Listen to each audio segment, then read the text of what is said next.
I the old sea dog at the Admiral Benbow, Squire Trelawney, Dr. Livesey, and the rest of these gentlemen having asked me to write down the whole particulars about Treasure Island, from the beginning to the end, keeping nothing back, but the bearings of the island, and that only because there's still treasure not yet lifted, I take up my pen in the year of grace 17, and go back to the time, when my father kept the Admiral Benbow in, and the brown old seaman, with the sabre cut first took up his lodging under our roof.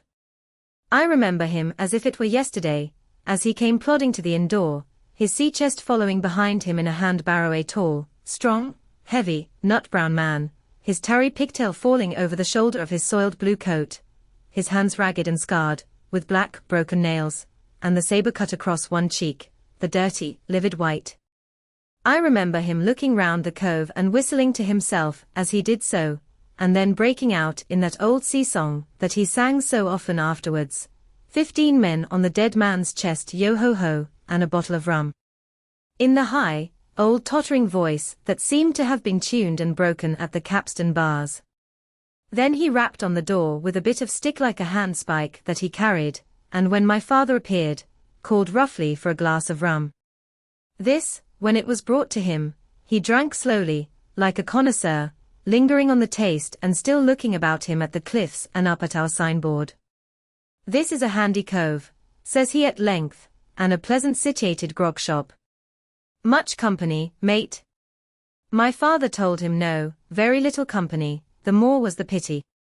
"Well, then," said he, "this is the berth for me. Here you, matey," he cried to the man who trundled the barrow, "bring up alongside and help up my chest. I'll stay here a bit," he continued. "I'm a plain man, rum and bacon and eggs is what I want, and that head up there for to watch ships off. What you mought call me?" "You mought call me captain."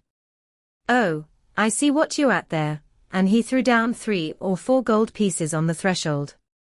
"You can tell me when I've worked through that," says he, looking as fierce as a commander.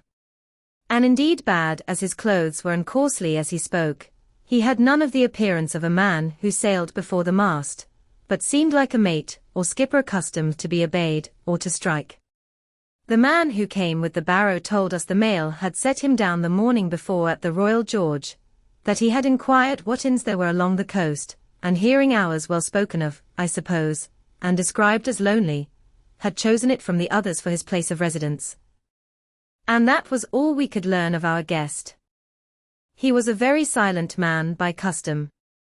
All day he hung round the cove, or upon the cliffs, with a brass telescope. All evening he sat in a corner of the parlour next the fire and drank rum, and water very strong.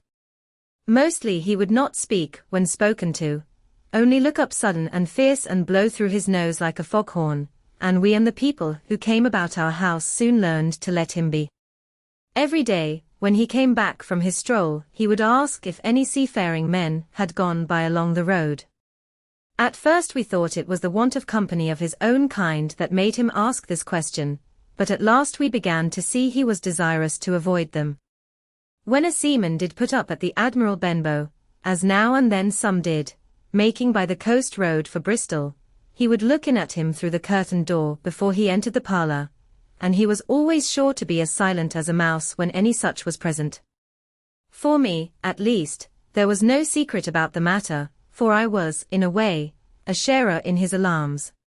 He had taken me aside one day and promised me a silver 4penny on the 1st of every month, if I would only keep my weather eye open for a seafaring man, with one leg, and let him know the moment he appeared. Often enough, when the 1st of the month came round and I applied to him for my wage, he would only blow through his nose at me and stare me down, but before the week was out he was sure to think better of it, bring me my 4penny piece, and repeat his orders to look out for the seafaring man with one leg. How that personage haunted my dreams, I need scarcely tell you. On stormy nights, when the wind shook the 4 corners of the house and the surf roared along the cove and up the cliffs, I would see him in 1,000 forms, and with 1,000 diabolical expressions. Now the leg would be cut off at the knee, now at the hip, now he was a monstrous kind of a creature, who had never had but the one leg, and that in the middle of his body. To see him leap and run and pursue me over hedge, and ditch was the worst of nightmares. And altogether, I paid pretty dear for my monthly fourpenny piece, in the shape of these abominable fancies. But though I was so terrified by the idea of the seafaring man with one leg, I was far less afraid of the captain himself than anybody else who knew him. There were nights when he took a deal more rum and water than his head would carry, and then he would sometimes sit and sing his wicked, old, wild sea songs, minding nobody, but sometimes he would call for glasses round and force all the trembling company to listen to his stories or bear a chorus to his singing. Often I have heard the house shaking with yo-ho-ho, and a bottle of rum, all the neighbors joining in for dear life, with the fear of death upon them, and each singing louder than the other to avoid remark. For in these fits he was the most overriding companion ever known. He would slap his hand on the table for silence all round.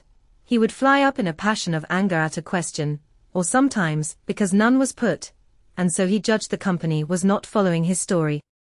Nor would he allow anyone to leave the inn till he had drunk himself sleepy, and reeled off to bed. His stories were what frightened people worst of all. Dreadful stories they were about hanging, and walking the plank, and storms at sea, and the dry Tortugas, and wild deeds and places on the Spanish Main. By his own account, he must have lived his life among some of the wickedest men that God ever allowed upon the sea, and the language in which he told these stories shocked our plain country people almost as much as the crimes that he described. My father was always saying the inn would be ruined, for people would soon cease coming there to be tyrannized over and put down, and sent shivering to their beds, but I really believe his presence did us good. People were frightened at the time, but on looking back they rather liked it. It was a fine excitement in a quiet country life, and there was even a party of the younger men who pretended to admire him, calling him a true sea dog and a real old salt and such like names, and saying there was the sort of man that made England terrible at sea. In one way, indeed, he bade fair to ruin us, for he kept on staying week after week, and at last month after month, so that all the money had been long exhausted, and still my father never plucked up the heart to insist on having more. If ever he mentioned it, the captain blew through his nose so loudly that you might say he roared, and stared my poor father out of the room. I have seen him wringing his hands after such a rebuff, and I am sure the annoyance and the terror he lived in must have greatly hastened his early and unhappy death. All the time he lived with us the captain made no change whatever in his dress, but to buy some stockings from a hawker. One of the cocks of his hat having fallen down, he let it hang from that day forth, though it was a great annoyance when it blew. I remember the appearance of his coat, which he patched himself upstairs in his room, and which, before the end, was nothing but patches. He never wrote, or received a letter, and he never spoke with any but the neighbors, and with these, for the most part, only when drunk on rum. The great sea chest none of us had ever seen open. He was only once crossed, and that was towards the end, when my poor father was far gone in a decline that took him off. Dr. Livesey came late one afternoon to see the patient, took a bit of dinner from my mother, and went into the parlor to smoke a pipe until his horse should come down from the hamlet, for we had no stabling at the old Benbow. I followed him in, and I remember observing the contrast the neat, bright doctor, with his powder as white as snow and his bright, black eyes and pleasant manners, made with the coltish country folk, and above all, with that filthy, heavy, blid scarecrow of a pirate of ours, sitting, far gone in rum, with his arms on the table. Suddenly he the captain, that is began to pipe up his eternal song, 15 men on the dead man's chest yo-ho-ho, and a bottle of rum. Drink and the devil had done for the rest yo-ho-ho, and a bottle of rum. At first I had supposed the dead man's chest to be that identical big box of his upstairs in the front room, and the thought had been mingled in my nightmares with that of the one-legged seafaring man. But by this time we had all long ceased to pay any particular notice to the song. It was new, that night, to nobody but Dr. Livesey, and on him I observed it did not produce an agreeable effect, for he looked up for a moment quite angrily before he went on with his talk to old Taylor, the gardener, on a new cure for the rheumatics.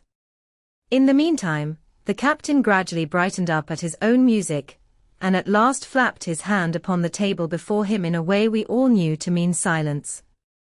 The voices stopped at once, all but Dr. Livesey's. He went on as before, speaking clear and kind and drawing briskly at his pipe between every word or two. The captain glared at him for a while, flapped his hand again, glared still harder, and at last broke out with a villainous, low oath. Silence, there between decks. "Were you addressing me, sir?" says the doctor, and when the ruffian had told him, with another oath, that this was so, "I have only one thing to say to you, sir," replies the doctor, "that if you keep on drinking rum, the world will soon be quit of a very dirty scoundrel." The old fellow's fury was awful. He sprang to his feet, drew and opened a sailor's clasp knife, and balancing it open on the palm of his hand, threatened to pin the doctor to the wall. The doctor never so much as moved. He spoke to him as before, over his shoulder and in the same tone of voice, rather high, so that all the room might hear, but perfectly calm and steady. "If you do not put that knife this instant in your pocket, I promise, upon my honor, you shall hang at the next assizes." Then followed a battle of looks between them, but the captain soon knuckled under, put up his weapon, and resumed his seat, grumbling like a beaten dog. "And now, sir," continued the doctor, "since I now know there's such a fellow in my district, you may count I'll have an eye upon you day and night. I'm not a doctor only, I'm a magistrate, and if I catch a breath of complaint against you, if it's only for a piece of incivility like tonight's, I'll take effectual means to have you hunted down and routed out of this. Let that suffice."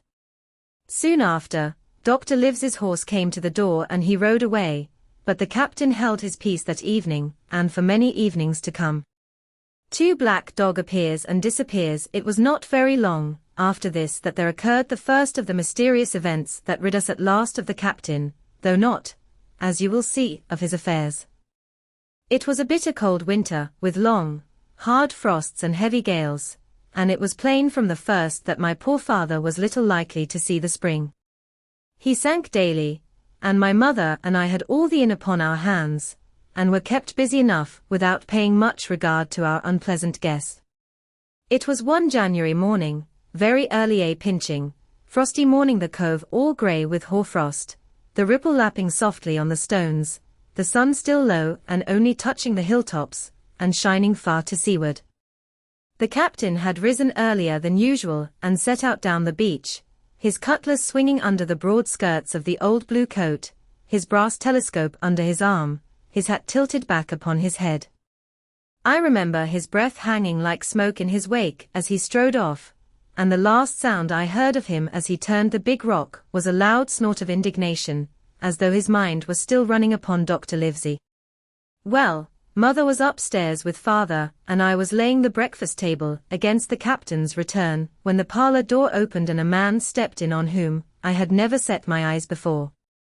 He was a pale, tallowy creature, wanting 2 fingers of the left hand, and though he wore a cutlass, he did not look much like a fighter. I had always my eye open for seafaring men, with 1 leg or 2, and I remember this one puzzled me. He was not sailorly, and yet he had a smack of the sea about him too. I asked him what was for his service, and he said he would take rum, but as I was going out of the room to fetch it, he sat down upon a table and motioned me to draw near. I paused where I was, with my napkin in my hand. "Come here, sonny," says he. "Come nearer here." I took a step nearer. "Is this here table for my mate Bill?" he asked with a kind of leer. I told him I did not know his mate Bill, and this was for a person who stayed in our house whom we called the captain. "Well," said he, "my mate Bill would be called the captain, as like as not. He has a cut on one cheek and a mighty pleasant way with him, particularly in drink, has my mate Bill. We'll put it, for argument like, that your captain has a cut on one cheek, and we'll put it, if you like, that that cheek's the right one. Ah well.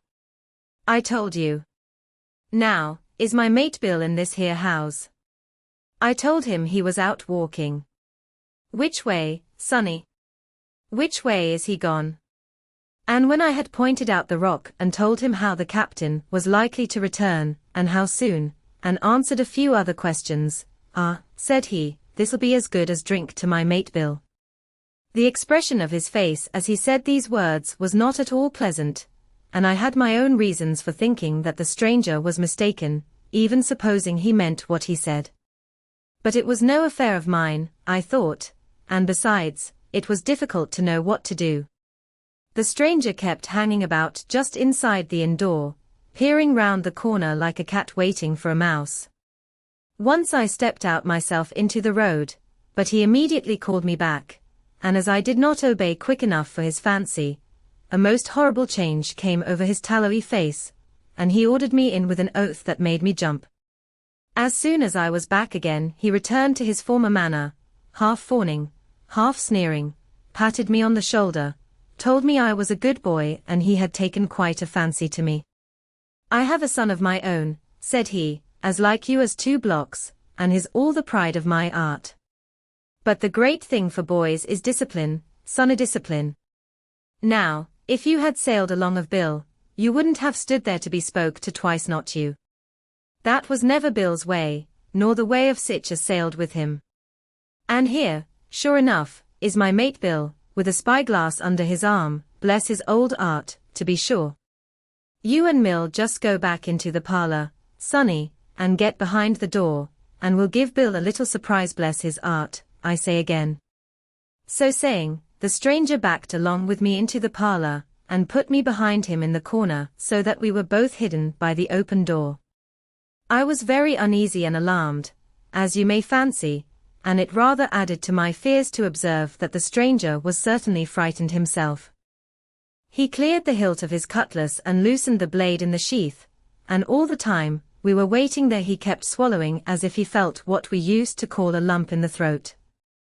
At last in strode the captain, slammed the door behind him, without looking to the right or left, and marched straight across the room to where his breakfast awaited him. "Bill," said the stranger in a voice that I thought he had tried to make bold and big. The captain spun round on his heel and fronted us. All the brown had gone out of his face, and even his nose was blue. He had the look of a man who sees a ghost, or the evil one, or something worse, if anything can be, and upon my word, I felt sorry to see him all in a moment turn so old and sick. "Come, Bill, you know me, you know an old shipmate, Bill, surely," said the stranger. The captain made a sort of gasp. "Black dog," said he. "And who else?" returned the other, getting more at his ease. "Black dog as ever was, come for to see his old shipmate Billy, at the Admiral Benbow Inn." "Ah, Bill, Bill, we have seen a sight of times, us two, since I lost them 2 talons, holding up his mutilated hand. "Now, look here," said the captain, "you've run me down, here I am, well, then, speak up, what is it?" "That's you, Bill," returned Black Dog, "you're in the right of it, Billy. I'll have a glass of rum from this dear child here, as I've took such a liking to, and we'll sit down, if you please, and talk square, like old shipmates."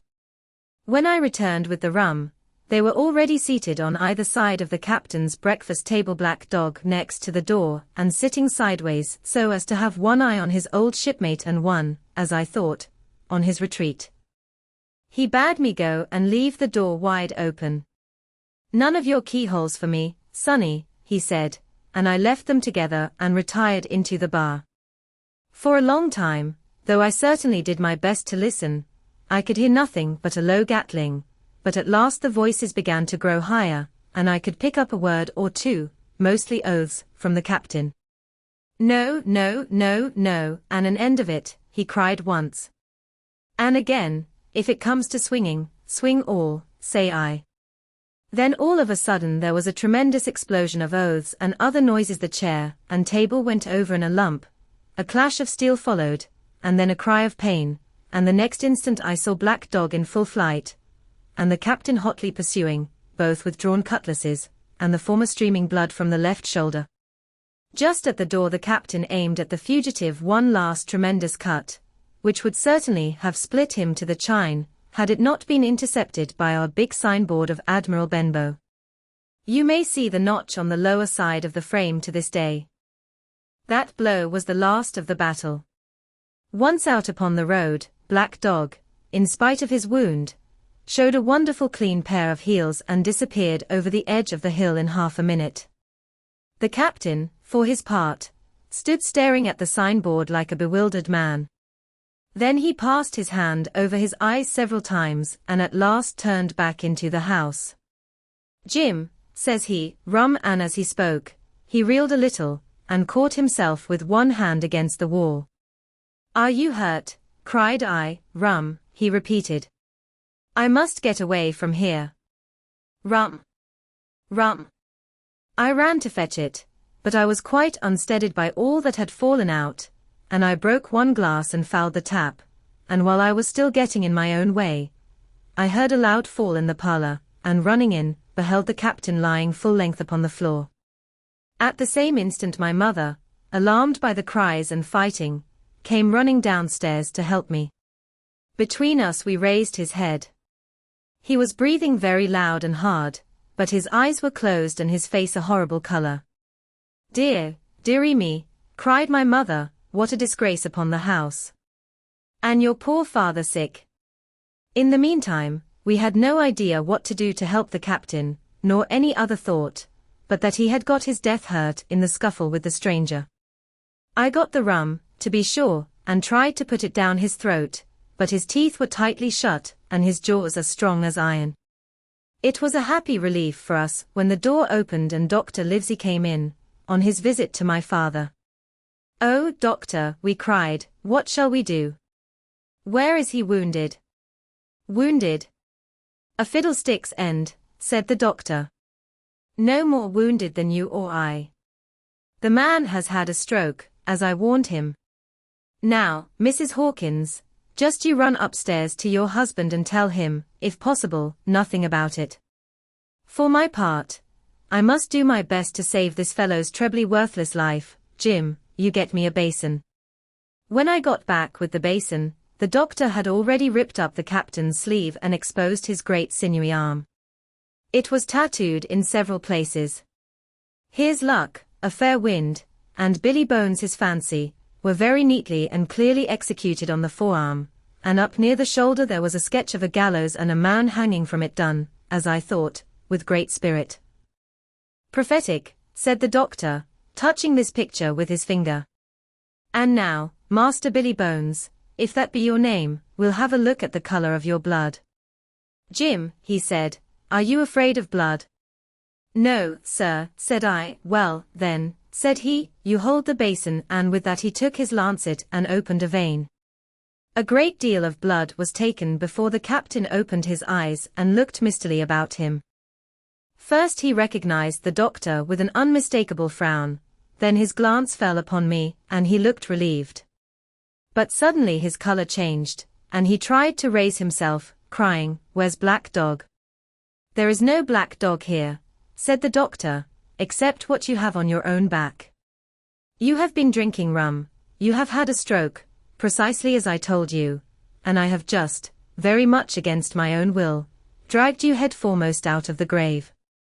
"Now, Mr. Bones, that's not my name," he interrupted. "Much I care," returned the doctor.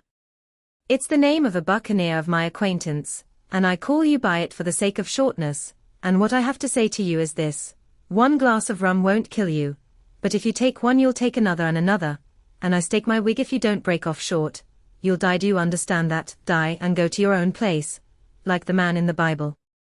Come, now, make an effort. I'll help you to your bed for once." Between us, with much trouble, we managed to hoist him upstairs, and laid him on his bed, where his head fell back on the pillow as if he were almost fainting. "Now, mind you," said the doctor, "I clear my conscience, the name of rum for you is death." And with that he went off to see my father, taking me with him by the arm. "This is nothing," he said as soon as he had closed the door. "I have drawn blood enough to keep him quiet a while. He should lie for a week where he is, that is the best thing for him and you, but another stroke would settle him." The black spot about noon I stopped at the captain's door with some cooling drinks and medicines. He was lying very much as we had left him, only a little higher, and he seemed both weak and excited. "Jim," he said, You're the only one here that's worth anything, and you know I've been always good to you. Never a month, but I've given you a silver fourpenny for yourself. And now you see, mate, I'm pretty low, and deserted by all, and Jim, you'll bring me one noggin of rum, now, won't you, matey? The doctor, I began. But he broke in, cursing the doctor, in a feeble voice but heartily. Doctors is all swabs, he said, and that doctor there, why, what do he know about seafaring men? I been in places hot as pitch, and mates dropping round with yellow jack, and the blessed land a-heaving like the sea with earthquakes. What do the doctor know of lands like that? And I lived on rum, I tell you. It's been meat and drink, and man and wife, to me, and if I'm not to have my rum now I'm a poor old hulk on a lee shore. My blood'll be on you, Jim, and that doctor swab, and he ran on again for a while with curses. Look, Jim, how my fingers fidges, he continued in the pleading tone. I can't keep still, not I. I haven't had a drop this blessed day. That doctor's a fool, I tell you. If I don't have a dram o' rum, Jim, I'll have the horrors. I seen some on already. I seen old Flint in the corner there, behind you, as plain as print. I seen him, and if I get the horrors, I'm a man that has lived rough, and I'll raise Cain. Your doctor hisself said one glass wouldn't hurt me. I'll give you a golden guinea for a noggin, Jim.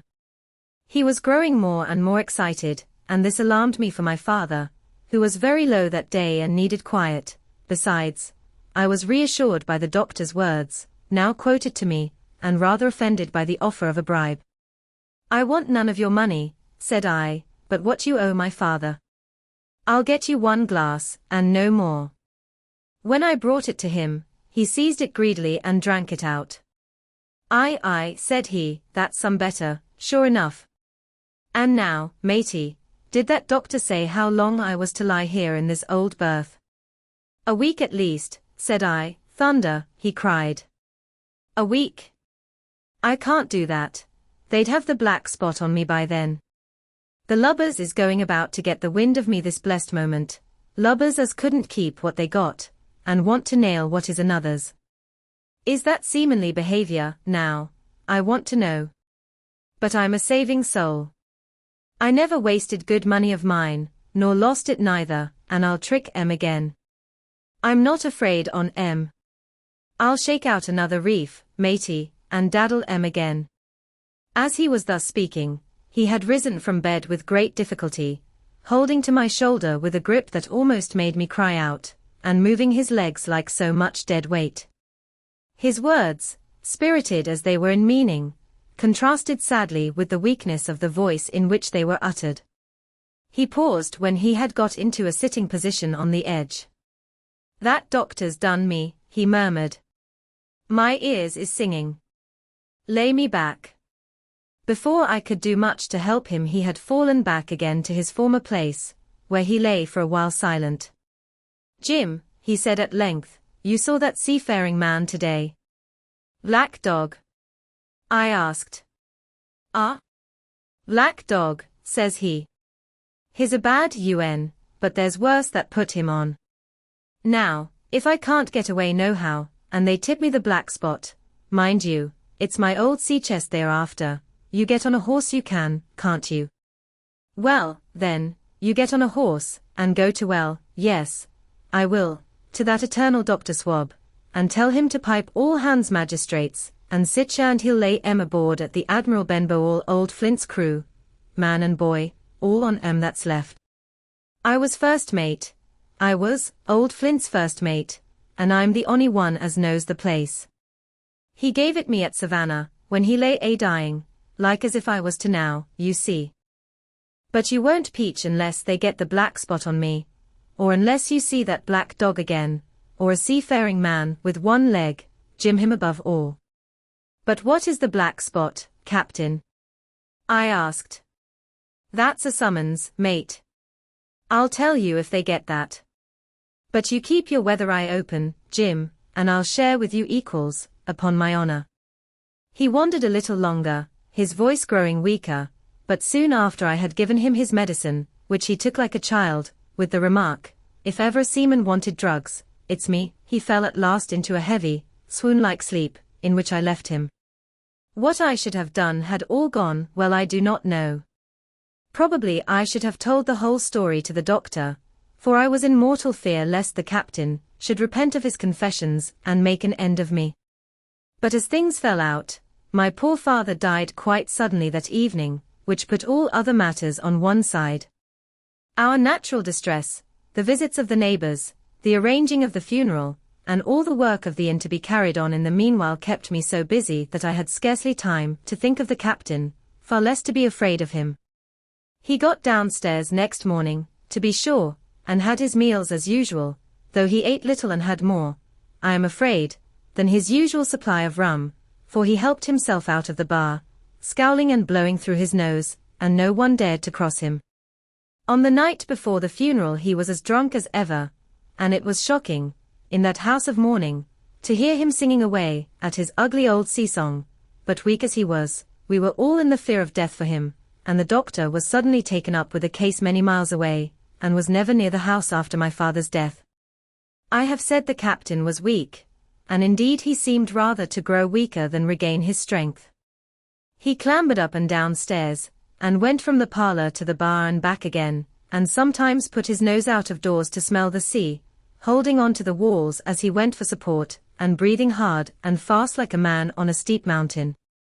He never particularly addressed me, and it is my belief he had as good as forgotten his confidences, but his temper was more flighty, and allowing for his bodily weakness, more violent than ever. He had an alarming way now, when he was drunk, of drawing his cutlass and laying it bare before him on the table. But with all that, he minded people less and seemed shut up in his own thoughts and rather wandering. Once, for instance, to our extreme wonder, he piped up to a different air, a kind of country love song that he must have learned in his youth before he had begun to follow the sea. So things passed until, the day after the funeral, and about 3 o'clock of a bitter, foggy, frosty afternoon, I was standing at the door for a moment, full of sad thoughts about my father, when I saw someone drawing slowly near along the road. He was plainly blind, for he tapped before him with a stick and wore a great green shade over his eyes and nose, and he was hunched, as if with age or weakness, and wore a huge old tattered sea cloak with a hood that made him appear positively deformed. I never saw in my life a more dreadful-looking figure. He stopped a little from the inn, and raising his voice in an odd sing-song, addressed the air in front of him, "Will any kind friend inform a poor blind man, who has lost the precious sight of his eyes in the gracious defense of his native country, England, and God bless King George, where or in what part of this country he may now be?" "You are at the Admiral, Benbow, Black Hill Cove, my good man," said I. "I hear a voice," said he, "a young voice. Will you give me your hand, my kind young friend, and lead me in?" I held out my hand, and the horrible, soft-spoken, eyeless creature gripped it in a moment like a vice. I was so much startled that I struggled to withdraw, but the blind man pulled me close up to him with a single action of his arm. "Now, boy," he said, "take me into the captain." "Sir," said I, "upon my word I dare not." "Oh," he sneered, "that's it. Take me in straight, or I'll break your arm." And he gave it, as he spoke, a wrench that made me cry out. "Sir," said I, "it is for yourself I mean. The captain is not what he used to be. He sits with a drawn cutlass." "Another gentleman come, now, march," interrupted he, and I never heard a voice so cruel, and cold, and ugly as that blind man's. It cowed me more than the pain, and I began to obey him at once, walking straight in at the door and towards the parlor, where our sick old buccaneer was sitting, dazed with rum. The blind man clung close to me, holding me in one iron fist, and leaning almost more of his weight on me than I could carry. "Lead me straight up to him, and when I'm in view, cry out, 'Here's a friend for you, Bill.'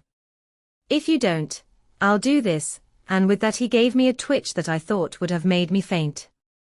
Between this and that, I was so utterly terrified of the blind beggar that I forgot my terror of the captain, and as I opened the parlor door, cried out the words he had ordered in a trembling voice. The poor captain raised his eyes, and at one look the rum went out of him and left him staring sober. The expression of his face was not so much of terror as of mortal sickness. He made a movement to rise, but I do not believe he had enough force left in his body. "Now, Bill, sit where you are," said the beggar. "If I can't see, I can hear a finger stirring. Business is business. Hold out your left hand. Boy, take his left hand by the wrist and bring it near to my right." We both obeyed him to the letter, and I saw him pass something from the hollow of the hand that held his stick into the palm of the captain's, which closed upon it instantly. "And now that's done," said the blind man, and at the words he suddenly left hold of me, and with incredible accuracy and nimbleness, skipped out of the parlor and into the road, where, as I still stood motionless, I could hear his stick go tap-tap-tapping into the distance. It was some time before either I or the captain seemed to gather our senses, but at length, and about at the same moment, I released his wrist, which I was still holding, and he drew in his hand and looked sharply into the palm. 10 o'clock, he cried. 6 hours. We'll do them yet, and he sprang to his feet. Even as he did so, he reeled, put his hand to his throat, stood swaying for a moment, and then, with a peculiar sound, fell from his whole height face foremost to the floor. I ran to him at once, calling to my mother. But haste was all in vain. The captain had been struck dead by thundering apoplexy. It is a curious thing to understand, for I had certainly never liked the man, though of late I had begun to pity him, but as soon as I saw that he was dead, I burst into a flood of tears. It was the second death I had known, and the sorrow of the first was still fresh in my heart. For the sea chest I lost no time, of course, in telling my mother all that I knew, and perhaps should have told her long before, and we saw ourselves at once in a difficult and dangerous position. Some of the man's money, if he had any, was certainly due to us, but it was not likely that our captain's shipmates, above all the 2 specimens seen by me, Black Dog and the blind beggar, would be inclined to give up their booty in payment of the dead man's debts. The captain's order to mount at once and ride for Dr. Livesey would have left my mother alone and unprotected, which was not to be thought of. Indeed, it seemed impossible for either of us to remain much longer in the house. The fall of coals in the kitchen grate, the very ticking of the clock, filled us with alarms. The neighborhood, to our ears, seemed haunted by approaching footsteps, and what between the dead body of the captain on the parlor floor and the thought of that detestable blind beggar hovering near at hand and ready to return, there were moments when, as the saying goes, I jumped in my skin for terror. Something must speedily be resolved upon, and it occurred to us at last to go forth together, and seek help in the neighboring hamlet. No sooner said than done.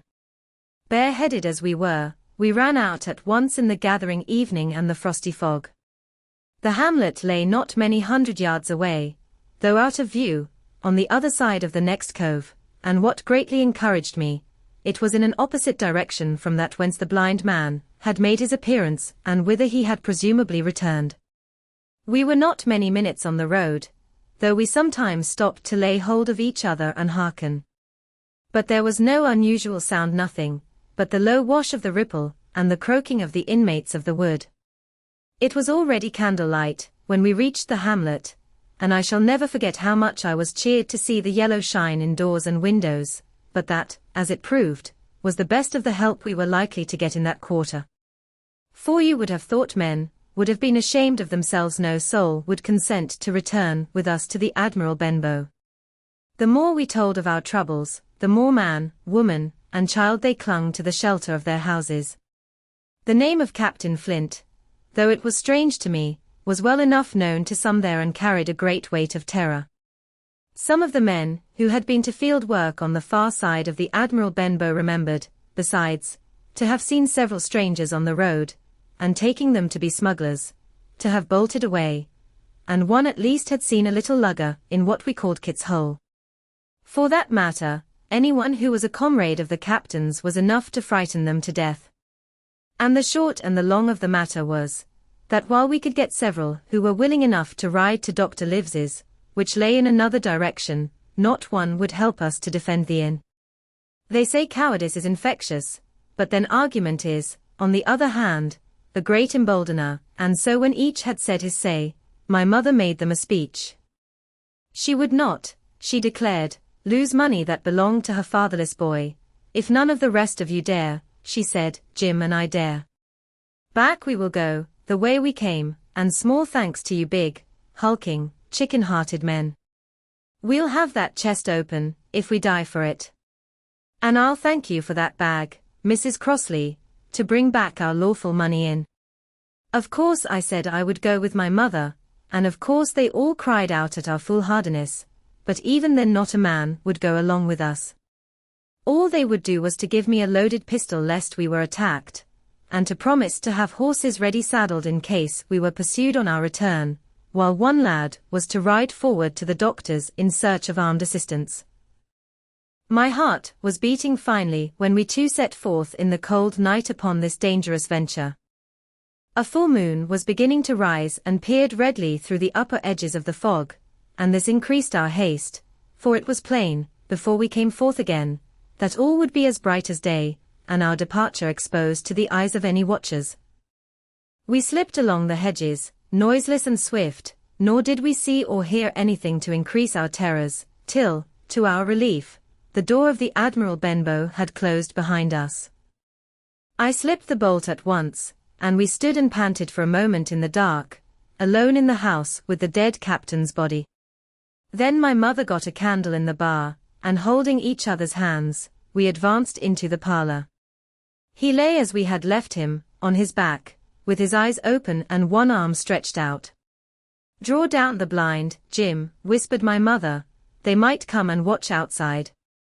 And now, said she when I had done so, we have to get the key off that, and who's to touch it?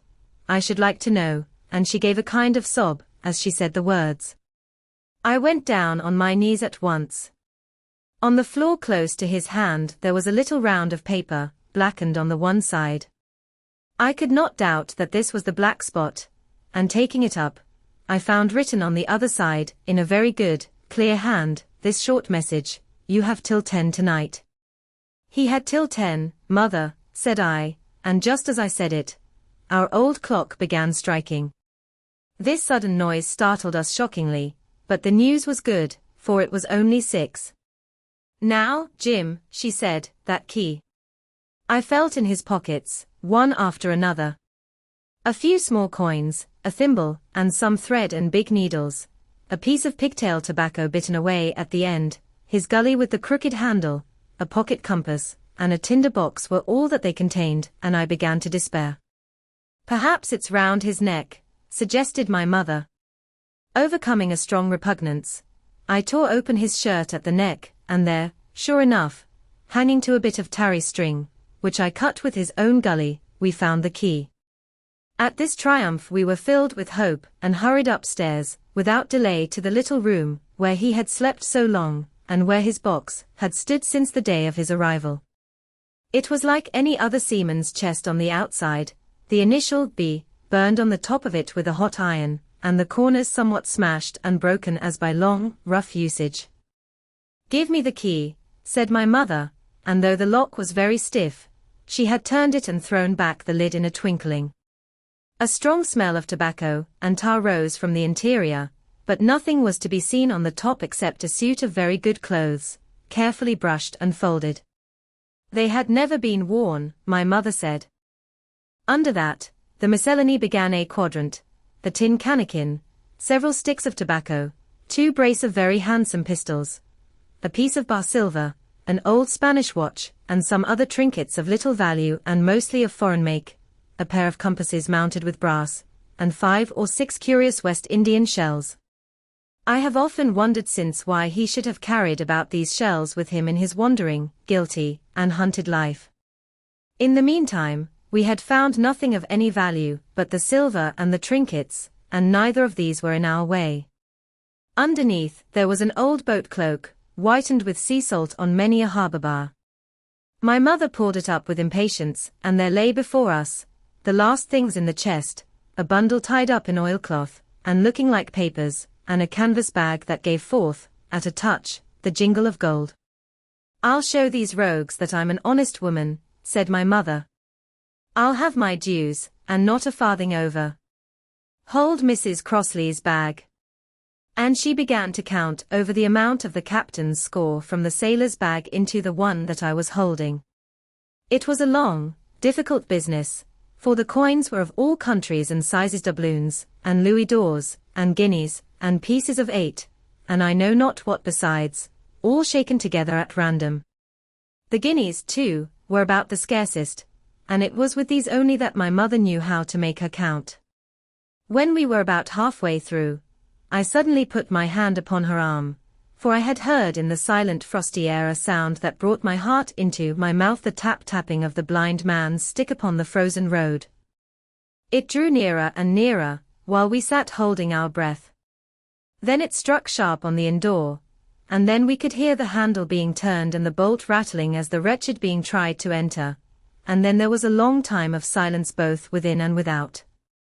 At last the tapping recommenced, and, to our indescribable joy and gratitude, died slowly away again, until it ceased to be heard. "Mother," said I, "take the whole and let's be going," for I was sure the bolted door must have seemed suspicious, and would bring the whole hornet's nest about our ears. Though how thankful I was that I had bolted it, none could tell who had never met that terrible blind man. But my mother, frightened as she was, would not consent to take a fraction more than was due to her, and was obstinately unwilling to be content with less. It was not yet 7, she said, by a long way. She knew her rights, and she would have them, and she was still arguing with me when a little low whistle sounded a good way off upon the hill. That was enough, and more than enough, for both of us. "I'll take what I have," she said, jumping to her feet. "And I'll take this to square the count," said I, picking up the oilskin packet. Next moment we were both groping downstairs, leaving the candle by the empty chest, and the next we had opened the door, and were in full retreat. We had not started a moment too soon. The fog was rapidly dispersing. Already the moon shone quite clear on the high ground on either side, and it was only in the exact bottom of the dell, and round the tavern door that a thin veil still hung unbroken, to conceal the first steps of our escape. Far less than halfway to the hamlet, very little beyond the bottom of the hill, we must come forth into the moonlight. Nor was this all, for the sound of several footsteps running came already to our ears, and as we looked back in their direction, a light tossing to and fro and still rapidly advancing showed that one of the newcomers carried a lantern. "My dear," said my mother suddenly, "take the money and run on. I am going to faint." This was certainly the end for both of us, I thought. How I cursed the cowardice of the neighbors, how I blamed my poor mother for her honesty and her greed, for her past foolhardiness and present weakness.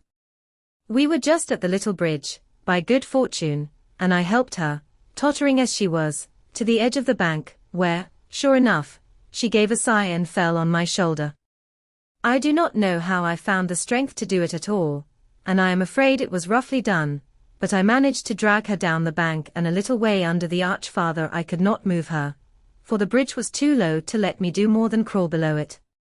So there we had to stay, my mother almost entirely exposed and both of us within earshot of the inn. The last of the blind man. My curiosity, in a sense, was stronger than my fear, for I could not remain where I was, but crept back to the bank again, whence, sheltering my head behind a bush of broom, I might command the road before our door. I was scarcely in position ere my enemies began to arrive, 7 or 8 of them, running hard, their feet beating out of time along the road, and the man with the lantern some paces in front. 3 men ran together, hand in hand, and I made out, even through the mist, that the middle man of this trio was the blind beggar. The next moment his voice showed me that I was right. "Down with the door," he cried.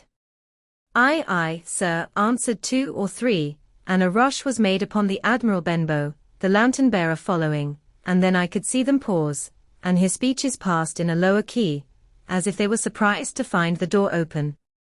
But the pause was brief, for the blind man again issued his commands.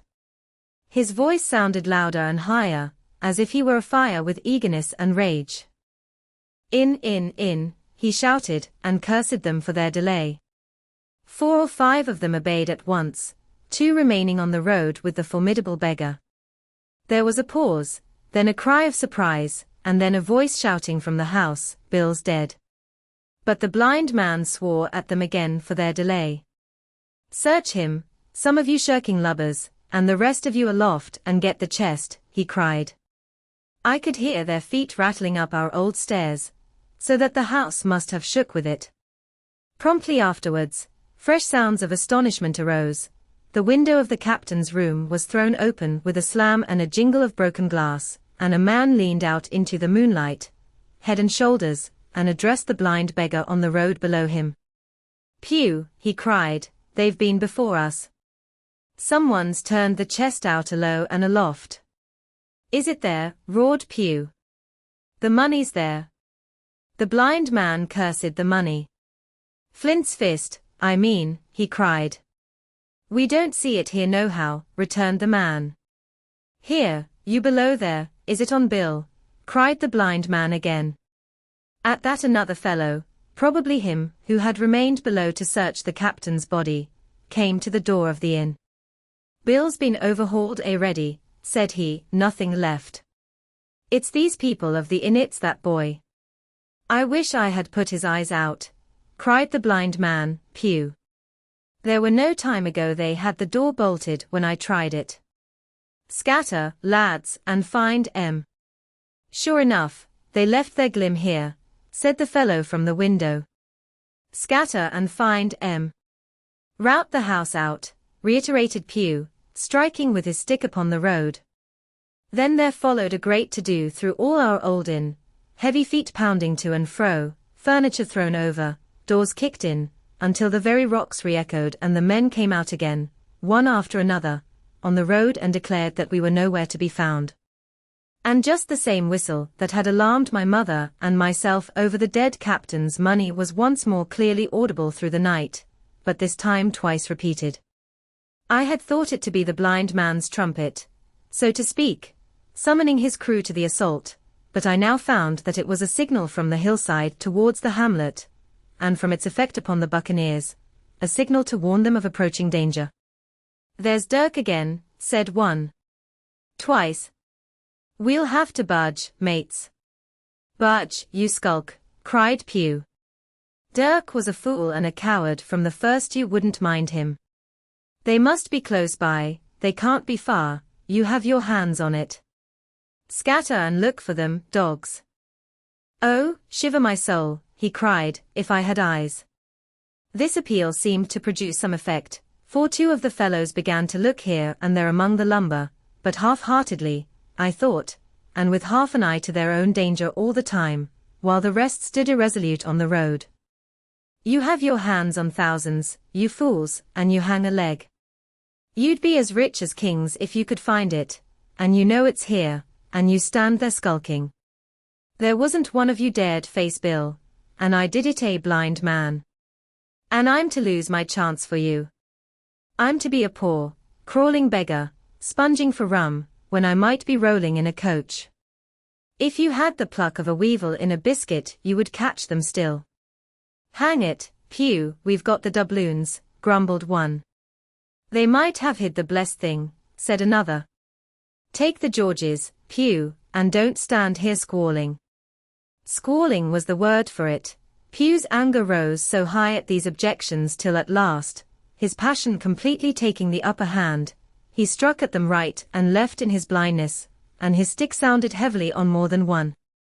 These, in their turn, cursed back at the blind miscreant, threatened him in horrid terms, and tried in vain to catch the stick and wrest it from his grasp. This quarrel was the saving of us, for while it was still raging, another sound came from the top of the hill on the side of the hamlet, the tramp of horses galloping.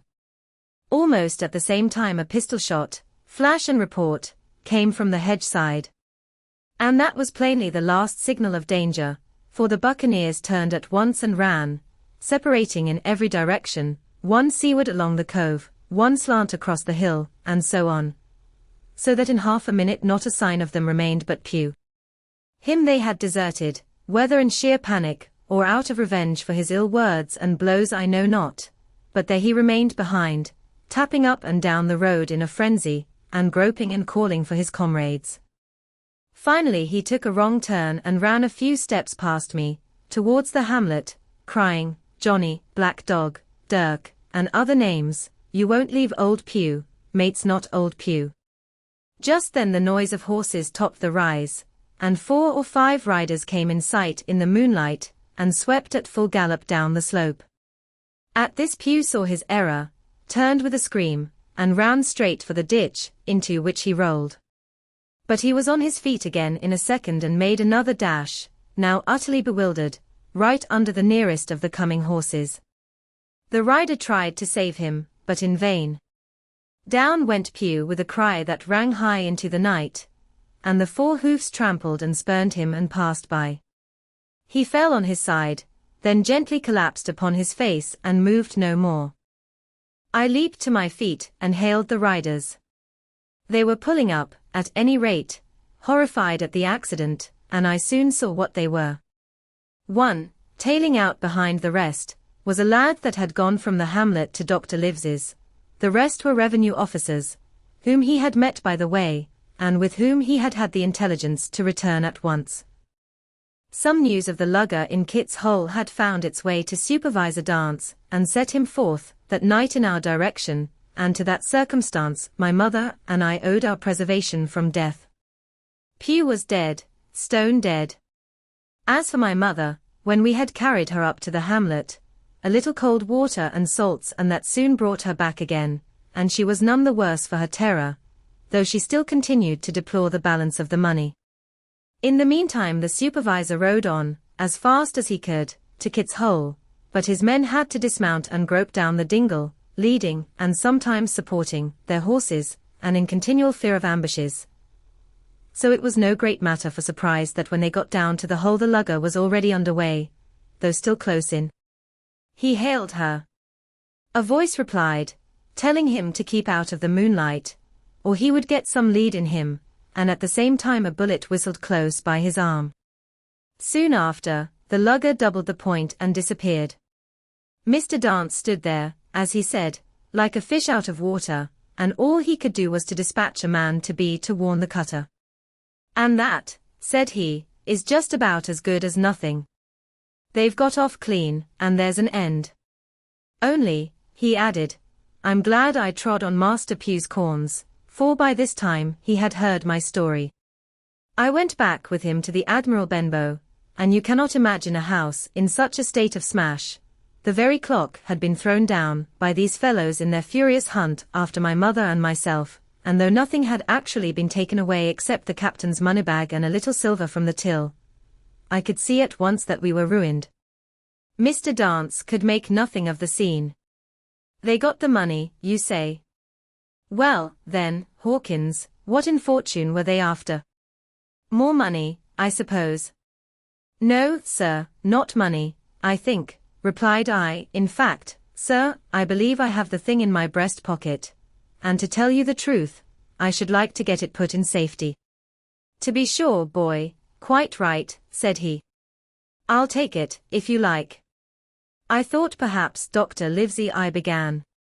"Perfectly right," he interrupted very cheerily, "perfectly right, gentleman and a magistrate.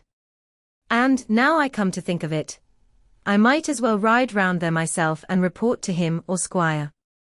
Master Pew's dead, when all's done, not that I regret it, but he's dead, you see, and people will make it out against an officer of His Majesty's revenue, if make it out they can. Now, I'll tell you, Hawkins, if you like, I'll take you along." I thanked him heartily for the offer, and we walked back to the hamlet where the horses were. By the time I had told mother of my purpose, they were all in the saddle. "Dogger," said Mr. Dance, "you have a good horse, take up this lad behind you." As soon as I was mounted, holding on to Dogger's belt, the supervisor gave the word, and the party struck out at a bouncing trot on the road to Dr. Lives's house. 6 The captain's papers. We rode hard all the way till we drew up before Dr. Lives's door. The house was all dark to the front. Mr. Dance told me to jump down and knock, and Dogger gave me a stirrup to descend by. The door was opened almost at once by the maid. "Is Dr. Livesey in?" I asked. "No," she said, "he had come home in the afternoon, but had gone up to the hall to dine and pass the evening with the squire." "So there we go, boys," said Mr. Dance. This time, as the distance was short, I did not mount, but ran with Dogger's stirrup leather to the lodge gates and up the long, leafless, moonlit avenue to where the white line of the hall buildings looked on either hand on great old gardens. Here Mr. Dance dismounted, and taking me along with him, was admitted at a word into the house. The servant led us down a matted passage, and showed us at the end into a great library, all lined with bookcases and busts upon the top of them, where the squire and Dr. Livesey sat, pipe in hand, on either side of a bright fire. I had never seen the squire so near at hand. He was a tall man, over 6 feet high, and broad in proportion, and he had a bluff, rough and ready face, all roughened and reddened and lined in his long travels. His eyebrows were very black, and moved readily, and this gave him a look of some temper, not bad, you would say, but quick and high. "Come in, Mr. Dance," says he, very stately and condescending. "Good evening, Dance," says the doctor with a nod. "And good evening to you, friend Jim. What good wind brings you here?" The supervisor stood up straight and stiff and told his story like a lesson, and you should have seen how the two gentlemen leaned forward and looked at each other, and forgot to smoke in their surprise and interest. When they heard how my mother went back to the inn, Dr. Livesey fairly slapped his thigh, and the squire cried, "Bravo," and broke his long pipe against the grate. Long before it was done, Mr. Trelawney, that, you will remember, was the squire's name, had got up from his seat and was striding about the room, and the doctor, as if to hear the better, had taken off his powdered wig and sat there looking very strange indeed with his own close-cropped black poll. At last Mr. Dance finished the story. "Mr. Dance," said the squire, "you are a very noble fellow. And as for riding down that black, atrocious miscreant, I regard it as an act of virtue, sir, like stamping on a cockroach. This lad Hawkins is a trump, I perceive. Hawkins, will you ring that bell? Mr. Dance must have some ale." "And so, Jim," said the doctor, "you have the thing that they were after, have you?" "Here it is, sir," said I, and gave him the oilskin packet. The doctor looked it all over, as if his fingers were itching to open it, but instead of doing that, he put it quietly in the pocket of his coat. "Squire," said he, "when Dance has had his ale he must, of course, be off on his Majesty's service, but I mean to keep Jim Hawkins here to sleep at my house, and with your permission, I propose we should have up the cold pie and let him sup." "As you will, Livesey," said the squire, "Hawkins has earned better than cold pie." So a big pigeon pie was brought in and put on a side table, and I made a hearty supper, for I was as hungry as a hawk, while Mr. Dance was further complimented and at last dismissed. "And now, squire," said the doctor. "And now, Livesey," said the squire in the same breath. One at a time," laughed Dr. Livesey. "You have heard of this Flint, I suppose?" "Heard of him?" cried the squire. "Heard of him, you say? He was the bloodthirstiest buccaneer that sailed. Blackbeard was a child to Flint. The Spaniards were so prodigiously afraid of him that, I tell you, sir, I was sometimes proud he was an Englishman. I've seen his topsails with these eyes, off Trinidad, and the cowardly son of a rum puncheon that I sailed with put back, sir, into Port of Spain." "Well, I've heard of him myself, in England," said the doctor. "But the point is, had he money?" "Money?" cried the squire. "Have you heard the story? What were these villains after but money? What do they care for but money? For what would they risk their rascal carcasses but money?" "That we shall soon know," replied the doctor. "But you are so confoundedly hot-headed and exclamatory, that I cannot get a word in. What I want to know is this. supposing that I have here in my pocket some clue to where Flint buried his treasure, will that treasure amount to much? Amount, sir, cried the squire. It will amount to this. If we have the clue you talk about, I fit out a ship in Bristol dock, and take you and Hawkins here along, and I'll have that treasure if I search a year. Very well, said the doctor. Now, then, if Jim is agreeable, we'll open the packet, and he laid it before him on the table. The bundle was sewn together, and the doctor had to get out his instrument case, and cut the stitches with his medical scissors. It contained two things, a book and a sealed paper. First of all we'll try the book, observed the doctor. The squire and I were both peering over his shoulder as he opened it, for Dr. Livesey had kindly motioned me to come round from the side table, where I had been eating, to enjoy the sport of the search. On the first page there were only some scraps of writing, such as a man with a pen in his hand might make for idleness or practice. One was the same as the tattoo mark, Billy Bones his fancy, then there was Mr. W. Bones, mate, no more rum, off Palm Key he got it, and some other snatches, mostly single words and unintelligible. I could not help wondering who it was that had got it, and what it was that he got. A knife in his back as like as not. Not much instruction there, said Dr. Livesey as he passed on.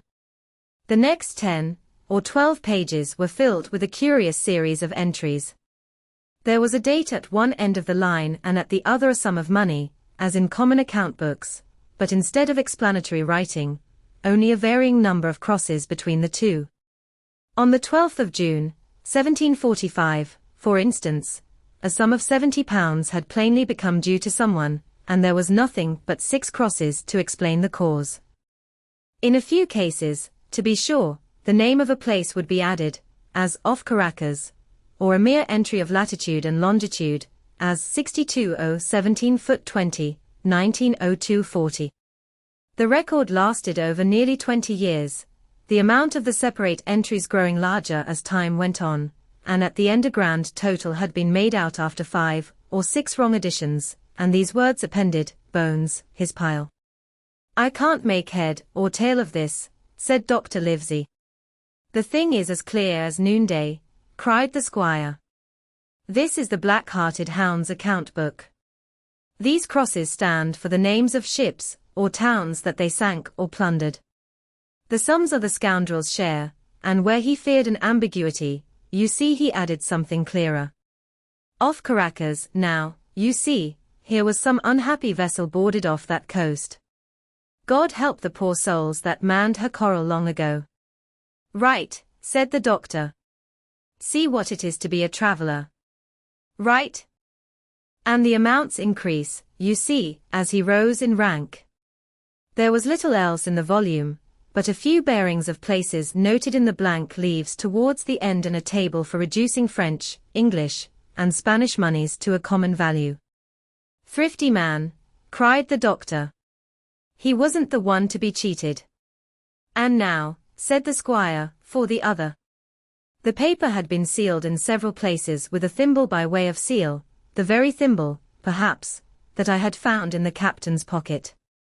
The doctor opened the seals with great care, and there fell out the map of an island, with latitude and longitude, soundings, names of hills and bays and inlets, and every particular that would be needed to bring a ship to a safe anchorage upon its shores.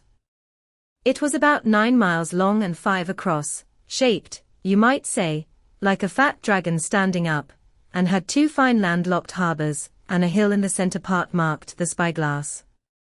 There were several editions of a later date, but above all, 3 crosses of red ink, 2 on the north part of the island, 1 in the southwest, and beside this last, in the same red ink, and in a small, neat hand, very different from the captain's tottery characters, these words, bulk of treasure here. Over on the back the same hand had written this further information, tall tree, spyglass shoulder, bearing a point to the N, of NNE skeleton island ESE, and by E, 10 feet. The bar silver is in the north cache. You can find it by the trend of the east hummock, 10 fathoms south of the black crag with the face on it. The arms are easy found in the sandhill, N, point of North Inlet Cape, bearing E.25 N, JF. That was all, but brief as it was, and to me incomprehensible, it filled the squire and Dr. Livesey with delight. "Livesey," said the squire, "you will give up this wretched practice at once. Tomorrow I start for Bristol. In 3 weeks' time, 3 weeks, 2 weeks 10 days will have the best ship, sir, and the choicest crew in England. Hawkins shall come as cabin boy. You'll make a famous cabin boy, Hawkins. You, Livesey, are ship's doctor, I am Admiral. We'll take Redruth, Joyce and Hunter. We'll have favourable winds, a quick passage, and not the least difficulty in finding the spot, and money to eat, to roll in, to play duck and drake with ever after." "Trelawney," said the doctor, "I'll go with you, and I'll go bail for it, so will Jim, and be a credit to the undertaking. There's only one man I'm afraid of." "And who's that?" cried the squire. "Name the dog, sir." "You," replied the doctor, "for you cannot hold your tongue. We are not the only men who know of this paper. These fellows who attacked the Internight bold, desperate blades, Forshaw and the rest who stayed aboard that lugger, and more, I dare say, not far off, are, one and all, through thick and thin, bound that they'll get that money. We must none of us go alone till we get to sea. Jim and I shall stick together in the meanwhile. You'll take Joyce and Hunter when you ride to Bristol, and from first to last, not one of us must breathe a word of what we've found." "Livesey," returned the squire, "you are always in the right of it. I'll be as silent as the grave." Part 2. The Seacook 7. I go to Bristol. It was longer than the squire imagined ere we were ready for the sea, and none of our first plans, not even Dr. Livesey's, of keeping me beside him could be carried out, as we intended. The doctor had to go to London for a physician to take charge of his practice. The squire was hard at work at Bristol, and I lived on at the Hall under the charge of old Redruth, the gamekeeper, almost a prisoner, but full of sea dreams and the most charming anticipations of strange islands and adventures. I brooded by the hour together over the map, all the details of which I well remembered. Sitting by the fire in the housekeeper's room, I approached that island in my fancy from every possible direction. I explored every acre of its surface. I climbed 1,000 times to that tall hill they call the Spyglass, and from the top enjoyed the most wonderful and changing prospects. Sometimes the isle was thick with savages, with whom we fought, sometimes full of dangerous animals that hunted us, but in all my fancies nothing occurred to me so strange and tragic as our actual adventures. So the weeks passed on, till one fine day there came a letter addressed to Dr. Livesey, with this addition, to be opened, in the case of his absence, by Tom Redruth, or young Hawkins. Obeying this order, we found, or rather I found, for the gamekeeper was a poor hand at reading anything, but print the following important news: Old Anchor Inn, Bristol, March the 1st, 17. Dear Livesey, as I do not know whether you are at the Hall or still in London, I send this in double to both places. The ship is bought and fitted. She lies at anchor, ready for sea. You never imagined a sweeter schooner a child might sail her 200 tons, name, Hispaniola. I got her through my old friend, Blandley, who has proved himself throughout the most surprising trump. The admirable fellow literally slaved in my interest, and so, I may say, did everyone in Bristol. As soon as they got wind of the port we sailed for treasure, I mean. Redruth, said I, interrupting the letter, Dr. Livesey will not like that. The squire has been talking, after all. Well, who's a better right, growled the gamekeeper. A pretty rum go if squire ain't to talk for Dr. Livesey, I should think. At that I gave up all attempts at commentary, and read straight on. Blandley himself found the Hispaniola, and by the most admirable management got her for the merest trifle. There is a class of men in Bristol monstrously prejudiced against Blandley. They go the length of declaring that this honest creature would do anything for money, that the Hispaniola belonged to him, and that he sold it me absurdly high, the most transparent calumnies. None of them dare, however, to deny the merits of the ship. So far there was not a hitch. The work people, to be sure, and what not were most annoyingly slow, but time cured that. It was the crew that troubled me.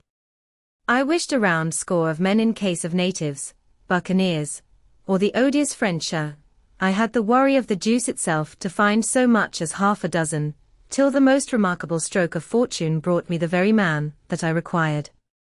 I was standing on the dock, when, by the merest accident, I fell in talk with him.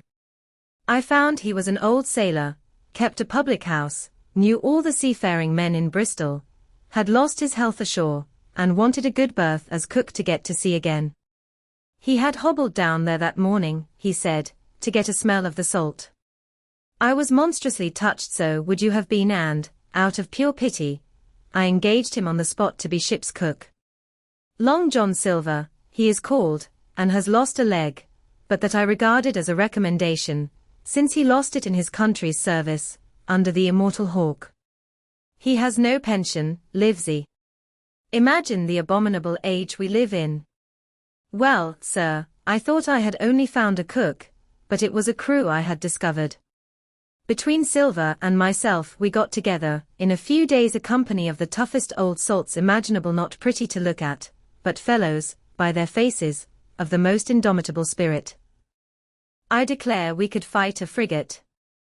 Long John even got rid of 2 out of the 6 or 7 I had already engaged.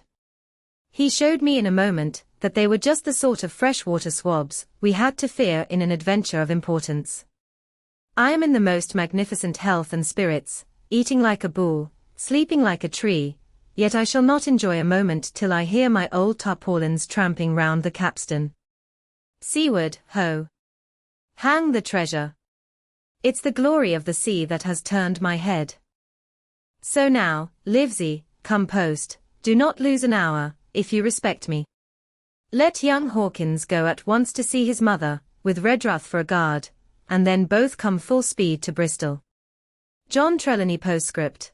I did not tell you that Blandley, who, by the way, is to send a consort after us if we don't turn up by the end of August, had found an admirable fellow for sailing master, a stiff man, which I regret, but in all other respects a treasure. Long John Silver unearthed a very competent man for a mate, a man named Arrow. I have a boatswain who pipes, Livesey, so things shall go man-o'-war fashion on board the good ship Hispaniola. I forgot to tell you that Silver is a man of substance. I know of my own knowledge that he has a banker's account, which has never been overdrawn. He leaves his wife to manage the inn, and as she is a woman of color, a pair of old bachelors like you and I may be excused for guessing that it is the wife, quite as much as the health, that sends him back to roving. J.T. P.P.S. Hawkins may stay one night with his mother. J.T. You can fancy the excitement into which that letter put me. I was half beside myself with glee, and if ever I despised a man, it was old Tom Redruth, who could do nothing but grumble and lament. Any of the under gamekeepers would gladly have changed places with him, but such was not the squire's pleasure, and the squire's pleasure was like law among them all. Nobody but old Redruth would have dared so much as even to grumble. The next morning he and I set out on foot for the Admiral Benbow, and there I found my mother in good health and spirits. The captain, who had so long been a cause of so much discomfort, was gone where the wicked cease from troubling. The squire had everything repaired, and the public rooms and the sign repainted, and had added some furniture, above all a beautiful armchair for mother in the bar. He had found her a boy as an apprentice also, so that she should not want help while I was gone. It was on seeing that boy that I understood, for the first time, my situation. I had thought up to that moment of the adventures before me, not at all of the home that I was leaving, and now, at sight of this clumsy stranger, who was to stay here in my place beside my mother, I had my first attack of tears. I am afraid I led that boy a dog's life, for as he was new to the work, I had 100 opportunities of setting him right, and putting him down, and I was not slow to profit by them. The night passed, and the next day, after dinner, Redruth and I were afoot again and on the road. I said good-bye to mother and the cove where I had lived since I was born, and the dear old Admiral Benbow, since he was repainted, no longer quite so dear. One of my last thoughts was of the captain, who had so often strode along the beach with his cocked hat, his saber-cut cheek, and his old brass telescope. Next moment we had turned the corner and my home was out of sight. The mail picked us up about dusk at the Royal George on the Heath.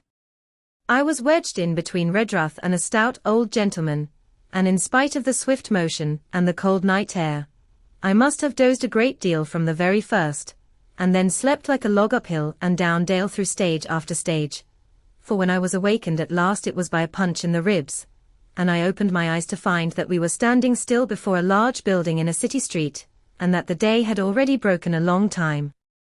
"Where are we?" I asked. "Bristol," said Tom. "Get down."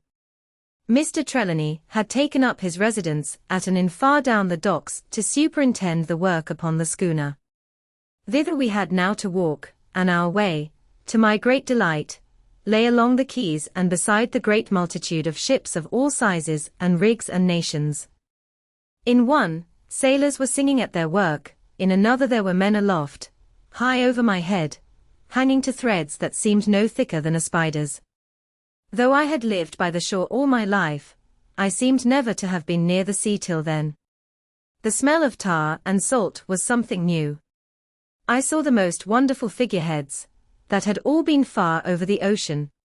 I saw, besides, many old sailors, with rings in their ears, and whiskers curled in ringlets, and tarry pigtails, and their swaggering, clumsy sea walk, and if I had seen as many kings or archbishops, I could not have been more delighted.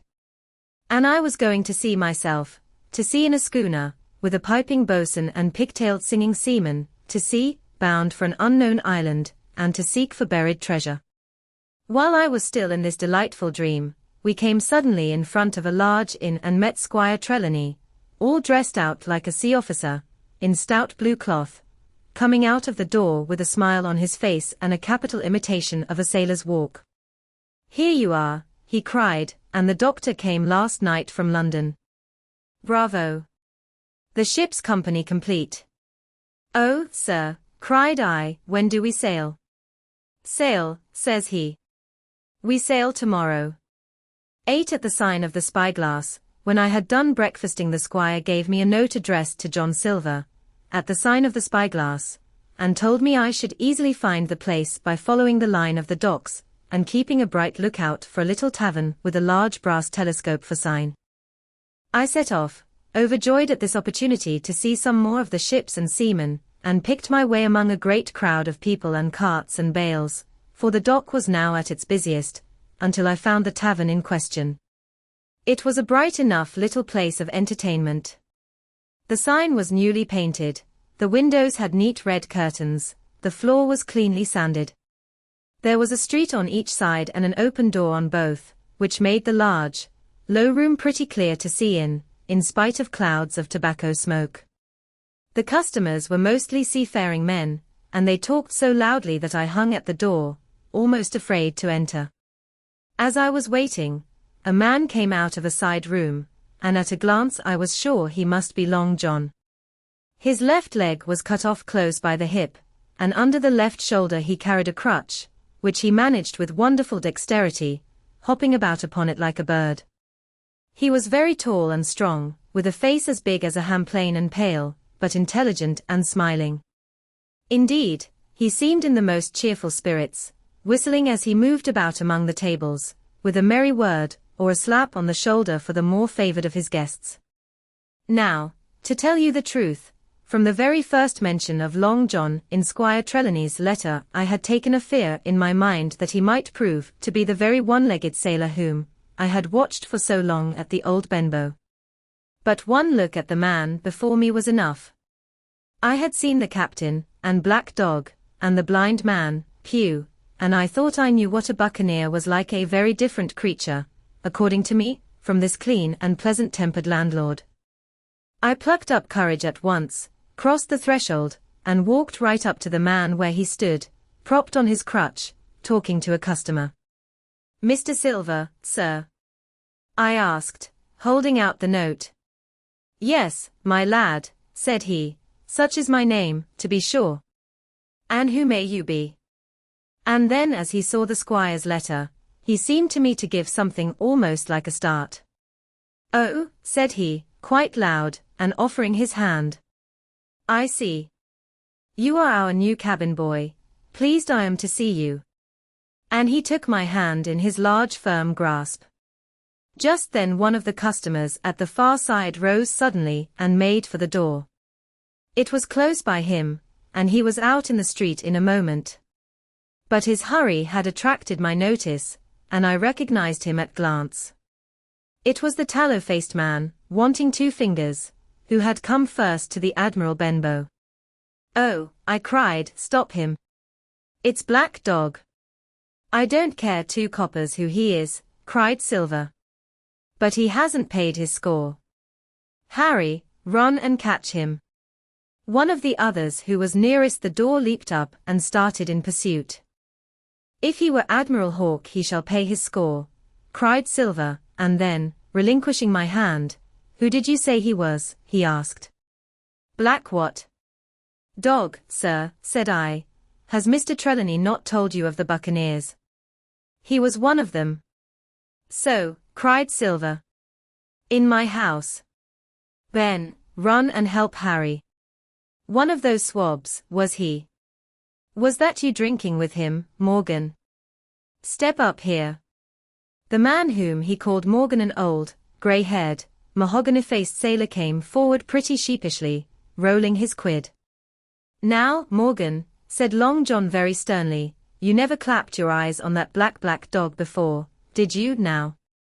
Not I, sir, said Morgan with a salute. You didn't know his name, did you? No, sir. By the powers, Tom Morgan, it's as good for you, exclaimed the landlord. If you had been mixed up with the like of that, you would never have put another foot in my house, you may lay to that. And what was he saying to you? I don't rightly know, sir, answered Morgan. Do you call that a head on your shoulders, or a blessed dead eye? Cried Long John. Don't rightly know, don't you? Perhaps you don't happen to rightly know who you were speaking to, perhaps. Come now, what was he during Voyages, Captain's ships? Pipe up. What was it? We was talking of keel hauling, answered Morgan. Keel hauling, was you? And a mighty suitable thing, too, and you may lay to that. Get back to your place for a lubber, Tom.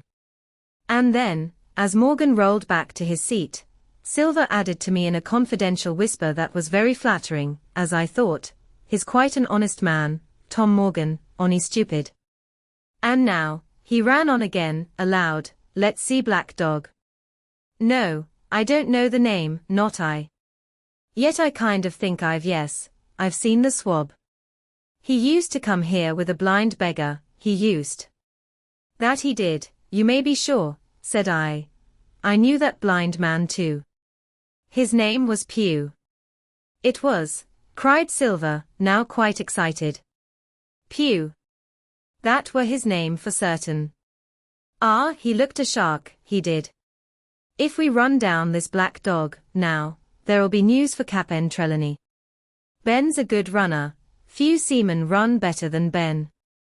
He should run him down, hand over hand, by the powers. He talked keel hauling, did he? I'll keel haul him. All the time he was jerking out these phrases, he was stumping up and down the tavern on his crutch, slapping tables with his hand, and giving such a show of excitement, as would have convinced an Old Bailey judge, or a Bow Street runner. My suspicions had been thoroughly reawakened on finding Black Dog at the spyglass, and I watched the cook narrowly. But he was too deep, and too ready, and too clever for me, and by the time the 2 men had come back out of breath and confessed that they had lost the track in a crowd, and been scolded like thieves, I would have gone bail for the innocence of Long John Silver. See here, now, Hawkins, said he, here's a blessed hard thing on a man like me, now, ain't it? There's Captain Trelawney, what's he to think? Here I have this confounded son of a Dutchman sitting in my own house drinking of my own rum. Here you comes and tells me of it plain, and here I let him give us all the slip before my blessed deadlights. Now, Hawkins, you do me justice with the cap'n. You're a lad, you are, but you're as smart as paint. I see that when you first come in. Now, here it is. What could I do with this old timber I hobble on? When I was an A.B. master mariner I'd have come up alongside of him, hand over hand, and broached him to in a brace of old shakes, I would, but now and then, all of a sudden, he stopped, and his jaw dropped as though he had remembered something. The score, he burst out. 3 goes, oh rum. Why, shiver my timbers, if I hadn't forgotten my score. And falling on a bench, he laughed until the tears ran down his cheeks. I could not help joining, and we laughed together, peal after peal, until the tavern rang again. Why, what a precious old sea calf I am, he said at last, wiping his cheeks. You and me should get on well, Hawkins, for I'll take my davy I should be rated ship's boy. But come now, stand by to go about. This won't do. Duty is duty, messmates. I'll put on my old cockerel hat, and step along of you to Cap'n Trelawney, and report this here affair. For mind you, it's serious, young Hawkins, and neither you nor me's come out of it with what I should make so bold as to call credit. Nor you neither, says you, not smart, none of the pair of us smart. But dash my buttons. That was a good UN about my score. And he began to laugh again, and that so heartily, that though I did not see the joke as he did, I was again obliged to join him in his mirth. On our little walk along the quays, he made himself the most interesting companion, telling me about the different ships that we passed by, their rig, tonnage, and nationality, explaining the work that was going forward, how one was discharging, another taking in cargo, and a third making ready for sea, and every now and then telling me some little anecdote of ships or seamen, or repeating a nautical phrase till I had learned it perfectly. I began to see that here was one of the best of possible shipmates. When we got to the inn, the squire and Dr. Livesey were seated together, finishing a quart of ale with a toast in it, before they should go aboard the schooner on a visit of inspection. Long John told the story from first to last, with a great deal of spirit, and the most perfect truth. That was how it were, now, weren't it, Hawkins, he would say, now and again, and I could always bear him entirely out. The 2 gentlemen regretted that Black Dog had got away, but we all agreed there was nothing to be done, and after he had been complimented, Long John took up his crutch and departed. All hands aboard by 4 this afternoon, shouted the squire after him. Aye, aye, sir, cried the cook in the passage. Well, squire, said Dr. Livesey, I don't put much faith in your discoveries, as a general thing, but I will say this, John Silver suits me. The man's a perfect trump, declared the squire. And now, added the doctor, Jim may come on board with us, may he not? To be sure he may, says squire. Take your hat, Hawkins, and we'll see the ship. 9 powder and arms. The Hispaniola lay some way out, and we went under the figureheads, and round the sterns of many other ships, and their cables sometimes grated underneath our keel, and sometimes swung above us. At last, however, we got alongside, and were met and saluted as we stepped aboard by the mate, Mr. Arrow, a brown old sailor with earrings in his ears and a squint. He and the squire were very thick and friendly, but I soon observed that things were not the same between Mr. Trelawney and the captain. This last was a sharp-looking man, who seemed angry with everything on board and was soon to tell us why, for we had hardly got down into the cabin, when a sailor followed us. Captain Smollett, sir, axing to speak with you, said he. I am always at the captain's orders. Show him in, said the squire. The captain, who was close behind his messenger, entered at once and shut the door behind him. Well, Captain Smollett, what have you to say? All well, I hope, all shipshape and seaworthy. Well, sir, said the captain, better speak plain, I believe, even at the risk of offence. I don't like this cruise. I don't like the men, and I don't like my officer. That's short and sweet. Perhaps, sir, you don't like the ship, inquired the squire, very angry, as I could see. I can't speak as to that, sir, not having seen her tried, said the captain. She seems a clever craft, more I can't say. Possibly, sir, you may not like your employer, either, says the squire. But here Dr. Livesey cut in. Stay a bit, said he, stay a bit. No use of such questions as that but to produce ill feeling. The captain has said too much, or he has said too little, and I'm bound to say that I require an explanation of his words. You don't, you say, like this cruise. Now, why? I was engaged, sir, on what we call sealed orders, to sail this ship for that gentleman where he should bid me, said the captain. So far so good. But now I find that every man, before the mast knows more than I do. I don't call that fair, now, do you? No, said Dr. Livesey, I don't.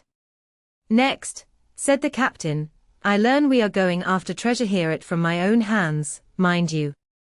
Now, treasure is ticklish work. I don't like treasure voyages on any account, and I don't like them, above all, when they are secret and when, begging your pardon, Mr. Trelawney, the secret has been told to the parrot. Silver's parrot? Asked the squire. It's a way of speaking, said the captain. Blabbed, I mean. It's my belief neither of you gentlemen know what you are about, but I'll tell you my way of it, life or death, and a close run. That is all clear, and, I dare say, true enough, replied Dr. Livesey. We take the risk, but we are not so ignorant as you believe us. Next, you say you don't like the crew. Are they not good seamen? I don't like them, sir, returned Captain Smollett. And I think I should have had the choosing of my own hands, if you go to that. Perhaps you should, replied the doctor. My friend should, perhaps, have taken you along with him, but the slight, if there be one, was unintentional. And you don't like Mr. Arrow? I don't, sir. I believe he's a good seaman, but he's too free with the crew to be a good officer. A mate should keep himself to himself, shouldn't drink with the men before the mast. Do you mean he drinks? Cried the squire. No, sir, replied the captain, only that is too familiar. Well now, and the short and long of it, captain, asked the doctor. Tell us what you want. Well, gentlemen, are you determined to go on this cruise? Like iron, answered the squire. Very good, said the captain. Then, as you've heard me very patiently, saying things that I could not prove, hear me a few words more. They are putting the powder and the arms in the fore-hold. Now, you have a good place under the cabin, why not put them there, first point? Then, you are bringing 4 of your own people with you, and they tell me some of them are to be berthed forward. Why not give them the berths here beside the cabin, second point? Any more? Asked Mr. Trelawney. One more, said the captain. There's been too much blabbing already. Far too much, agreed the doctor. I'll tell you what I've heard myself, continued Captain Smollett, that you have a map of an island, that there's crosses on the map to show where treasure is, and that the island lies, and then he named the latitude and longitude exactly. I never told that, cried the squire, to a soul. The hands know it, sir, returned the captain. Livesey, that must have been you or Hawkins, cried the squire. It doesn't much matter who it was, replied the doctor. And I could see that neither he nor the captain paid much regard to Mr. Trelawney's protestations. Neither did I, to be sure, he was so loose a talker, yet in this case I believe he was really right, and that nobody had told the situation of the island. Well, gentlemen, continued the captain, I don't know who has this map, but I make it a point, it shall be kept secret even from me and Mr. Arrow. Otherwise, I would ask you to let me resign. I see, said the doctor. You wish us to keep this matter dark, and to make a garrison of the stern part of the ship, manned with my friend's own people, and provided with all the arms and powder on board. In other words, you fear a mutiny. Sir, said Captain Smollett, with no intention to take offense, I deny your right to put words into my mouth. No captain, sir, would be justified in going to sea at all if he had ground enough to say that. As for Mr. Arrow, I believe him thoroughly honest. Some of the men are the same, all may be for what I know. But I am responsible for the ship's safety and the life of every man jack aboard of her. I see things going, as I think, not quite right. And I ask you to take certain precautions, or let me resign my berth. And that's all. Captain Smollett, began the doctor with a smile, did ever you hear the fable of the mountain and the mouse?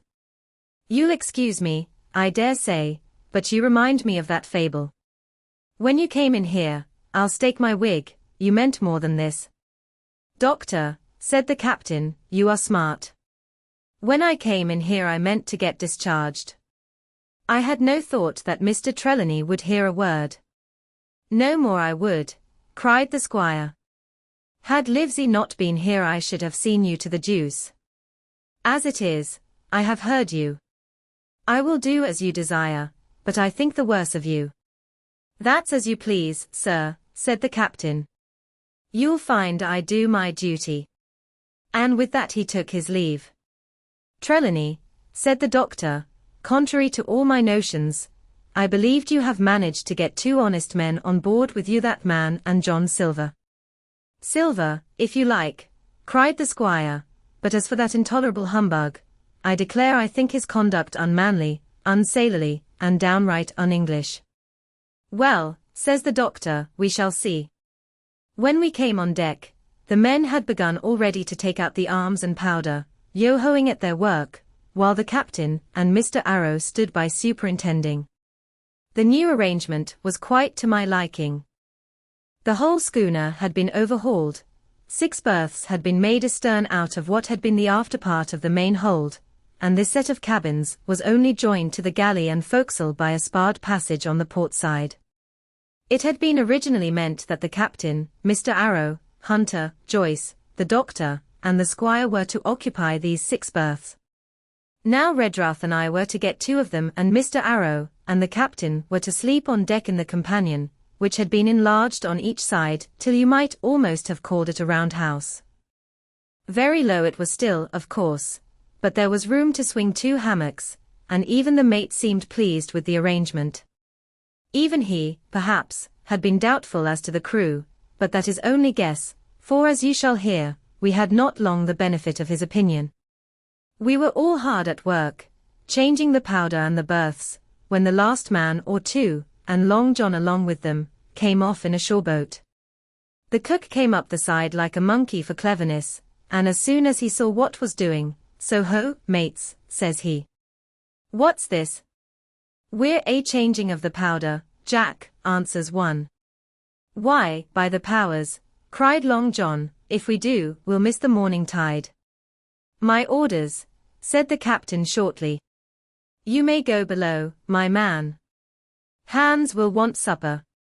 Aye, aye, sir, answered the cook, and touching his forelock, he disappeared at once in the direction of his galley. That's a good man, captain, said the doctor. Very likely, sir, replied Captain Smollett. Easy with that, men, easy, he ran on, to the fellows who were shifting the powder, and then suddenly observing me examining the swivel we carried amidships, a long brass 9, here you, ship's boy, he cried, out o' that. Off with you to the cook and get some work. And then as I was hurrying off I heard him say, quite loudly, to the doctor, I'll have no favourites on my ship. I assure you I was quite of the squire's way of thinking, and hated the captain deeply. The voyage all that night we were in a great bustle getting things stowed in their place, and boatfuls of the squire's friends, Mr. Blandley and the like, coming off to wish him a good voyage and a safe return. We never had a night at the Admiral Benbow when I had half the work, and I was dog-tired when, a little before dawn, the boatswain sounded his pipe and the crew began to man the capstan bars. I might have been twice as weary, yet I would not have left the deck. All was so new and interesting to me, the brief commands, the shrill note of the whistle, the men bustling to their places in the glimmer of the ship's lanterns. Now, barbecue, tip us a stave, cried one voice. The old one, cried another. Aye, aye, mates, said Long John, who was standing by, with his crutch under his arm, and at once broke out in the air and words I knew so well, 15 men on the dead man's chest, and then the whole crew bore chorus, yo-ho-ho, and a bottle of rum. And at the third ho, drove the bars before them with a will. Even at that exciting moment it carried me back to the old Admiral Benbow in a second, and I seemed to hear the voice of the captain piping in the chorus. But soon the anchor was short up. Soon it was hanging dripping at the bows. Soon the sails began to draw, and the land and shipping to flit by on either side, and before I could lie down to snatch an hour of slumber the Hispaniola had begun her voyage to the Isle of Treasure. I am not going to relate that voyage in detail. It was fairly prosperous. The ship proved to be a good ship, the crew were capable seamen, and the captain thoroughly understood his business. But before we came the length of Treasure Island, 2 or 3 things had happened which require to be known. Mr. Arrow, first of all, turned out even worse than the captain had feared. He had no command among the men, and people did what they pleased with him. But that was by no means the worst of it, for after a day or 2 at sea he began to appear on deck with hazy eye, red cheeks, stuttering tongue, and other marks of drunkenness. Time after time he was ordered below in disgrace. Sometimes he fell and cut himself. Sometimes he lay all day long in his little bunk at one side of the companion. Sometimes for a day or 2 he would be almost sober and attend to his work at least passably. In the meantime, we could never make out where he got the drink. That was the ship's mystery. Watch him as we pleased, we could do nothing to solve it, and when we asked him to his face, he would only laugh if he were drunk, and if he was sober deny solemnly that he ever tasted anything but water. He was not only useless as an officer and a bad influence amongst the men, but it was plain that at this rate he must soon kill himself outright. So nobody was much surprised, nor very sorry, when one dark night, with a head sea, he disappeared entirely and was seen no more. Overboard, said the captain. Well, gentlemen, that saves the trouble of putting him in irons. But there we were, without a mate, and it was necessary, of course, to advance one of the men. The boatswain, Job Anderson, was the likeliest man aboard, and though he kept his old title, he served in a way as mate. Mr. Trelawney had followed the sea, and his knowledge made him very useful, for he often took a watch himself in easy weather. And the coxswain, Israel Hands, was a careful, wily, old, experienced seaman who could be trusted at a pinch with almost anything. He was a great confidant of Long John Silver, and so the mention of his name leads me on to speak of our ship's cook, Barbecue, as the men called him. Aboard ship he carried his crutch by a lanyard round his neck, to have both hands as free as possible. It was something to see him wedge the foot of the crutch against a bulkhead, and propped against it, yielding to every movement of the ship, get on with his cooking like someone safe ashore. Still more strange was it to see him in the heaviest of weather cross the deck.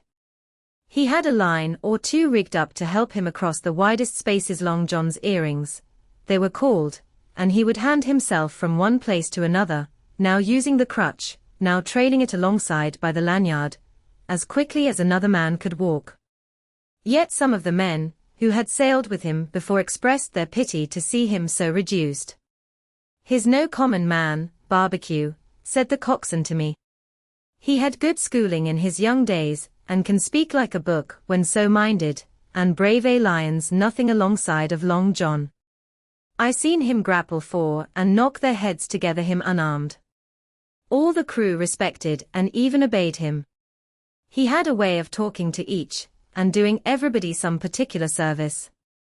To me he was unweariedly kind, and always glad to see me in the galley, which he kept as clean as a new pin, the dishes hanging up burnished and his parrot in a cage in one corner. "Come away, Hawkins," he would say, "come and have a yarn with John. Nobody more welcome than yourself, my son. Sit you down and hear the news. Here's Cap'n Flint, I calls my parrot Cap'n Flint. after the famous buccaneer hears Cap'n Flint predicting success to our voyage. Wasn't you, Cap'n? And the parrot would say, with great rapidity, pieces of 8. Pieces of 8. Pieces of 8, till you wondered that it was not out of breath, or till John threw his handkerchief over the cage.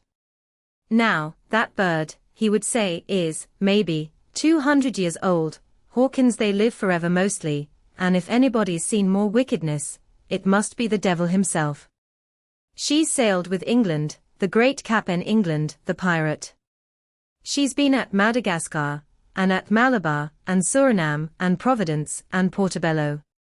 She was at the fishing up of the wrecked plate ships. It's there she learned pieces of 8, and little wonder, 350,000 of M. Hawkins. She was at the boarding of the Viceroy of the Indies out of Goa, she was, and to look at her you would think she was a babby. But you smelt powder, didn't you, Cap'n? Stand by to go about, the parrot would scream. Ah, she's a handsome craft, she is, the cook would say, and give her sugar from his pocket, and then the bird would peck at the bars and swear straight on, passing belief for wickedness.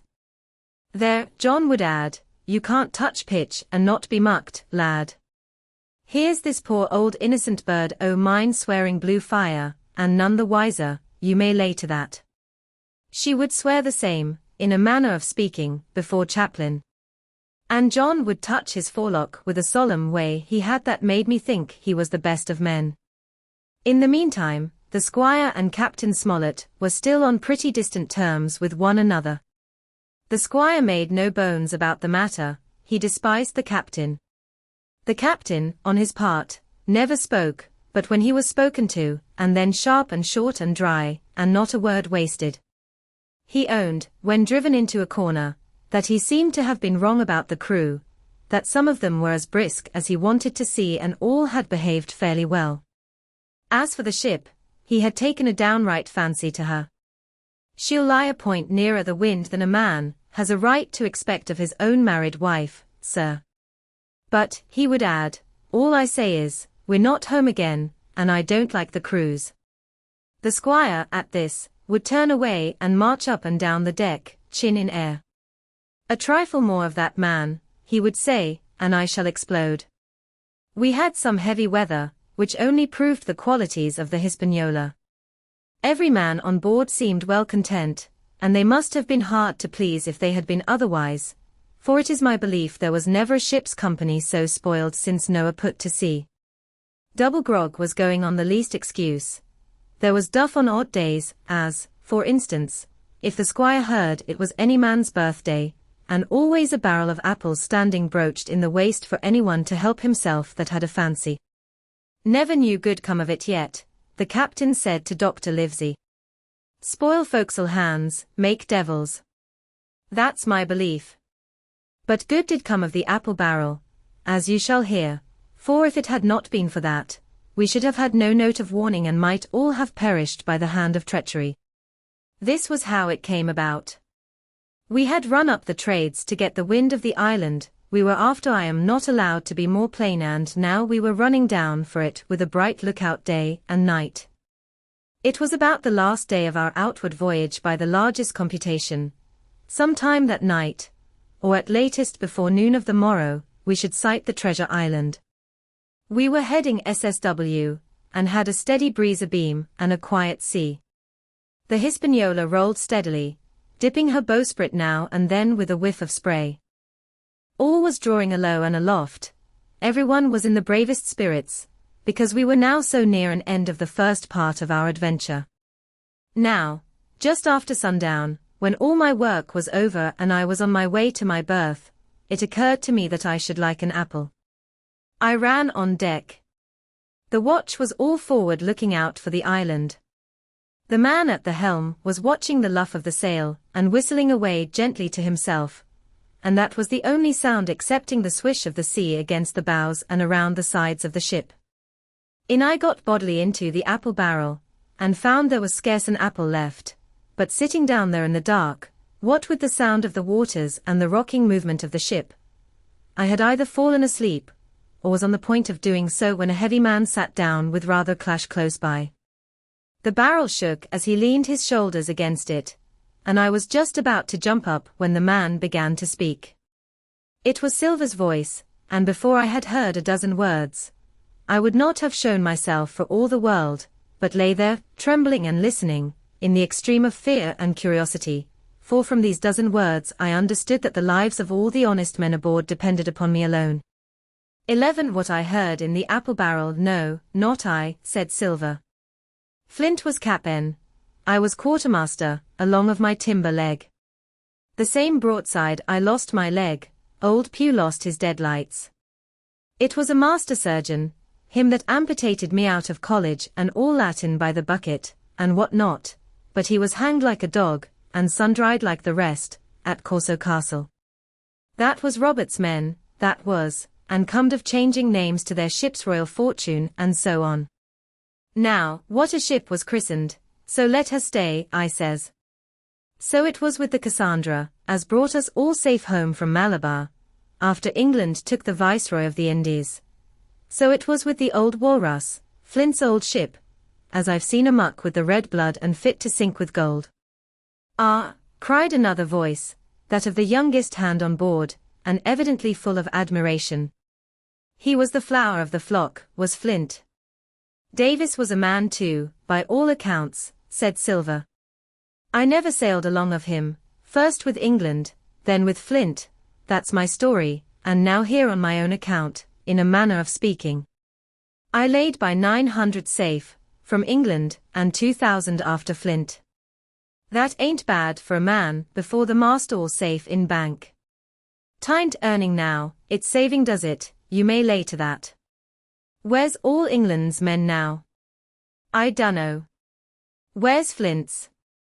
Why, most on M aboard here, and glad to get the duff been begging before that, some on M. Old Pew, as had lost his sight, and might have thought shame, spends £1,200 in a year, like a lord in Parliament. Where is he now?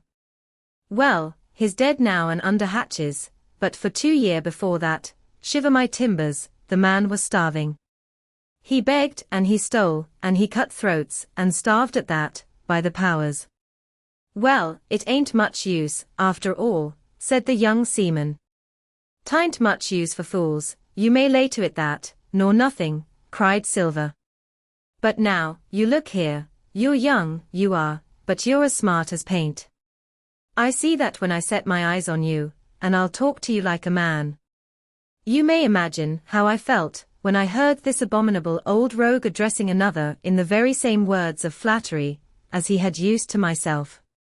I think, if I had been able, that I would have killed him through the barrel. Meantime, he ran on, little supposing he was overheard. Here it is about gentlemen of fortune. They lives rough, and they risk swinging, but they eat and drink like fighting cocks, and when a cruise is done, why, it's hundreds of pounds instead of hundreds of farthings in their pockets. Now, the most goes for rum and a good fling, and to sea again in their shirts. But that's not the course I lay. I puts it all away, some here, some there, and none too much anywheres, by reason of suspicion. I'm 50, mark you, once back from this cruise, I set up gentlemen in earnest. Time enough too, says you. Ah, but I've lived easy in the meantime, never denied myself nothing heart desires, and slept soft and ate dainty all my days, but when at sea. And how did I begin? Before the mast, like you. Well, said the other, but all the other money's gone now, ain't it? You daren't show face in Bristol after this. Why, where might you suppose it was? Asked Silver derisively. At Bristol, in banks and places, answered his companion. It were, said the cook, it were when we weighed anchor. But my old missus has it all by now. And the spyglass is sold, lease and goodwill and rigging, and the old girl's off to meet me. I would tell you where, for I trust you, but it'd make jealousy among the mates. And can you trust your missus? Asked the other. Gentlemen of fortune, returned the cook, usually trusts little among themselves, and right they are, you may lay to it. But I have a way with me, I have. When a mate brings a slip on his cable one as knows me, I mean it won't be in the same world with old John. There was some that was feared of Pew, and some that was feared of Flint, but Flint his own self was feared of me. Feared he was, and proud. They was the roughest crew afloat, was Flint's. The devil himself would have been feared to go to sea with them. Well now, I tell you, I'm not a boasting man, and you seen yourself how easy I keep company, but when I was quartermaster, lambs wasn't the word for Flint's old buccaneers. Ah, you may be sure of yourself in old John's ship. Well, I tell you now, replied the lad, I didn't half a quarter like the job till I had this talk with you, John, but there's my hand on it now. And a brave lad you were, and smart too, answered Silver, shaking hands so heartily that all the barrel shook, and a finer figurehead for a gentleman of fortune I never clapped my eyes on. By this time, I had begun to understand the meaning of their terms. By a gentleman of fortune, they plainly meant neither more nor less than a common pirate, and the little scene that I had overheard was the last act in the corruption of one of the honest hands, perhaps of the last one left aboard. But on this point I was soon to be relieved, for Silver giving a little whistle, a third man strolled up, and sat down by the party. Dick's square, said Silver. Oh, I know Dick was square, returned the voice of the coxswain, Israel Hands. He's no fool, is Dick. And he turned his quid and spat. But look here, he went on, here's what I want to know, Barbecue. How long are we going to stand off and on like a blessed bumboat? I've had most enough Cap'n Smollett, he's hazed me long enough, by thunder. I want to go into that cabin, I do. I want their pickles and wines and that. Israel, said Silver, your head ain't much account, nor ever was. But you're able to hear, I reckon, leastways, your ears is big enough. Now, here's what I say, you'll berth forward, and you'll live hard, and you'll speak soft, and you'll keep sober till I give the word, and you may lay to that, my son. Well, I don't say no, do I? Growled the coxswain. What I say is, when? That's what I say. When? By the powers, cried Silver. Well now, if you want to know, I'll tell you when. The last moment I can manage, and that's when. Here's a first-rate seaman, Cap'n Smollett, sails the blessed ship for us. Here's this squire and doctor with a map and such. I don't know where it is, do I? No more do you, says you. Well then, I mean this squire and doctor shall find the stuff, and help us to get it aboard, by the powers. Then we'll see. If I was sure of you all, sons of double Dutchmen, I'd have Cap'n Smollett navigate us halfway back again, before I struck. Why, we're all seamen aboard here, I should think, said the lad Dick. We're all forecastle hands, you mean, snapped Silver. We can steer a course, but who's to set one? That's what all you gentlemen split on, first and last.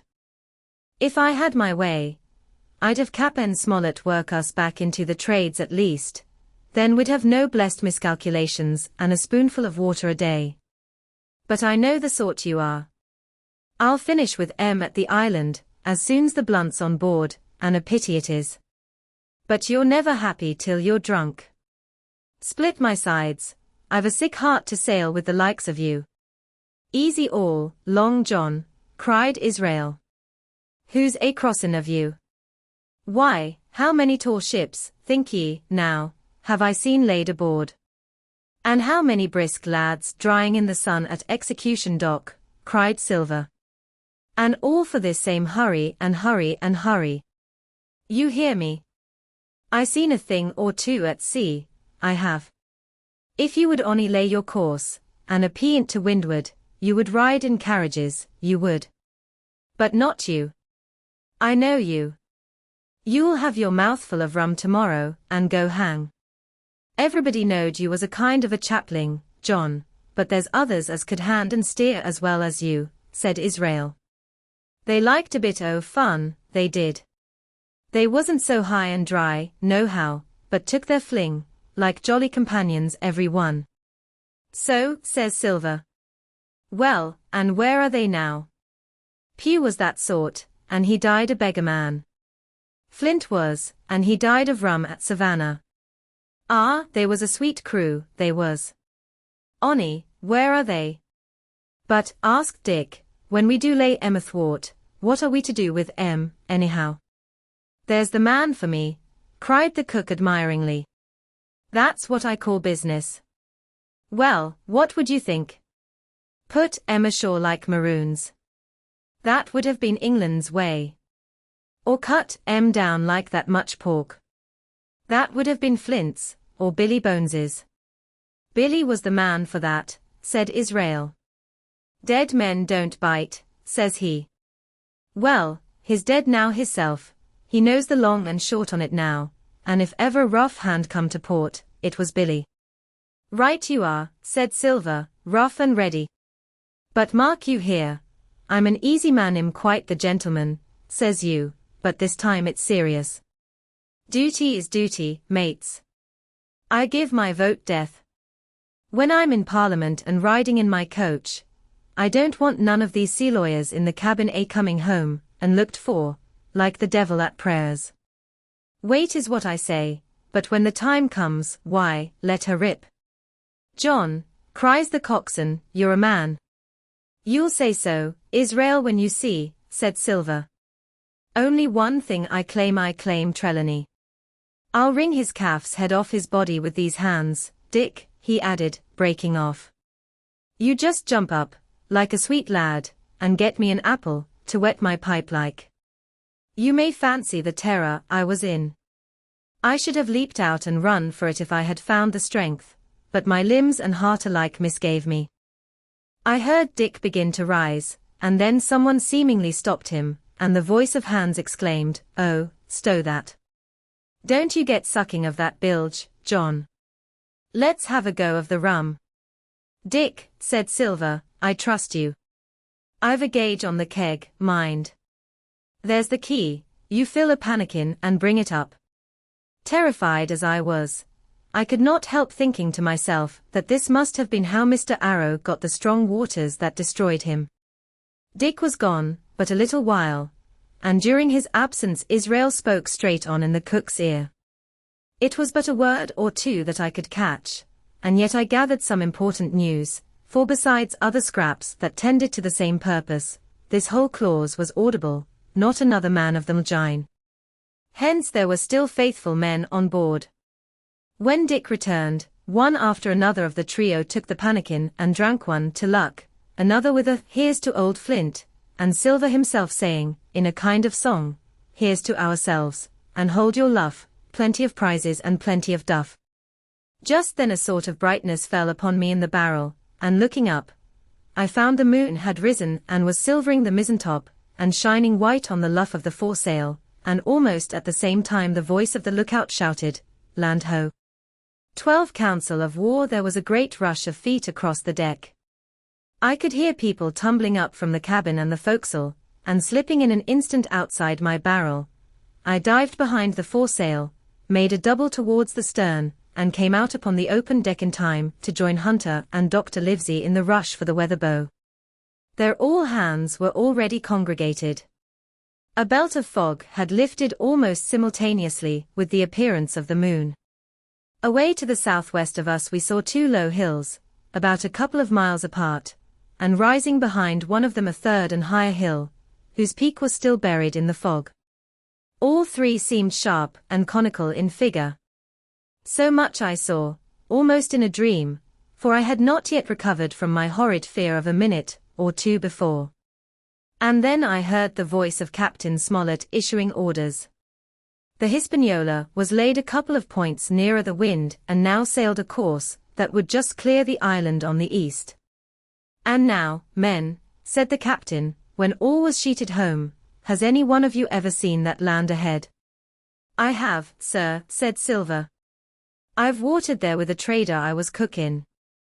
"The anchorage is on the south, behind an islet, I fancy?" asked the captain. "Yes, sir, Skeleton Island they calls it. It were a main place for pirates once, and a hand we had on board knowed all their names for it." That hill to the nor'ard they calls the foremast hill. There are 3 hills in a row running south'ard fore, main and mizzen, sir. But the main that's the big UN, with the cloud on it they usually calls the spyglass, by reason of a lookout they kept when they was in the anchorage cleaning, for it's there they cleaned their ships, sir, asking your pardon. I have a chart here, says Captain Smollett. See if that's the place. Long John's eyes burned in his head as he took the chart, but by the fresh look of the paper I knew he was doomed to disappointment. This was not the map we found in Billy Bones's chest, but an accurate copy, complete in all things names and heights and soundings with the single exception of the red crosses and the written notes. Sharp as must have been his annoyance, Silver had the strength of mind to hide it. Yes, sir, said he, this is the spot, to be sure, and very prettily draught out. Who might have done that, I wonder? The pirates were too ignorant, I reckon. Aye, here it is, Captain, Kidd's Anchorage, just the name my shipmate called it. There's a strong current runs along the south, and then away nor'ard up the west coast. Right you was, sir, says he, to haul your wind and keep the weather of the island. Leastways, if such was your intention as to enter and careen, and there ain't no better place for that in these waters. Thank you, my man, says Captain Smollett. I'll ask you later on to give us a help. You may go. I was surprised at the coolness with which John avowed his knowledge of the island, and I own I was half frightened when I saw him drawing nearer to myself. He did not know, to be sure, that I had overheard his counsel from the apple barrel, and yet I had by this time taken such a horror of his cruelty, duplicity, and power that I could scarce conceal a shudder when he laid his hand upon my arm. Ah, says he, this here is a sweet spot, this island a sweet spot for a lad to get ashore on. You'll bathe, and you'll climb trees, and you'll hunt goats, you will, and you'll get aloft on them hills like a goat yourself. Why, it makes me young again. I was going to forget my timber leg, I was. It's a pleasant thing to be young and have 10 toes, and you may lay to that. When you want to go a bit of exploring, you just ask old John, and he'll put up a snack for you to take along. And clapping me in the friendliest way upon the shoulder, he hobbled off forward and went below. Captain Smollett, the squire, and Dr. Livesey were talking together on the quarter-deck, and anxious as I was to tell them my story, I durst not interrupt them openly. While I was still casting about in my thoughts to find some probable excuse, Dr. Livesey called me to his side. He had left his pipe below, and being a slave to tobacco, had meant that I should fetch it, but as soon as I was near enough to speak and not to be overheard, I broke immediately, Doctor, let me speak. Get the captain and squire down to the cabin, and then make some pretence to send for me. I have terrible news. The doctor changed countenance a little, but next moment he was master of himself. Thank you, Jim, said he quite loudly, that was all I wanted to know, as if he had asked me a question. And with that he turned on his heel and rejoined the other 2.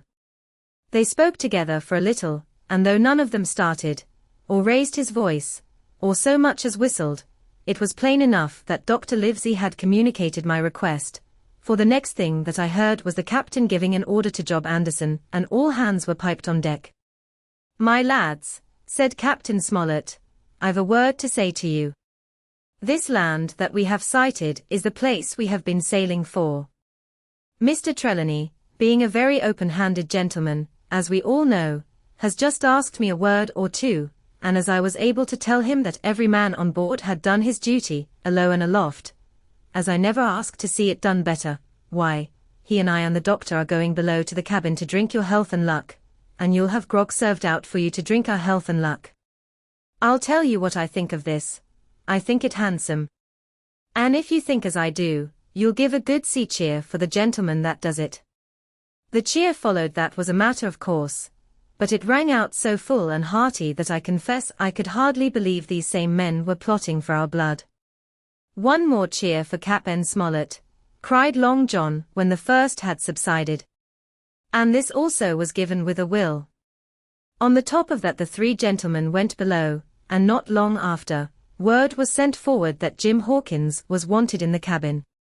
I found them all three seated round the table, a bottle of Spanish wine and some raisins before them, and the doctor smoking away, with his wig on his lap, and that, I knew, was a sign that he was agitated.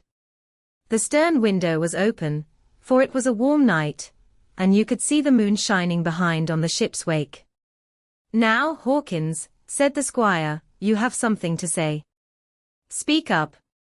I did as I was bid, and as short as I could make it, told the whole details of Silver's conversation. Nobody interrupted me till I was done, nor did any one of the three of them make so much as a movement, but they kept their eyes upon my face from first to last. "Jim," said Dr.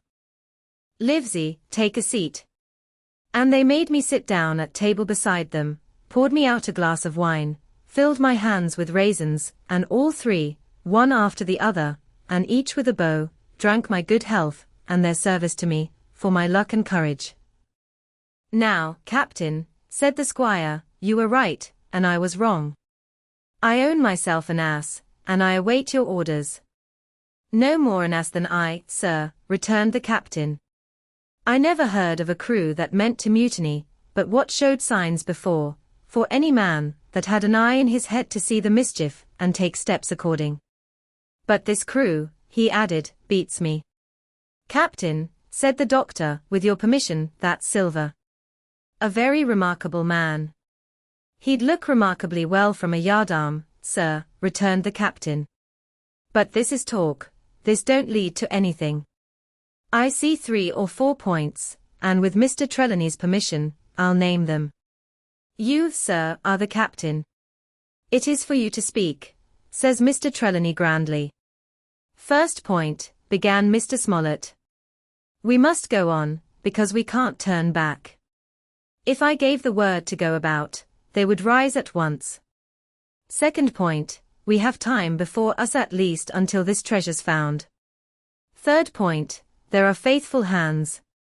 Now, sir, it's got to come to blows sooner or later, and what I propose is to take time by the forelock, as the saying is, and come to blows some fine day when they least expect it.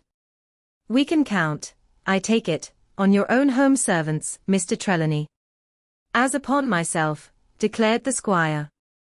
"3, reckoned the captain, ourselves make 7, counting Hawkins here. Now, about the honest hands." "Most likely Trelawney's own men," said the doctor, "those he had picked up for himself before he lit on Silver." "Nay," replied the squire. "Hans was one of mine." "I did think I could have trusted Hans," added the captain. "And to think that they are all Englishmen," broke out the squire. "Sir, I could find it in my heart to blow the ship up." "Well, gentlemen," said the captain, "the best that I can say is not much. We must lay to, if you please, and keep a bright lookout. It's trying on a man, I know. It would be pleasanter to come to blows. But there's no help for it till we know our men. Lay to, and whistle for a wind, that's my view. Jim here," said the doctor, "can help us more than anyone.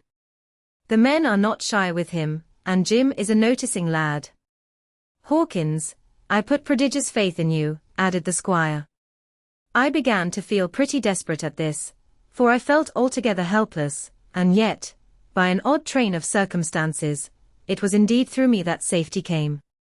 In the meantime, talk as we pleased, there were only 7 out of the 26 on whom we knew we could rely, and out of these 7 1 was a boy, so that the grown men on our side were 6 to their 19. Part 3 My Shore Adventure 13 How I began my shore adventure. The appearance of the island, when I came on deck next morning, was altogether changed. Although the breeze had now utterly ceased, we had made a great deal of way during the night, and were now lying becalmed about half a mile to the southeast of the low eastern coast. Grey-coloured woods covered a large part of the surface. This even tint was indeed broken up by streaks of yellow sandbreak in the lower lands, and by many tall trees of the pine family, outtopping the others some singly, some in clumps, but the general colouring was uniform and sad. The hills ran up clear above the vegetation in spires of naked rock. All were strangely shaped, and the spyglass, which was by 300 or 400 feet the tallest on the island, was likewise the strangest in configuration, running up sheer from almost every side and then suddenly cut off at the top like a pedestal to put a statue on. The Hispaniola was rolling scuppers under in the ocean swell. The booms were tearing at the blocks, the rudder was banging to and fro, and the whole ship creaking, groaning, and jumping like a manufactory. I had to cling tight to the backstay, and the world turned giddily before my eyes, for though I was a good enough sailor, when there was way on, this standing still and being rolled about like a bottle was a thing I never learned to stand without a qualm, or so, above all in the morning, on an empty stomach. Perhaps it was the look of the island, with its grey, melancholy woods, and wild stone spires, and the surf that we could both see and hear foaming and thundering on the steep beach at least, although the sun shone bright and hot, and the shore birds were fishing and crying all around us, and you would have thought anyone would have been glad to get to land after being so long at sea. My heart sank, as the saying is, into my boots, and from the first look onward, I hated the very thought of Treasure Island. We had a dreary morning's work before us, for there was no sign of any wind, and the boats had to be got out and manned, and the ship warped 3 or 4 miles round the corner of the island and up the narrow passage to the haven behind Skeleton Island. I volunteered for one of the boats, where I had, of course, no business. The heat was sweltering, and the men grumbled fiercely over their work. Anderson was in command of my boat, and instead of keeping the crew in order, he grumbled as loud as the worst. "Well," he said with an oath, "it's not forever." I thought this was a very bad sign, for up to that day the men had gone briskly and willingly about their business, but the very sight of the island had relaxed the cords of discipline. All the way in, Long John stood by the steersman and conned the ship. He knew the passage like the palm of his hand, and though the man in the chains got everywhere more water than was down in the chart, John never hesitated once. "There's a strong scour with the ebb," he said, "and this here passage has been dug out, in a manner of speaking, with a spade. We brought up just where the anchor was in the chart, about 1/3 of a mile from each shore, the mainland on one side and Skeleton Island on the other. The bottom was clean sand. The plunge of our anchor sent up clouds of birds wheeling and crying over the woods, but in less than a minute they were down again, and all was once more silent. The place was entirely landlocked, buried in woods, the trees coming right down to high water mark, the shores mostly flat, and the hilltops standing round at a distance in a sort of amphitheatre, one here, one there. 2 little rivers, or rather 2 swamps, emptied out into this pond, as you might call it, and the foliage round that part of the shore had a kind of poisonous brightness. From the ship we could see nothing of the house or stockade, for they were quite buried among trees, and if it had not been for the chart on the companion, we might have been the first that had ever anchored there since the island arose out of the seas. There was not a breath of air moving, nor a sound, but that of the surf booming half a mile away along the beaches, and against the rocks outside. A peculiar stagnant smell hung over the anchorage, a smell of sodden leaves and rotting tree trunks. I observed the doctor sniffing and sniffing, like someone tasting a bad egg. "I don't know about treasure," he said, "but I'll stake my wig there's fever here." If the conduct of the men had been alarming in the boat, it became truly threatening when they had come aboard. They lay about the deck growling together in talk. The slightest order was received with a black look and grudgingly and carelessly obeyed. Even the honest hands must have caught the infection, for there was not one man aboard to mend another. Mutiny, it was plain, hung over us like a thundercloud. And it was not only we of the cabin party who perceived the danger.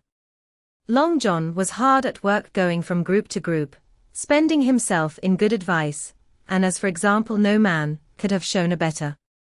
He fairly outstripped himself in willingness and civility, he was all smiles to everyone. If an order were given, John would be on his crutch in an instant, with the cheeriest "Aye, aye, sir" in the world, and when there was nothing else to do, he kept up one song after another, as if to conceal the discontent of the rest. Of all the gloomy features of that gloomy afternoon, this obvious anxiety on the part of Long John appeared the worst. We held a council in the cabin. "Sir," said the captain, "if I risk another order, the whole ship will come about our ears by the run. You see, sir, here it is. I get a rough answer, do I not? Well, if I speak back, Pikes will be going in 2 shakes, if I don't, Silver will see there's something under that, and the game's up. Now, we've only one man to rely on." "And who is that?" asked the squire. "Silver, sir," returned the captain. "He's as anxious as you and I to smother things up. This is a tiff, he'd soon talk Em out of it if he had the chance, and what I propose to do is to give him the chance. Let's allow the men an afternoon ashore. If they all go, why we'll fight the ship. If they none of them go, well then, we hold the cabin, and God defend the right. If some go, you mark my words, sir, Silver'll bring Em aboard again as mild as lambs." It was so decided. Loaded pistols were served out to all the shore men. Hunter, Joyce, and Redruth were taken into our confidence and received the news with less surprise and a better spirit than we had looked for. And then the captain went on deck and addressed the crew. "My lads," said he, "we've had a hot day and are all tired and out of sorts. A turn ashore hurt nobody. The boats are still in the water, you can take the gigs, and as many as please may go ashore for the afternoon. I'll fire a gun half an hour before sundown. I believe the silly fellows must have thought they would break their shins over treasure, as soon as they were landed, for they all came out of their sulks in a moment and gave a cheer that started the echo in a faraway hill, and sent the birds once more flying and squalling round the anchorage. The captain was too bright to be in the way. He whipped out of sight in a moment, leaving Silver to arrange the party, and I fancy it was as well he did so. Had he been on deck, he could no longer so much as have pretended not to understand the situation. It was as plain as day. Silver was the captain, and a mighty rebellious crew he had of it. The honest hands, and I was soon to see it proved that there were such on board must have been very stupid fellows. Or rather, I suppose the truth was this, that all hands were disaffected by the example of the ringleaders, only some more, some less, and a few, being good fellows in the main, could neither be led nor driven any further. It is one thing to be idle and skulk, and quite another to take a ship and murder a number of innocent men. At last, however, the party was made up. 6 fellows were to stay on board, and the remaining 13, including Silver, began to embark. Then it was that there came into my head the first of the mad notions that contributed so much to save our lives. If 6 men were left by Silver, it was plain our party could not take and fight the ship, and since only 6 were left, it was equally plain that the cabin party had no present need of my assistance. It occurred to me at once to go ashore.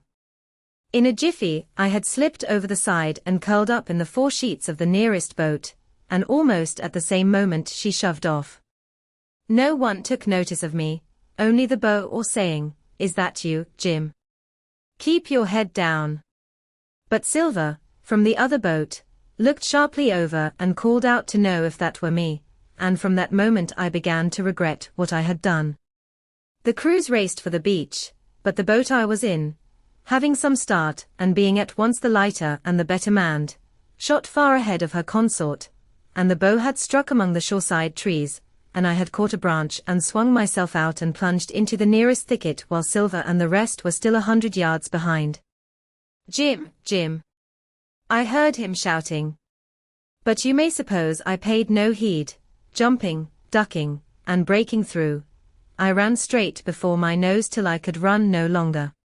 14 the first blow, I was so pleased at having given the slip to Long John that I began to enjoy myself, and look around me with some interest on the strange land that I was in. I had crossed a marshy tract full of willows, bulrushes, and odd, outlandish, swampy trees, and I had now come out upon the skirts of an open piece of undulating, sandy country, about a mile long, dotted with a few pines and a great number of contorted trees, not unlike the oak in growth, but pale in the foliage, like willows. On the far side of the open stood one of the hills, with two quaint, craggy peaks shining vividly in the sun. I now felt for the first time the joy of exploration. The isle was uninhabited, my shipmates I had left behind, and nothing lived in front of me but dumb brutes and fowls. I turned hither and thither among the trees. Here and there were flowering plants, unknown to me. Here and there I saw snakes, and one raised his head from a ledge of rock and hissed at me with a noise not unlike the spinning of a top. Little did I suppose that he was a deadly enemy, and that the noise was the famous rattle. Then I came to a long thicket of these oak-like trees or evergreen, oaks. I heard afterwards they should be called, which grew low along the sand like brambles, the boughs curiously twisted, the foliage compact, like thatch. The thicket stretched down from the top of one of the sandy knolls, spreading and growing taller as it went, until it reached the margin of the broad, reedy fen, through which the nearest of the little rivers soaked its way into the anchorage. The marsh was steaming in the strong sun, and the outline of the spyglass trembled through the haze. All at once there began to go a sort of bustle among the bulrushes. A wild duck flew up with a quack, another followed, and soon over the whole surface of the marsh a great cloud of birds hung screaming and circling in the air. I judged at once that some of my shipmates must be drawing near along the borders of the fen.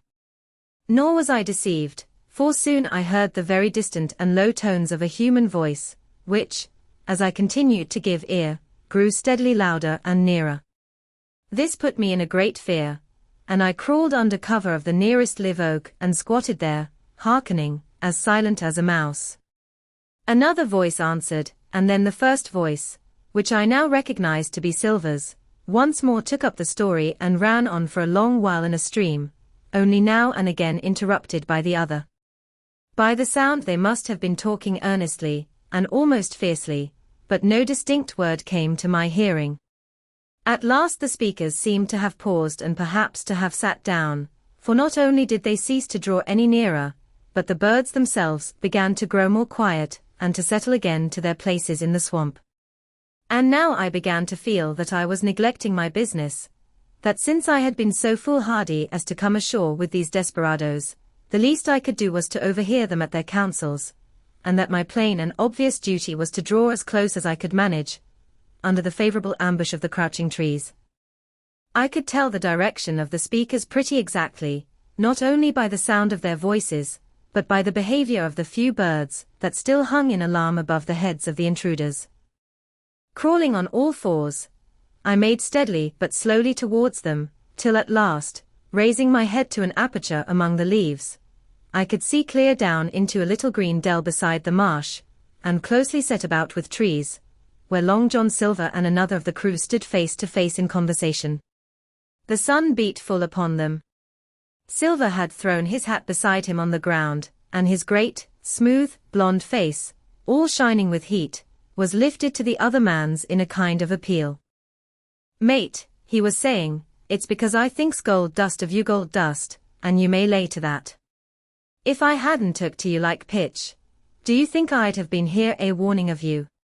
All's up you can't make nor mend, it's to save your neck that I'm a speaking, and if one of the wild uns knew it, where'd I be, Tom now, tell me, where'd I be?" "Silver," said the other man, and I observed he was not only red in the face, but spoke as hoarse as a crow, and his voice shook too, like a taut rope. "Silver," says he, "you're old, and you're honest, or has the name for it, and you've money too, which lots of poor sailors hasn't, and you're brave, or I mistook. And will you tell me you'll let yourself be led away with that kind of a mess of swabs? Not you. As sure as God sees me, I'd sooner lose my hand. If I turn agin my duty," and then all of a sudden he was interrupted by a noise. I had found one of the honest hands. Well, here, at that same moment, came news of another. Far away out in the marsh there arose, all of a sudden, a sound like the cry of anger, then another on the back of it, and then one horrid, long-drawn scream. The rocks of the spyglass re-echoed it a score of times. The whole troop of marsh birds rose again, darkening heaven, with a simultaneous whir, and long after that death yell was still ringing in my brain. Silence had re-established its empire, and only the rustle of the redescending birds and the boom of the distant surges disturbed the languor of the afternoon. Tom had leaped at the sound, like a horse at the spur, but Silver had not winked an eye. He stood where he was, resting lightly on his crutch, watching his companion like a snake about to spring. "John," said the sailor, stretching out his hand. "Hands off," cried Silver, leaping back a yard, as it seemed to me, with the speed and security of a trained gymnast. "Hands off, if you like, John Silver," said the other. "It's a black conscience that can make you feared of me. But in heaven's name, tell me, what was that?" "That," returned Silver, smiling away, but warier than ever, his eye a mere pinpoint in his big face, but gleaming like a crumb of glass. "That? Oh, I reckon that'll be Alan." And at this point Tom flashed out like a hero. "Alan," he cried. "Then rest his soul for a true seaman. And as for you, John Silver, long you've been a mate of mine, but you're mate of mine no more. If I die like a dog, I'll die in my duty. You've killed Alan, have you? Kill me too, if you can. But I defies you." And with that, this brave fellow turned his back directly on the cook and set off walking for the beach. But he was not destined to go far. With a cry John seized the branch of a tree, whipped the crutch out of his armpit, and sent that uncouth missile hurtling through the air. It struck poor Tom, point foremost, and with stunning violence, right between the shoulders in the middle of his back. His hands flew up, he gave a sort of gasp, and fell. Whether he were injured much or little, none could ever tell. Like enough, to judge from the sound, his back was broken on the spot. But he had no time given him to recover. Silver, agile as a monkey even without leg or crutch, was on the top of him next moment, and had twice buried his knife up to the hilt in that defenseless body. From my place of ambush, I could hear him pant aloud as he struck the blows.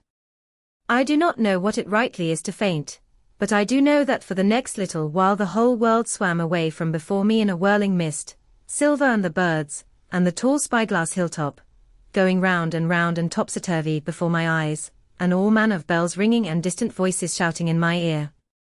When I came again to myself the monster had pulled himself together, his crutch under his arm, his hat upon his head. Just before him Tom lay motionless upon the sward, but the murderer minded him not a whit, cleansing his blood-stained knife the while upon a wisp of grass. Everything else was unchanged, the sun still shining mercilessly on the steaming marsh, and the tall pinnacle of the mountain, and I could scarce persuade myself that murder had been actually done, and a human life cruelly cut short a moment since before my eyes. But now John put his hand into his pocket, brought out a whistle, and blew upon it several modulated blasts that rang far across the heated air. I could not tell, of course, the meaning of the signal, but it instantly awoke my fears. More men would be coming. I might be discovered. They had already slain 2 of the honest people. After Tom and Alan, might not I come next? Instantly I began to extricate myself and crawl back again, with what speed and silence I could manage, to the more open portion of the wood. As I did so, I could hear hails coming and going between the old buccaneer and his comrades, and this sound of danger lent me wings. As soon as I was clear of the thicket, I ran as I never ran before, scarce minding the direction of my flight, so long as it led me from the murderers, and as I ran, fear grew and grew upon me until it turned into a kind of frenzy. Indeed, could anyone be more entirely lost than I? When the gun fired, how should I dare to go down to the boats among those fiends, still smoking from their crime? Would not the first of them who saw me wring my neck like a snipe's? Would not my absence itself be an evidence to them of my alarm, and therefore of my fatal knowledge? It was all over, I thought. Goodbye to the Hispaniola, goodbye to the squire, the doctor, and the captain. There was nothing left for me but death by starvation, or death by the hands of the mutineers.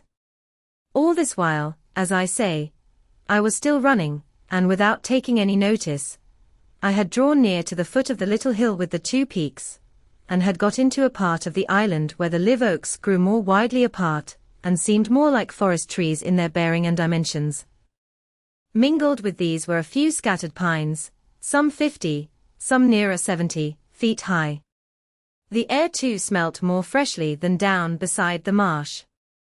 And here a fresh alarm brought me to a standstill with a thumping heart. 15 The man of the island from the side of the hill, which was here steep and stony, a spout of gravel was dislodged and fell rattling and bounding through the trees. My eyes turned instinctively in that direction, and I saw a figure leap with great rapidity behind the trunk of a pine. What it was, whether bear or man or monkey, I could in no wise tell. It seemed dark and shaggy, more I knew not. But the terror of this new apparition brought me to a stand. I was now, it seemed, cut off upon both sides, behind me the murderers, before me this lurking nondescript. And immediately I began to prefer the dangers that I knew to those I knew not. Silver himself appeared less terrible in contrast with this creature of the woods, and I turned on my heel, and looking sharply behind me over my shoulder, began to retrace my steps in the direction of the boats. Instantly the figure reappeared, and making a wide circuit, began to head me off. I was tired, at any rate, but had I been as fresh as when I rose, I could see it was in vain for me to contend in speed with such an adversary. From trunk to trunk the creature flitted like a deer, running manlike on 2 legs, but unlike any man that I had ever seen, stooping almost double as it ran. Yet a man it was. I could no longer be in doubt about that. I began to recall what I had heard of cannibals. I was within an ace of calling for help. But the mere fact that he was a man, however wild, had somewhat reassured me, and my fear of Silver began to revive in proportion. I stood still, therefore, and cast about for some method of escape, and as I was so thinking, the recollection of my pistol flashed into my mind. As soon as I remembered, I was not defenseless. Courage glowed again in my heart, and I set my face resolutely for this man of the island and walked briskly towards him. He was concealed by this time behind another tree trunk, but he must have been watching me closely, for as soon as I began to move in his direction he reappeared and took a step to meet me. Then he hesitated, drew back, came forward again, and at last, to my wonder and confusion, threw himself on his knees and held out his clasped hands in supplication. At that I once more stopped. "Who are you?" I asked. "Ben Gunn," he answered, and his voice sounded hoarse and awkward, like a rusty lock. "I'm poor Ben Gunn, I am, and I haven't spoke with a Christian these 3 years." I could now see that he was a white man like myself, and that his features were even pleasing. His skin, wherever it was exposed, was burnt by the sun, even his lips were black, and his fair eyes looked quite startling in so dark a face. Of all the beggarmen that I had seen or fancied, he was the chief for raggedness. He was clothed with tatters of old ship's canvas and old sea-cloth, and this extraordinary patchwork was all held together by a system of the most various and incongruous fastenings, brass buttons, bits of stick, and loops of tarry gaskin. About his waist he wore an old brass-buckled leather belt, which was the one thing solid in his whole accoutrement. 3 years. I cried. "Were you shipwrecked?" "Nay, mate," said he, marooned. I had heard the word, and I knew it stood for a horrible kind of punishment common enough among the buccaneers, in which the offender is put ashore with a little powder, and shot and left behind on some desolate and distant island. "Marooned 3 years ago," he continued, "and lived on goats since then, and berries, and oysters. Wherever a man is, says I, a man can do for himself. But, mate, my heart is sore for Christian diet. You mightn't happen to have a piece of cheese about you, now?" "No." "Well, many's the long night I've dreamed of cheese toasted, mostly, and woke up again, and here I were. If ever I can get aboard again," said I, "you shall have cheese by the stone." All this time he had been feeling the stuff of my jacket, smoothing my hands, looking at my boots, and generally, in the intervals of his speech, showing a childish pleasure in the presence of a fellow creature. But at my last words, he perked up into a kind of startled slyness. "If ever you can get aboard again, says you," he repeated. "Why now, who's to hinder you?" "Not you, I know," was my reply. "And right you was," he cried. "Now you what do you call yourself, mate?" "Jim," I told him. Jim, says he, quite pleased apparently. "Well now, Jim, I've lived that rough as you'd be ashamed to hear of. Now, for instance, you wouldn't think I had had a pious mother to look at me?" he asked. "Why no, not in particular," I answered. "Ah well," said he, "but I had remarkable pious. And I was a civil, pious boy, and could rattle off my catechism that fast, as you couldn't tell one word from another. And here's what it come to, Jim, and it begun with chuck farthen on the blessed gravestones. That's what it begun with, but it went further 'en that, and so my mother told me, and predict the whole, she did, the pious woman. But it were Providence that put me here. I've thought it all out in this here lonely island, and I'm back on piety. You don't catch me tasting rum so much, but just a thimbleful for luck, of course, the first chance I have. I'm bound I'll be good, and I see the way to." And Jim, looking all round him and lowering his voice to a whisper, "I'm rich." I now felt sure that the poor fellow had gone crazy in his solitude, and I suppose I must have shown the feeling in my face, for he repeated the statement hotly, "Rich. Rich?" I says. "And I'll tell you what. I'll make a man of you, Jim." "Ah, Jim, you'll bless your stars, you will, you was the first that found me." And at this there came suddenly a lowering shadow over his face, and he tightened his grasp upon my hand and raised a forefinger threateningly before my eyes. "Now, Jim, you tell me true, that ain't Flint's ship?" he asked. At this I had a happy inspiration. I began to believe that I had found an ally, and I answered him at once. "It's not Flint's ship, and Flint is dead, but I'll tell you true, as you ask me there are some of Flint's hands aboard, worse luck for the rest of us." "Not a man with one leg," he gasped. "Silver?" I asked. "Ah, Silver," says he. "That were his name. He's the cook, and the ringleader too." He was still holding me by the wrist, and at that he give it quite a ring. "If you was sent by Long John," he said, "I'm as good as pork, and I know it. But where was you, do you suppose?" I had made my mind up in a moment, and by way of answer told him the whole story of our voyage and the predicament in which we found ourselves. He heard me with the keenest interest, and when I had done he patted me on the head. "You're a good lad, Jim," he said, "and you're all in a clove hitch, ain't you? Well, you just put your trust in Ben Gun's the man to do it. Would you think it likely, now, that your squire would prove a liberal-minded one in case of help him being in a clove hitch, as you remark?" I told him the squire was the most liberal of men. "Aye, but you see," returned Ben Gunn, "I didn't mean giving me a gate to keep, and a suit of livery clothes, and such. That's not my mark, Jim. What I mean is, would he be likely to come down to the tune of, say £1,000 out of money that's as good as a man's own already?" "I am sure he would," said I. As it was, all hands were to share. "And a passage home," he added with a look of great shrewdness. "Why," I cried, "the squire's a gentleman. And besides, if we got rid of the others, we should want you to help work the vessel home." "Ah," said he, "so you would." And he seemed very much relieved. "Now, I'll tell you what," he went on. "So much I'll tell you, and no more. I were in Flint's ship when he buried the treasure, he and 6 strong seamen. They was ashore nigh on a week, and us standing off and on in the old Walrus. One fine day up went the signal, and here come Flint by himself in a little boat, and his head done up in a blue scarf. The sun was getting up, and mortal white he looked about the cutwater. But, there he was, you mind, and the 6 all dead and buried. How he done it, not a man aboard us could make out. It was battle, murder, and sudden death, leastways him against 6.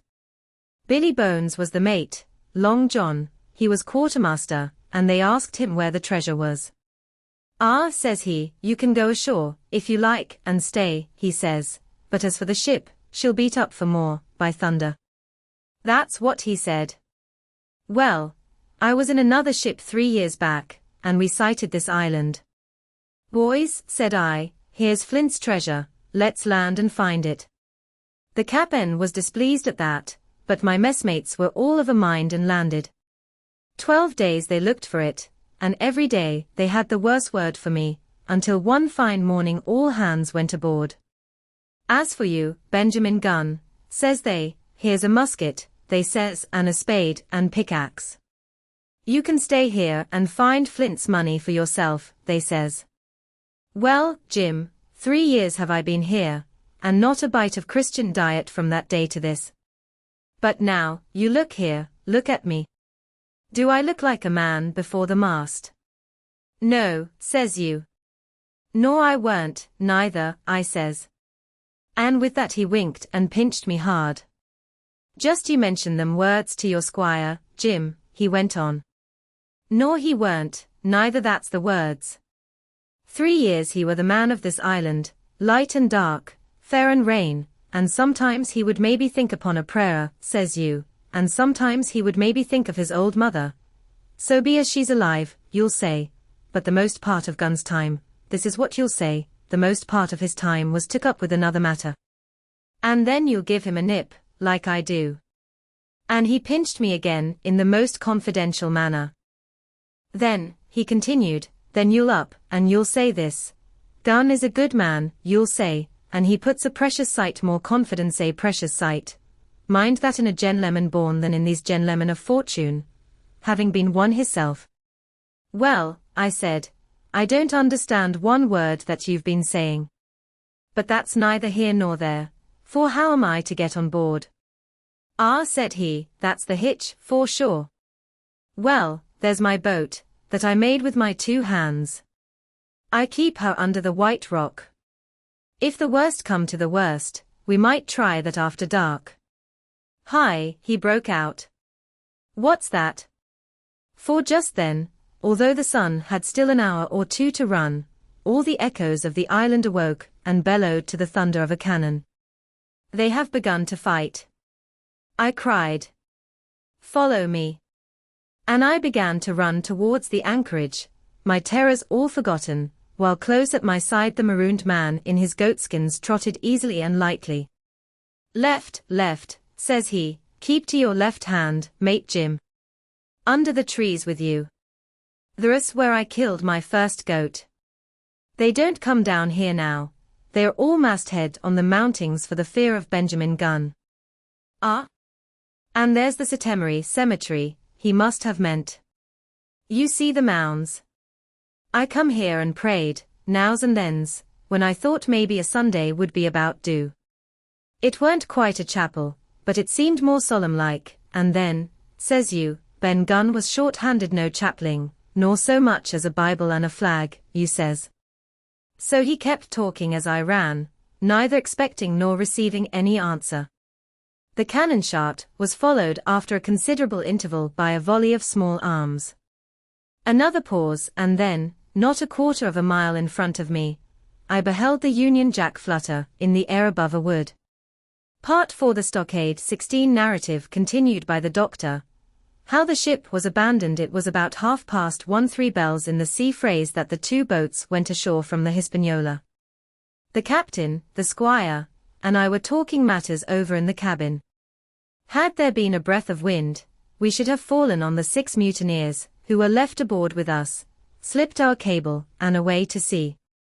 But the wind was wanting, and to complete our helplessness, down came Hunter with the news that Jim Hawkins had slipped into a boat and was gone ashore with the rest. It never occurred to us to doubt Jim Hawkins, but we were alarmed for his safety. With the men in the temper they were in, it seemed an even chance if we should see the lad again. We ran on deck. The pitch was bubbling in the seams. The nasty stench of the place turned me sick, If ever a man smelt fever and dysentery, it was in that abominable anchorage. The 6 scoundrels were sitting grumbling under a sail in the forecastle. Ashore we could see the gigs made fast and a man sitting in each, hard by where the river runs in. One of them was whistling Lillibolero. Waiting was a strain, and it was decided that Hunter and I should go ashore with the jollyboat in quest of information. The gigs had leaned to their right, but Hunter and I pulled straight in the direction of the stockade upon the chart.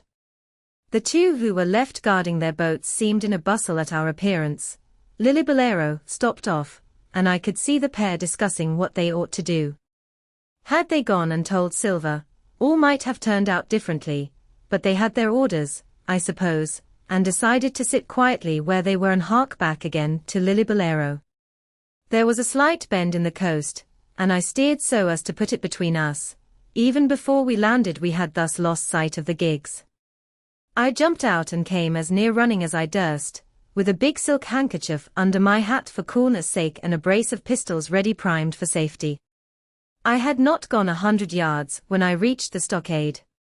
This was how it was. A spring of clear water rose almost at the top of a knoll. Well, on the knoll, and enclosing the spring, they had clapped a stout log house fit to hold 20 of people on a pinch and loopholed for musketry on either side. All round this they had cleared a wide space, and then the thing was completed by a paling 6 feet high, without door or opening, too strong to pull down, without time and labor, and too open to shelter the besiegers. The people in the log house had them in every way. They stood quiet in shelter, and shot the others like partridges. All they wanted was a good watch and food, for, short of a complete surprise, they might have held the place against a regiment. What particularly took my fancy was the spring. For though we had a good enough place of it in the cabin of the Hispaniola, with plenty of arms and ammunition, and things to eat, and excellent wines, there had been one thing overlooked: we had no water. I was thinking this over when there came ringing over the island the cry of a man at the point of death. I was not new to violent death. I have served His Royal Highness the Duke of Cumberland, and got a wound myself at Fontenoy, but I know my pulse went dot and carry one. Jim Hawkins is gone, was my first thought. It is something to have been an old soldier, but more still to have been a doctor. There is no time to dilly-dally in our work. And so now I made up my mind instantly, and with no time lost returned to the shore and jumped on board the jollyboat. By good fortune Hunter pulled a good oar. We made the water fly, and the boat was soon alongside and I aboard the schooner. I found them all shaken, as was natural. The squire was sitting down, as white as a sheet, thinking of the harm he had led us to, the good soul.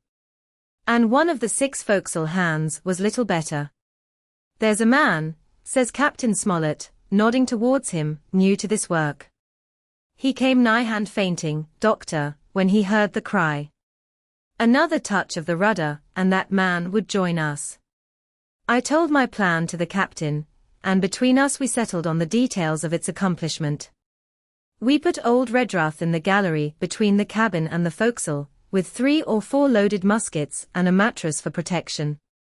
Hunter brought the boat round under the stern port, and Joyce and I set to work loading her with powder tins, muskets, bags of biscuits, kegs of pork, a cask of cognac, and my invaluable medicine chest. In the meantime, the squire and the captain stayed on deck, and the latter hailed the coxswain, who was the principal man aboard. "Mr. Hands," he said, "here are 2 of us with a brace of pistols each. If any one of you 6 make a signal of any description, that man's dead." They were a good deal taken aback, and after a little consultation one and all tumbled down the fore companion, thinking no doubt to take us on the rear. But when they saw Redruth waiting for them in the sparred galley, they went about ship at once, and a head popped out again on deck. "Down, dog," cries the captain. And the head popped back again, and we heard no more, for the time, of these 6 very faint-hearted seamen. By this time, tumbling things in as they came, we had the jollyboat loaded as much as we dared. Joyce and I got out through the stern port, and we made for shore again as fast as oars could take us. This second trip fairly aroused the watchers along shore. Lillibolero was dropped again, and just before we lost sight of them behind the little point, one of them whipped ashore and disappeared. I had half a mind to change my plan and destroy their boats, but I feared that Silver and the others might be close at hand, and all might very well be lost by trying for too much. We had soon touched land in the same place as before and set to provision the blockhouse. All three made the first journey, heavily laden, and tossed our stores over the palisade. Then, leaving Joyce to guard them one man, to be sure, but with half a dozen muskets Hunter, and I returned to the jollyboat and loaded ourselves once more. So we proceeded without pausing to take breath, till the whole cargo was bestowed, when the two servants took up their position in the blockhouse, and I, with all my power, sculled back to the Hispaniola. That we should have risked a second boat load seems more daring than it really was. They had the advantage of numbers, of course, but we had the advantage of arms. Not one of the men ashore had a musket, and before they could get within range for pistol shooting, we flattered ourselves we should be able to give a good account of a half-dozen at least. The squire was waiting for me at the stern window, all his faintness gone from him. He caught the painter and made it fast, and we fell to loading the boat for our very lives. Pork, powder, and biscuit was the cargo, with only a musket and a cutlass apiece for the squire and me and Redruth and the captain. The rest of the arms and powder we dropped overboard in 2 fathoms and a half of water, so that we could see the bright steel shining far below us in the sun, on the clean, sandy bottom. By this time the tide was beginning to ebb, and the ship was swinging round to her anchor. Voices were heard faintly hallooing in the direction of the 2 gigs, and though this reassured us for Joyce and Hunter, who were well to the eastward, it warned our party to be off. Redruth retreated from his place in the gallery and dropped into the boat, which we then brought round to the ship's counter, to be handier for Captain Smollett. "Now, men," said he, "do you hear me?" There was no answer from the forecastle. "It's to you, Abraham Gray, it's to you I am speaking." Still no reply. "Gray," resumed Mr. Smollett, a little louder, "I am leaving this ship, and I order you to follow your captain. I know you are a good man at bottom, and I dare say not one of the lot of you's as bad as he makes out. I have my watch here in my hand. I give you 30 seconds to join me in." There was a pause. "Come, my fine fellow," continued the captain, "don't hang so long in stays. I'm risking my life and the lives of these good gentlemen every second." There was a sudden scuffle, a sound of blows, and out burst Abraham Gray with a knife cut on the side of the cheek, and came running to the captain like a dog to the whistle. "I'm with you, sir," said he. And the next moment he and the captain had dropped aboard of us, and we had shoved off and given way. We were clear out of the ship, but not yet ashore in our stockade. XXVII narrative continued by the doctor. The jollyboat's last trip, this 5th trip, was quite different from any of the others. In the first place, the little gallipot of a boat that we were in was gravely overloaded. 5 grown men, and 3 of them Trelawney, Redruth, and the captain over 6 feet high, was already more than she was meant to carry. Add to that the powder, pork, and bread bags. The gunwale was lipping astern. Several times we shipped a little water, and my breeches and the tails of my coat were all soaking wet before we had gone 100 yards. The captain made us trim the boat, and we got her to lie a little more evenly. All the same, we were afraid to breathe. In the second place, the ebb was now making a strong rippling current running westward through the basin, and then southward and seaward down the straits, by which we had entered in the morning.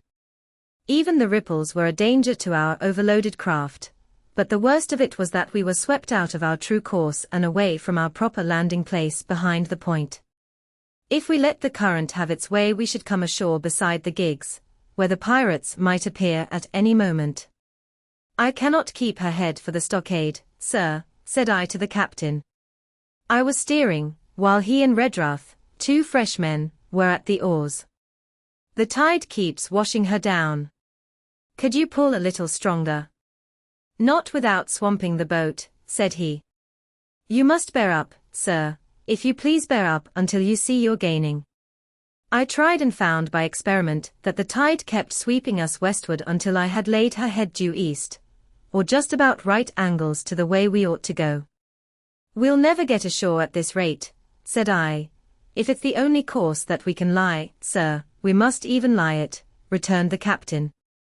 We must keep upstream. You see, sir, he went on, if once we drop to leeward of the landing place, it's hard to say where we should get ashore, besides the chance of being boarded by the gigs, whereas, the way we go the current must slacken, and then we can dodge back along the shore. The current's less ready, sir, said the man Grey, who was sitting in the foresheets, you can ease her off a bit. Thank you, my man, said I, quite as if nothing had happened, for we had all quietly made up our minds to treat him like one of ourselves. Suddenly the captain spoke up again, and I thought his voice was a little changed. The gun, said he. I have thought of that, said I, for I made sure he was thinking of a bombardment of the fort. They could never get the gun ashore, and if they did, they could never haul it through the woods. Look astern, doctor, replied the captain. We had entirely forgotten the long nine, and there, to our horror, were the 5 rogues busy about her, getting off her jacket, as they called the stout tarpaulin cover under which she sailed. Not only that, but it flashed into my mind at the same moment that the round shot and the powder for the gun had been left behind, and a stroke with an axe would put it all into the possession of the evil ones abroad. Israel was Flint's gunner, said Grey hoarsely. At any risk, we put the boat's head direct for the landing place. By this time, we had got so far out of the run of the current that we kept steerage way even at our necessarily gentle rate of rowing, and I could keep her steady for the goal. But the worst of it was that with the course I now held we turned our broadside, instead of our stern, to the Hispaniola, and offered a target like a barn door. I could hear as well as see that brandy-faced rascal, Israel Hands, plumping down a round shot on the deck. Who's the best shot? Asked the captain. Mr. Trelawney, out and away, said I. Mr. Trelawney, will you please pick me off one of these men, sir? Hands, if possible, said the captain. Trelawney was as cool as steel. He looked to the priming of his gun. Now, cried the captain, easy with that gun, sir, or you'll swamp the boat. All hands stand by to trim her when he aims. The squire raised his gun, the rowing ceased, and we leaned over to the other side to keep the balance, and all was so nicely contrived that we did not ship a drop. They had the gun, by this time, slewed round upon the swivel, and Hans, who was at the muzzle with the rammer, was in consequence the most exposed.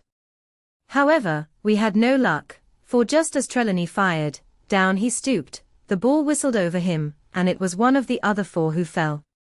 The cry he gave was echoed not only by his companions on board, but by a great number of voices from the shore, and looking in that direction, I saw the other pirates trooping out from among the trees and tumbling into their places in the boats. Here come the gigs, sir, said I. Give way, then, cried the captain. We mustn't mind if we swamp her now. If we can't get ashore, all's up. Only one of the gigs is being manned, sir, I added, the crew of the other most likely going round by shore to cut us off. They'll have a hot run, sir, returned the captain. Jack ashore, you know. It's not the my mind, it's the round shot. Carpet bowls. My lady's maid couldn't miss.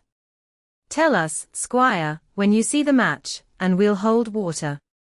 In the meanwhile we had been making headway, at a good pace for a boat so overloaded, and we had shipped but little water in the process. We were now close in, 30 or 40 strokes, and we should beach her, for the ebb had already disclosed a narrow belt of sand below the clustering trees. The gig was no longer to be feared, the little point had already concealed it from our eyes. The ebb-tide, which had so cruelly delayed us, was now making reparation and delaying our assailants. The one source of danger was the gun. If I durst, said the captain, I'd stop and pick off another man. But it was plain that they meant nothing should delay their shot. They had never so much as looked at their fallen comrade, though he was not dead, and I could see him trying to crawl away. "Ready!" cried the squire. "Hold!" cried the captain, quick as an echo. And he and Redruth backed, with a great heave that sent her stern bodily under water. The report fell in at the same instant of time. This was the first that Jim heard, the sound of the squire's shot not having reached him. Where the ball passed, not one of us precisely knew, but I fancy it must have been over our heads, and that the wind of it may have contributed to our disaster. At any rate, the boat sank by the stern, quite gently, in 3 feet of water, leaving the captain and myself, facing each other, on our feet. The other 3 took complete headers, and came up again drenched and bubbling. So far there was no great harm. No lives were lost, and we could wade ashore in safety. But there were all our stores at the bottom, and to make things worse, only 2 guns out of 5 remained in a state for service. Mine I had snatched from my knees and held over my head, by a sort of instinct. As for the captain, he had carried his over his shoulder by a bandolier, and like a wise man, lock uppermost. The other 3 had gone down with the boat. To add to our concern, we heard voices already drawing near us in the woods along shore, and we had not only the danger of being cut off from the stockade in our half-crippled state, but the fear before us whether, if Hunter and Joyce were attacked by half a dozen, they would have the sense and conduct to stand firm. Hunter was steady, that we knew. Joyce was a doubtful case, a pleasant, polite man for a valet and to brush one's clothes, but not entirely fitted for a man of war. With all this in our minds, we waded ashore as fast as we could, leaving behind us the poor jollyboat, and a good half of all our powder and provisions. 18 Narrative continued by the doctor. End of the first day's fighting. We made our best speed across the strip of wood that now divided us from the stockade, and at every step we took the voices of the buccaneers rang nearer. Soon we could hear their footfalls as they ran and the cracking of the branches, as they breasted across a bit of thicket. I began to see we should have a brush for it in earnest, and looked to my priming. "Captain," said I, "Trelawney is the dead shot. Give him your gun, his own is useless." They exchanged guns, and Trelawney, silent and cool as he had been since the beginning of the bustle, hung a moment on his heel to see that all was fit for service. At the same time, observing Grey to be unarmed, I handed him my cutlass. It did all our hearts good to see him spit in his hand, knit his brows, and make the blade sing through the air. It was plain from every line of his body that our new hand was worth his salt. 40 paces farther we came to the edge of the wood and saw the stockade in front of us. We struck the enclosure about the middle of the south side, and almost at the same time, 7 mutineers Job Anderson, the boatswain, at their head appeared in full cry at the southwestern corner. They paused as if taken aback, and before they recovered, not only the squire and I, but Hunter and Joyce from the blockhouse, had time to fire. The 4 shots came in rather a scattering volley, but they did the business. One of the enemy actually fell, and the rest, without hesitation, turned and plunged into the trees. After reloading, we walked down the outside of the palisade to see to the fallen enemy. He was stone dead shot through the heart. We began to rejoice over our good success, when just at that moment a pistol cracked in the bush, a ball whistled close past my ear, and poor Tom Redruth stumbled and fell his length on the ground. Both the squire and I returned the shot, but as we had nothing to aim at, it is probable we only wasted powder. Then we reloaded and turned our attention to poor Tom.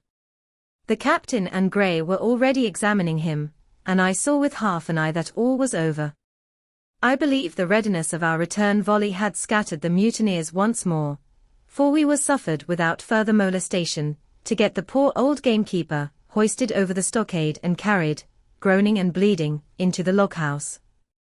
Poor old fellow, he had not uttered one word of surprise, complaint, fear, or even acquiescence from the very beginning of our troubles till now, when we had laid him down in the log-house to die. He had lain like a Trojan behind his mattress in the gallery, he had followed every order silently, doggedly, and well, he was the oldest of our party by a score of years, and now, sullen, old, serviceable servant, it was he that was to die. The squire dropped down beside him on his knees and kissed his hand, crying like a child. "Be I going, doctor?" he asked. "Tom, my man," said I, "you're going home." "I wish I had had a lick at them with the gun first," he replied. "Tom," said the squire, "say you forgive me, won't you?" "Would that be respectful like, from me to you, squire," was the answer. "Howsoever, so be it, amen." After a little while of silence, he said he thought somebody might read a prayer. "It's the custom, sir," he added apologetically. And not long after, without another word, he passed away.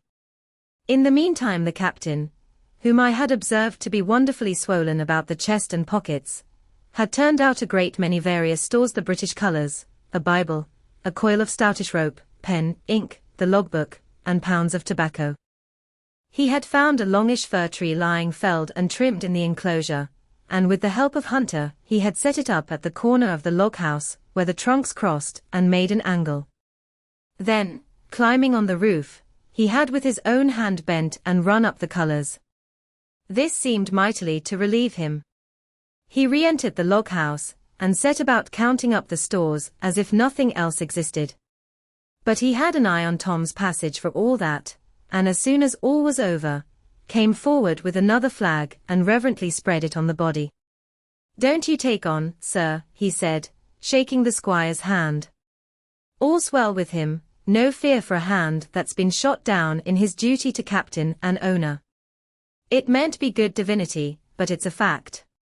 Then he pulled me aside. "Dr. Livesey," he said, "in how many weeks do you and squire expect the consort?" I told him it was a question not of weeks but of months, that if we were not back by the end of August Blandley was to send to find us, but neither sooner nor later. "You can calculate for yourself," I said. "Why, yes," returned the captain, scratching his head, and making a large allowance, "sir, for all the gifts of Providence, I should say we were pretty close hauled." "How do you mean?" I asked. "It's a pity, sir, we lost that second load." "That's what I mean," replied the captain. "As for powder and shot, we'll do. But the rations are short, very short, so short, Dr. Livesey, that we're perhaps as well without that extra mouth." And he pointed to the dead body under the flag. Just then, with a roar and a whistle, a round shot passed high above the roof of the log house and plumped far beyond us in the wood. "Aho," said the captain. "Blaze away. You've little enough powder already, my lads." At the second trial, the aim was better, and the ball descended inside the stockade, scattering a cloud of sand, but doing no further damage. "Captain," said the squire, "the house is quite invisible from the ship. It must be the flag they are aiming at. Would it not be wiser to take it in?" "Strike my colours," cried the captain. "No, sir, not I," and as soon as he had said the words, I think we all agreed with him. For it was not only a piece of stout, seamanly, good feeling, it was good policy besides, and showed our enemies that we despised their cannonade. All through the evening they kept thundering away. Ball after ball flew over or fell short, or kicked up the sand in the enclosure, but they had to fire so high that the shot fell dead and buried itself in the soft sand.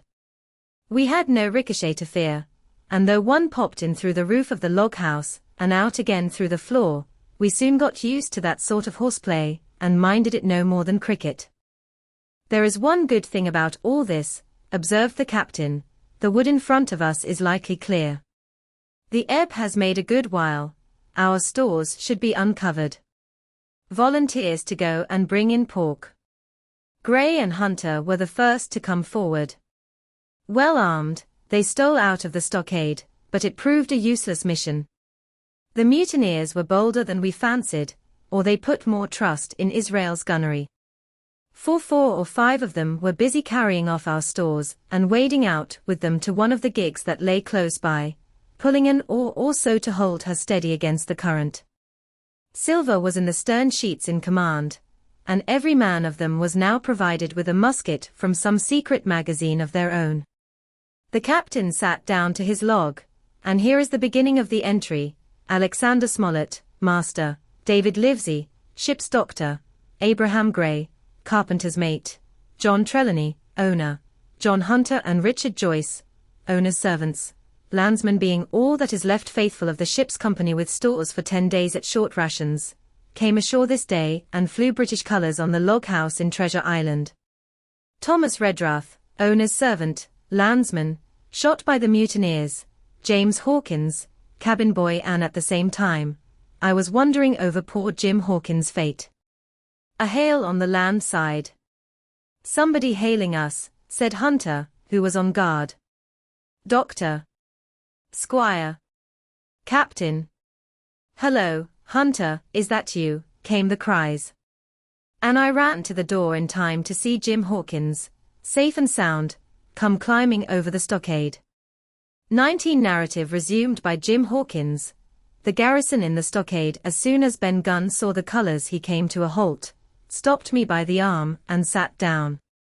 Now, said he, there's your friends, sure enough.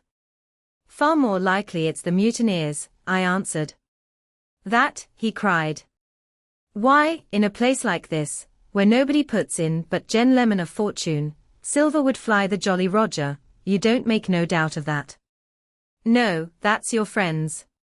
There's been blows too, and I reckon your friends has had the best of it, and here they are ashore in the old stockade, as was made years and years ago by Flint. Ah, he was the man to have a headpiece, was Flint. Barring rum, his match were never seen.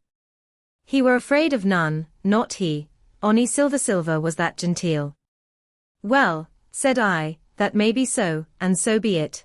All the more reason that I should hurry on and join my friends. Nay, mate, returned Ben, not you. You're a good boy, or I mistook, but you're ony a boy, all told. Now, Ben Gunn is fly. Rum wouldn't bring me there, where you're going not rum wouldn't, till I see your born gentleman, and gets it on his word of honour. And you won't forget my words, a precious sight, that's what you'll say, a precious sight more confident sand than nips him. And he pinched me the third time, with the same air of cleverness. And when Ben Gunn is wanted, you know where to find him, Jim. Just where you found him today. And him that comes is to have a white thing in his hand, and his to come alone. Oh. And you'll say this, Ben Gunn, says you, has reasons of his own. Well, said I believe I understand. You have something to propose, and you wish to see the squire or the doctor, and you're to be found where I found you. Is that all? And when? Says you, he added. Why, from about noon observation to about 6 bells. Good, said I, and now may I go? You won't forget, he inquired anxiously. Precious sight, and reasons of his own, says you.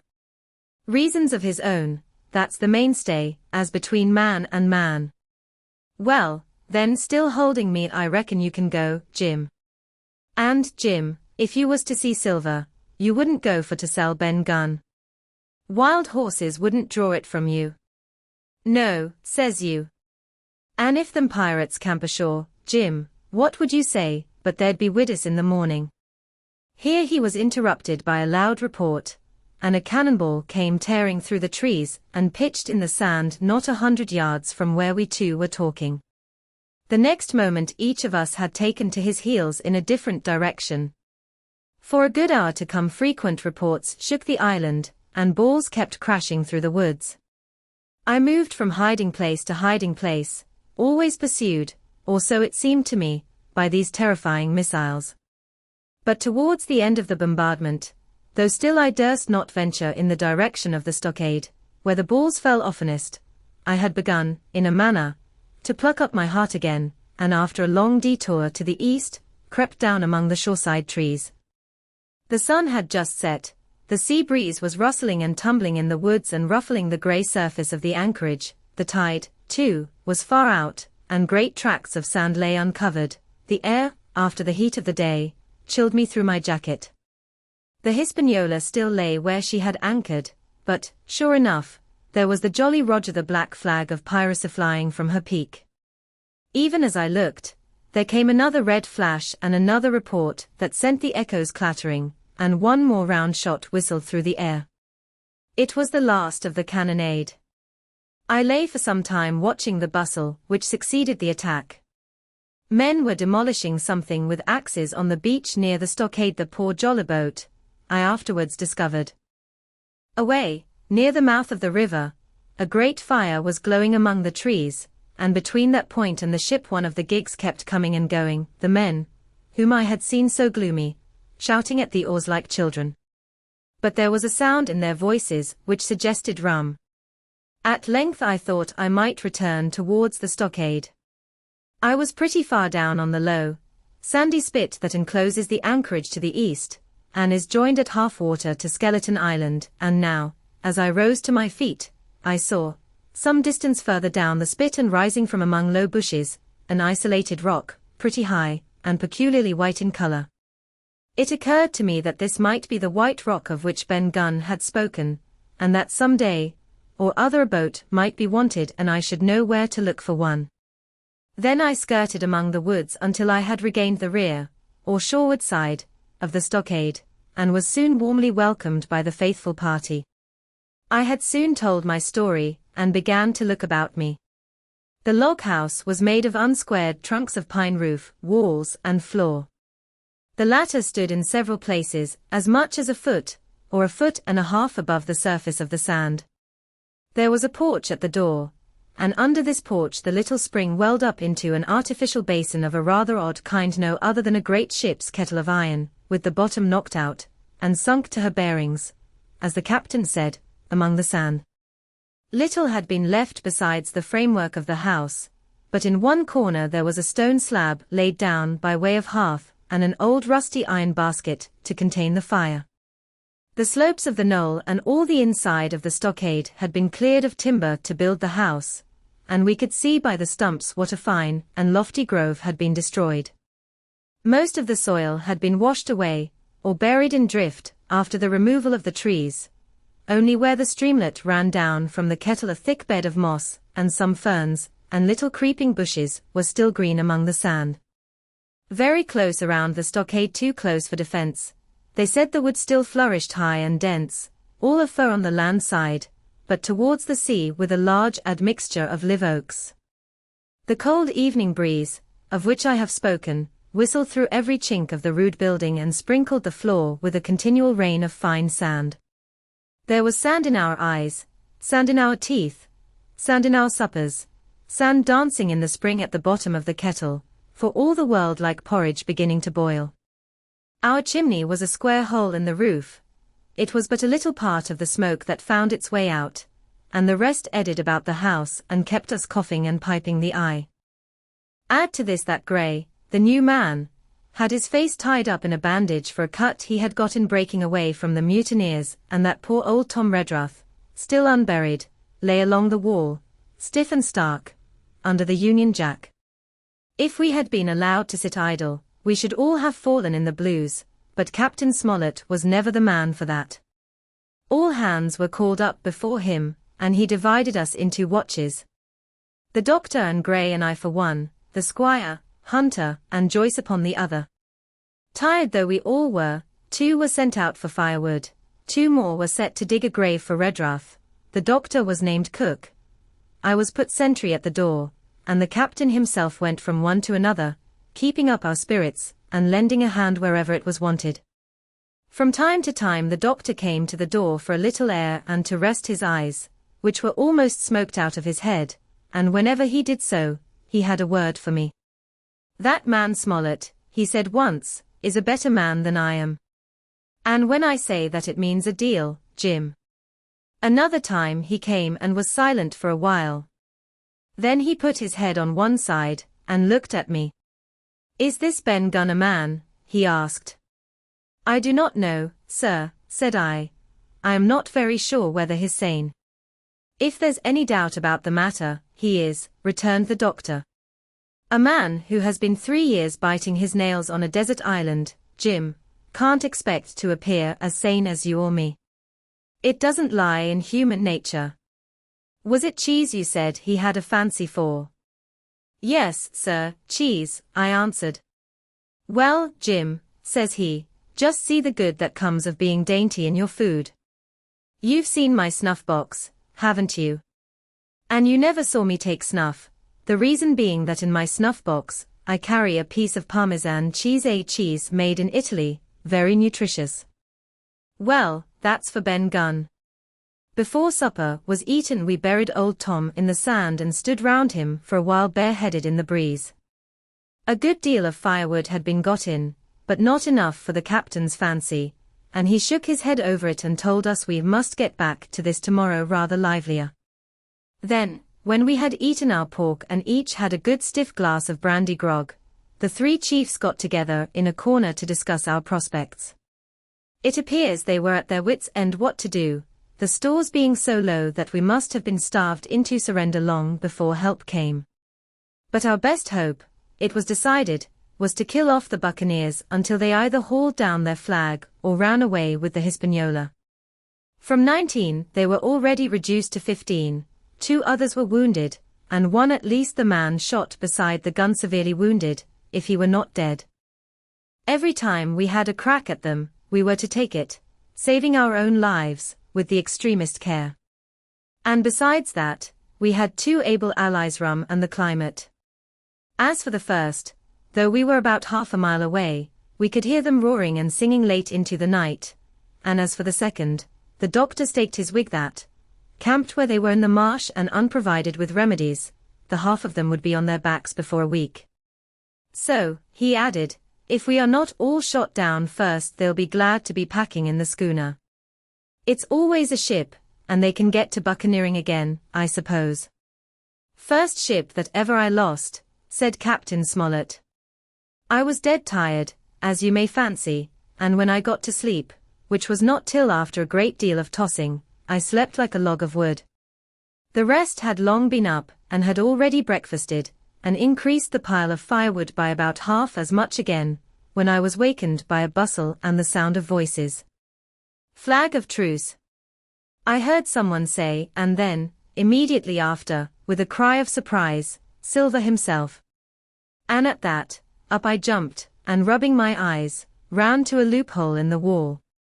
XX Silver's embassy. Sure enough, there were 2 men just outside the stockade, one of them waving a white cloth, the other, no less a person than Silver himself, standing placidly by.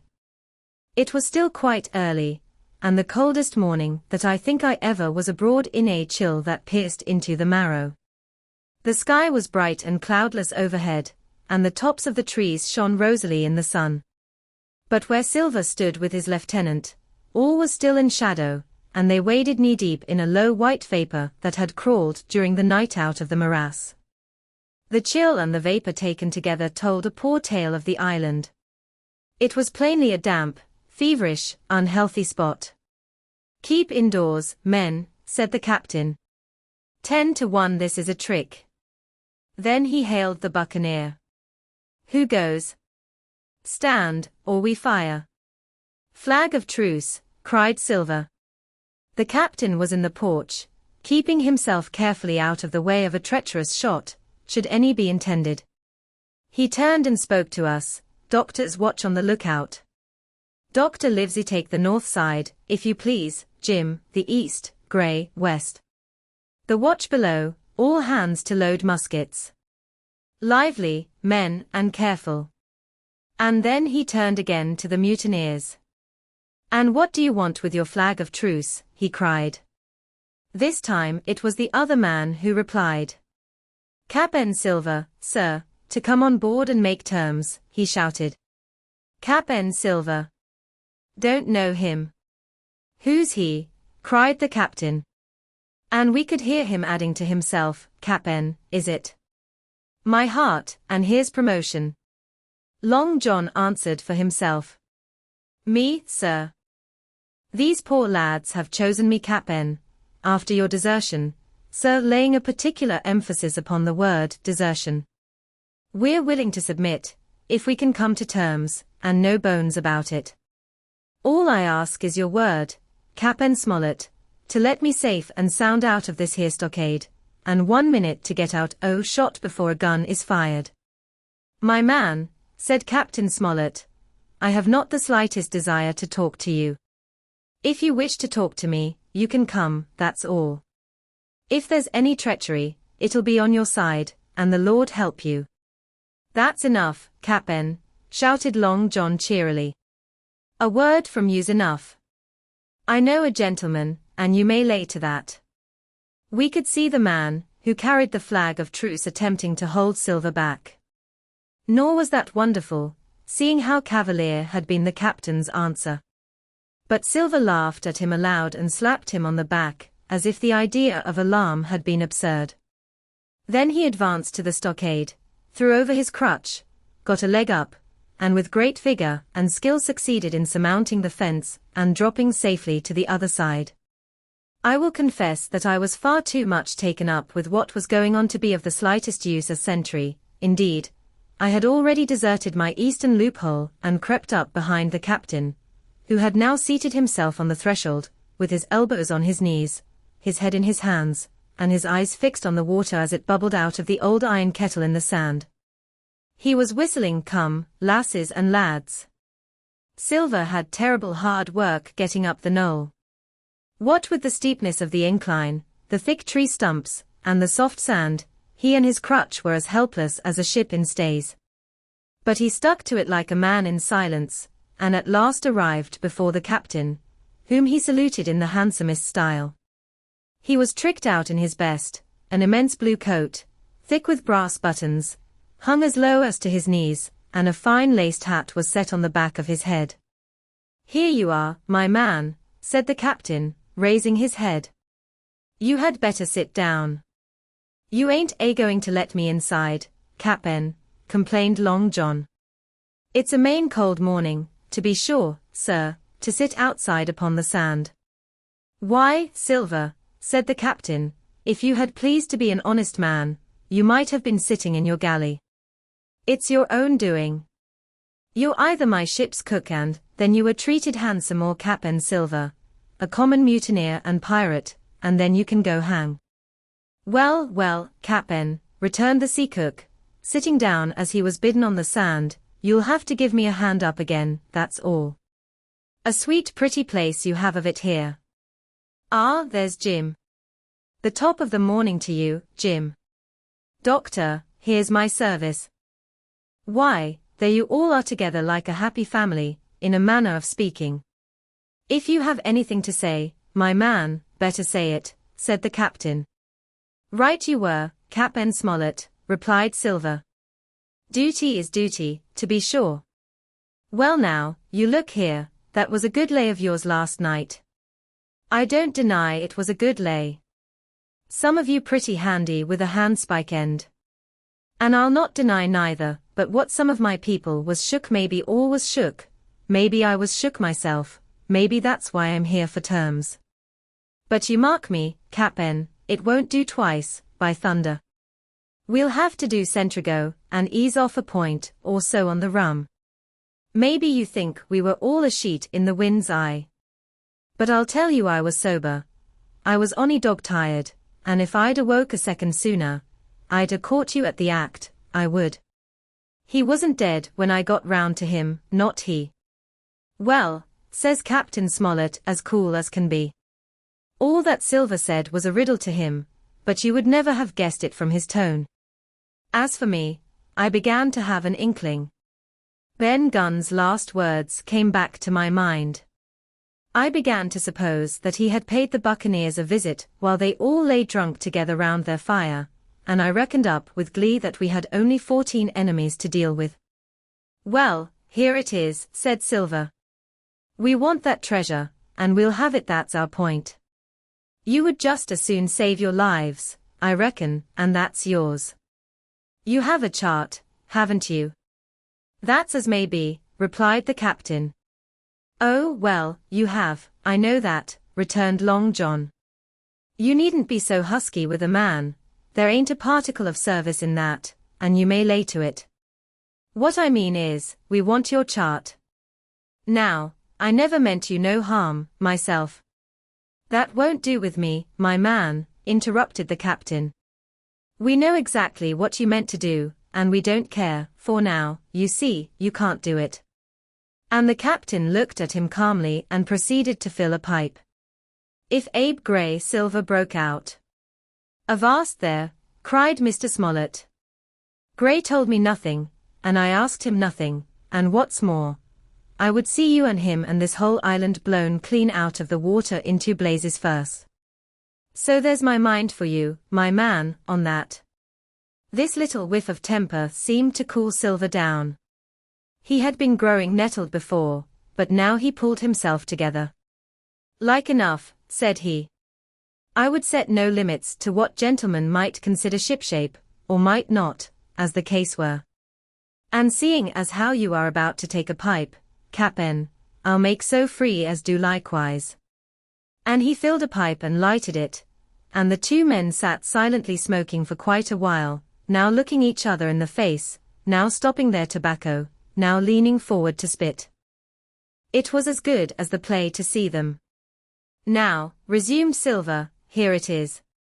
You give us the chart to get the treasure by, and drop shooting poor seamen, and stoving of their heads in while asleep. You do that, and we'll offer you a choice. Either you come aboard along of us, once the treasure shipped, and then I'll give you my affidavy, upon my word of honor, to clap you somewhere safe ashore. Or if that ain't to your fancy, some of my hands being rough and having old scores on account of hazing, then you can stay here, you can. We'll divide stores with you, man for man, and I'll give my affidavy, as before to speak the first ship I sight, and send M here to pick you up. Now, you'll own that's talking. Handsomer you couldn't look to get, now you.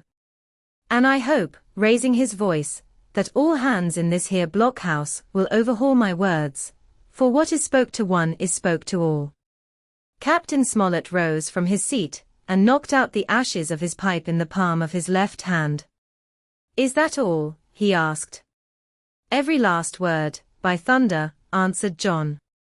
Refuse that, and you've seen the last of me but musket balls. Very good, said the captain. Now you'll hear me. If you'll come up one by one, unarmed, I'll engage to clap you all in irons and take you home to a fair trial in England.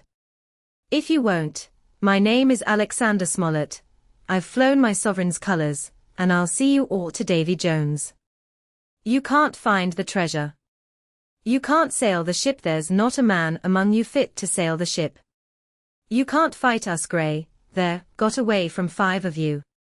Your ship's in irons, Master Silver, you're on a lee shore, and so you'll find. I stand here and tell you so, and they're the last good words you'll get from me, for in the name of heaven, I'll put a bullet in your back when next I meet you. Tramp, my lad. Bundle out of this, please, hand over hand, and double quick. Silver's face was a picture, his eyes started in his head with wrath. He shook the fire out of his pipe. Give me a hand up, he cried. Not I, returned the captain. Who'll give me a hand up, he roared. Not a man among us moved. Growling the foulest imprecations, he crawled along the sand till he got hold of the porch, and could hoist himself again upon his crutch. Then he spat into the spring. There, he cried. That's what I think of ye. Before an hour's out, I'll stove in your old blockhouse like a rum puncheon. Laugh, by thunder, laugh. Before an hour's out, ye'll laugh upon the other side. Them that dial be the lucky ones. And with a dreadful oath he stumbled off, ploughed down the sand, was helped across the stockade, after 4 or 5 failures, by the man with the flag of truce, and disappeared in an instant afterwards among the trees. XXI the attack. As soon as Silver disappeared, the captain, who had been closely watching him, turned towards the interior of the house, and found not a man of us at his post but Gray. It was the first time we had ever seen him angry. Quarters, he roared. And then, as we all slunk back to our places, Gray, he said, I'll put your name in the log. You've stood by your duty like a seaman. Mr. Trelawney, I'm surprised at you, sir. Doctor, I thought you had worn the king's coat. If that was how you served at Fontenoy, sir, you'd have been better in your berth. The doctor's watch were all back at their loopholes, the rest were busy loading the spare muskets, and everyone with a red face, you may be certain, and a flea in his ear, as the saying is. The captain looked on for a while in silence. Then he spoke. My lads, said he, I've given Silver a broadside. I pitched it in red hot on purpose, and before the hour's out, as he said, we shall be boarded. We're outnumbered, I needn't tell you that, but we fight in shelter, and a minute ago I should have said we fought with discipline. I've no manner of doubt that we can drub them, if you choose. Then he went the rounds and saw, as he said, that all was clear. On the two short sides of the house, east and west, there were only 2 loopholes, on the south side where the porch was, 2 again, and on the north side, 5. There was a round score of muskets for the 7 of us. The firewood had been built into 4 piles tables, you might say one about the middle of each side, and on each of these tables some ammunition, and 4 loaded muskets were laid ready to the hand of the defenders. In the middle, the cutlasses lay ranged. Toss out the fire, said the captain, the chill is past, and we mustn't have smoke in our eyes.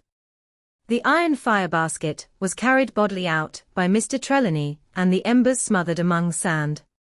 Hawkins hasn't had his breakfast. Hawkins, help yourself, and back to your post to eat it, continued Captain Smollett. Lively, now, my lad, you'll want it before you've done. Hunter, serve out a round of brandy to all hands. And while this was going on, the captain completed, in his own mind, the plan of the defense. Doctor, you will take the door, he resumed. See, and don't expose yourself, keep within, and fire through the porch. Hunter, take the east side, there. Joyce, you stand by the west, my man. Mr. Trelawney, you are the best shot, you and Gray will take this long north side, with the 5 loopholes, it's there the danger is. If they can get up to it and fire in upon us through our own ports, things would begin to look dirty. Hawkins, neither you nor I are much account at the shooting, we'll stand by to load and bear a hand. As the captain had said, the chill was past. As soon as the sun had climbed above our girdle of trees, it fell with all its force upon the clearing and drank up the vapors at a draught. Soon the sand was baking and the resin melting in the logs of the blockhouse. Jackets and coats were flung aside, shirts thrown open at the neck and rolled up to the shoulders, and we stood there, each at his post, in a fever of heat and anxiety. An hour passed away. Hang them, said the captain. This is as dull as the doldrums. Gray, whistle for a wind. And just at that moment came the first news of the attack. If you please, sir, said Joyce, if I see anyone, am I to fire? I told you so, cried the captain. Thank you, sir, returned Joyce with the same quiet civility. Nothing followed for a time, but the remark had set us all on the alert, straining ears and eyes. The musketeers with their pieces balanced in their hands, the captain out in the middle of the blockhouse, with his mouth very tight, and a frown on his face. So some seconds passed, till suddenly Joyce whipped up his musket and fired. The report had scarcely died away ere it was repeated and repeated from without in a scattering volley, shot behind shot, like a string of geese, from every side of the enclosure. Several bullets struck the log house, but not one entered, and as the smoke cleared away and vanished, the stockade and the woods around it looked as quiet and empty as before. Not a bough waved, not the gleam of a musket barrel betrayed the presence of our foes. Did you hit your man? Asked the captain. No, sir, replied Joyce. I believe not, sir. Next best thing to tell the truth, muttered Captain Smollett. Load his gun, Hawkins. How many should say there were on your side, Doctor? I know precisely, said Dr. Livesey. 3 shots were fired on this side. I saw the 3 flashes too, close together, one farther to the west. 3, repeated the captain. "And how many on yours, Mr. Trelawney?" But this was not so easily answered. There had come many from the north, 7 by the squire's computation, 8 or 9 according to Gray. From the east and west only a single shot had been fired. It was plain, therefore, that the attack would be developed from the north, and that on the other 3 sides, we were only to be annoyed by a show of hostilities. But Captain Smollett made no change in his arrangements. If the mutineers succeeded in crossing the stockade, he argued, they would take possession of any unprotected loophole, and shoot us down like rats in our own stronghold. Nor had we much time left to us for thought. Suddenly, with a loud huzzah, a little cloud of pirates leaped from the woods on the north side and ran straight on the stockade. At the same moment, the fire was once more opened from the woods, and a rifle ball sang through the doorway and knocked the doctor's musket into bits. The boarders swarmed over the fence like monkeys. Squire and Gray fired again and yet again. 3 men fell, 1 forwards into the enclosure, 2 back on the outside. But of these, 1 was evidently more frightened than hurt, for he was on his feet again in a crack, and instantly disappeared among the trees.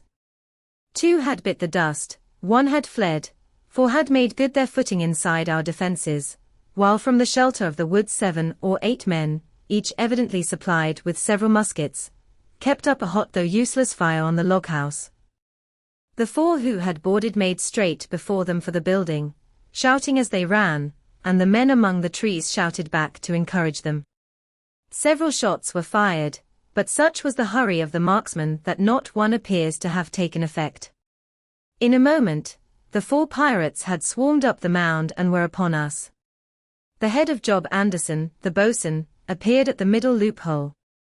At all hands, he roared in a voice of thunder. At the same moment, another pirate grasped Hunter's musket by the muzzle, wrenched it from his hands, plucked it through the loophole, and with one stunning blow, laid the poor fellow senseless on the floor. Meanwhile a third, running unharmed all around the house, appeared suddenly in the doorway, and fell with his cutlass on the doctor.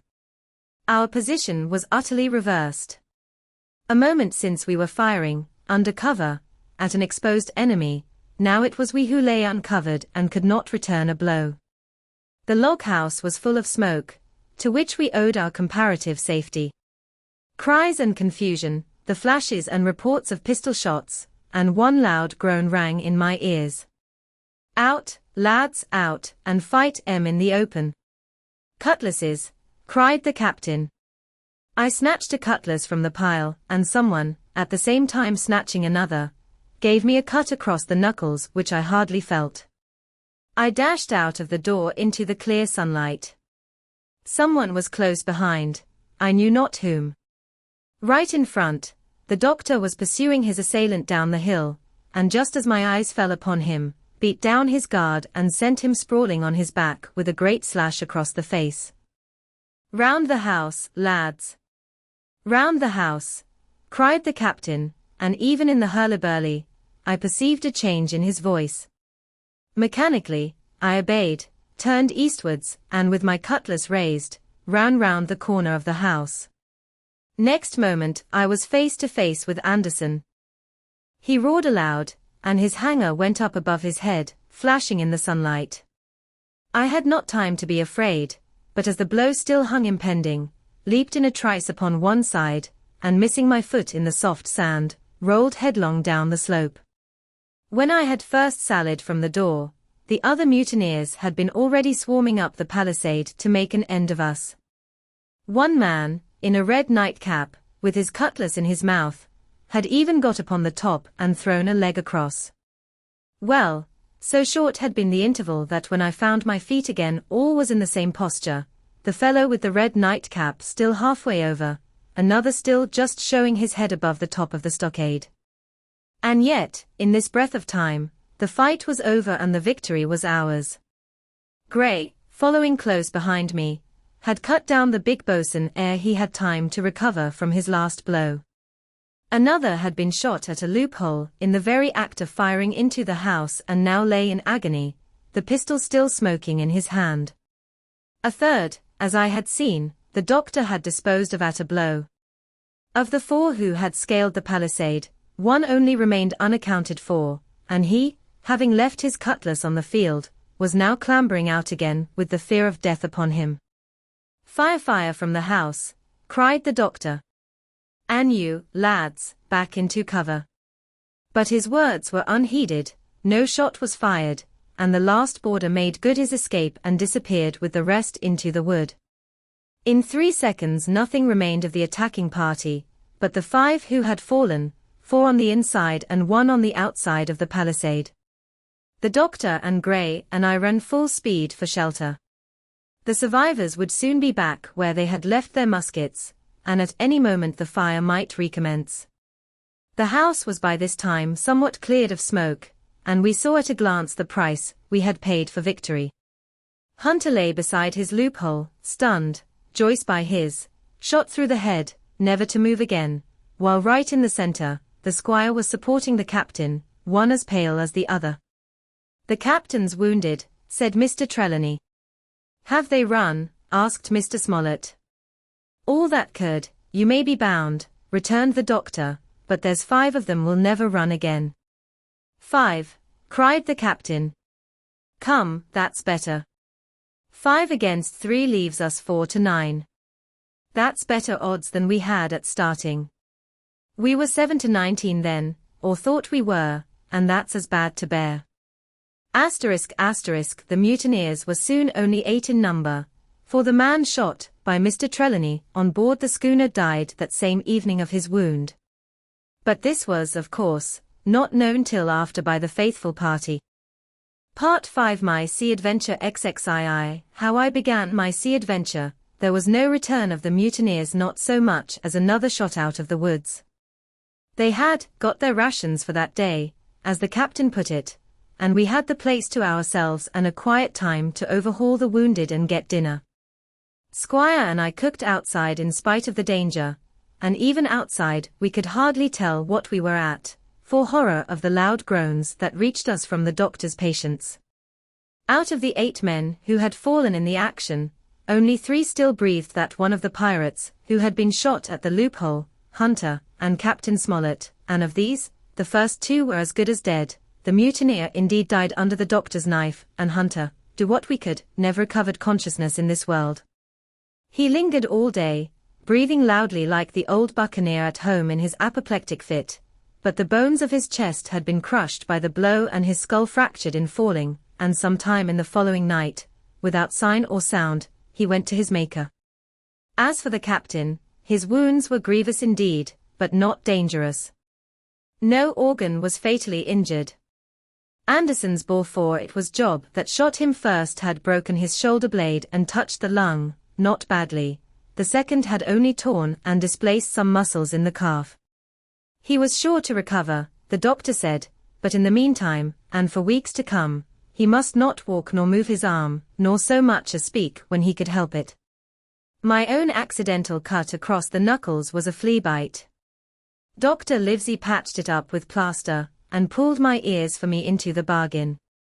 After dinner the squire and the doctor sat by the captain's side a while in consultation, and when they had talked to their heart's content, it being then a little past noon, the doctor took up his hat and pistols, got on a cutlass, put the chart in his pocket, and with a musket over his shoulder crossed the palisade on the north side and set off briskly through the trees. Gray and I were sitting together at the far end of the blockhouse, to be out of earshot of our officers consulting, and Gray took his pipe out of his mouth and fairly forgot to put it back again. So thunderstruck he was at this occurrence. "Why, in the name of Davy Jones," said he, "is Dr. Livesey mad?" "Why no," says I. "He's about the last of this crew for that, I take it." "Well, shipmate," said Gray, "mad he may not be, but if he's not, you mark my words, I am." "I take it," replied I, "the doctor has his idea, and if I am right, he's going now to see Ben Gunn." I was right, as appeared later, but in the meantime, the house being stifling hot and the little patch of sand inside the palisade ablaze with midday sun, I began to get another thought into my head, which was not by any means so right. What I began to do was to envy the doctor walking in the cool shadow of the woods with the birds about him and the pleasant smell of the pines, while I sat grilling, with my clothes stuck to the hot resin, and so much blood about me and so many poor dead bodies lying all around that I took a disgust of the place that was almost as strong as fear. All the time, I was washing out the blockhouse, and then washing up the things from dinner. This disgust and envy kept growing stronger and stronger, till at last, being near a bread bag, and no one then observing me, I took the first step towards my escapade and filled both pockets of my coat with biscuit. I was a fool, if you like, and certainly I was going to do a foolish, overbold act, but I was determined to do it with all the precautions in my power. These biscuits, should anything befall me, would keep me, at least, from starving till far on in the next day. The next thing I laid hold of was a brace of pistols, and as I already had a powder horn and bullets, I felt myself well supplied with arms. As for the scheme I had in my head, it was not a bad one in itself.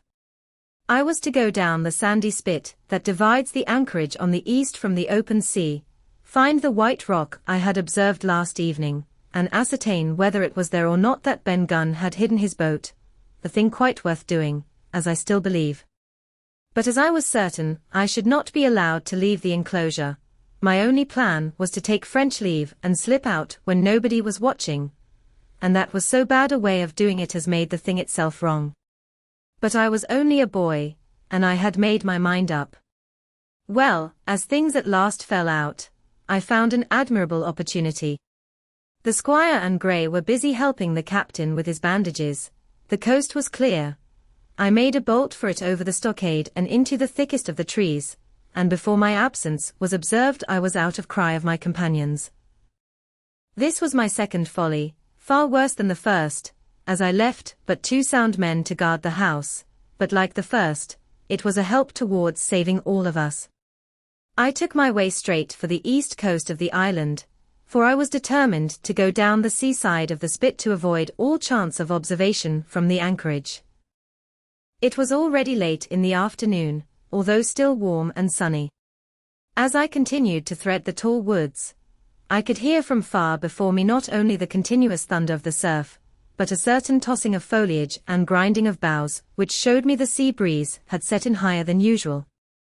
Soon cool draughts of air began to reach me, and a few steps farther I came forth into the open borders of the grove, and saw the sea lying blue and sunny to the horizon, and the surf tumbling and tossing its foam along the beach. I have never seen the sea quiet round Treasure Island. The sun might blaze overhead, the air be without a breath, the surface smooth and blue, but still these great rollers would be running along all the external coast, thundering and thundering by day and night, and I scarce believe there is one spot in the island where a man would be out of earshot of their noise. I walked along beside the surf with great enjoyment, till, thinking I was now got far enough to the south, I took the cover of some thick bushes, and crept warily up to the ridge of the spit. Behind me was the sea, in front the anchorage. The sea breeze, as though it had the sooner blown itself out by its unusual violence, was already at an end. It had been succeeded by light, variable airs from the south and southeast, carrying great banks of fog, and the anchorage, under lee of Skeleton Island, lay still and leaden as when first we entered it. The Hispaniola, in that unbroken mirror, was exactly portrayed from the truck to the waterline, the Jolly Roger hanging from her peak.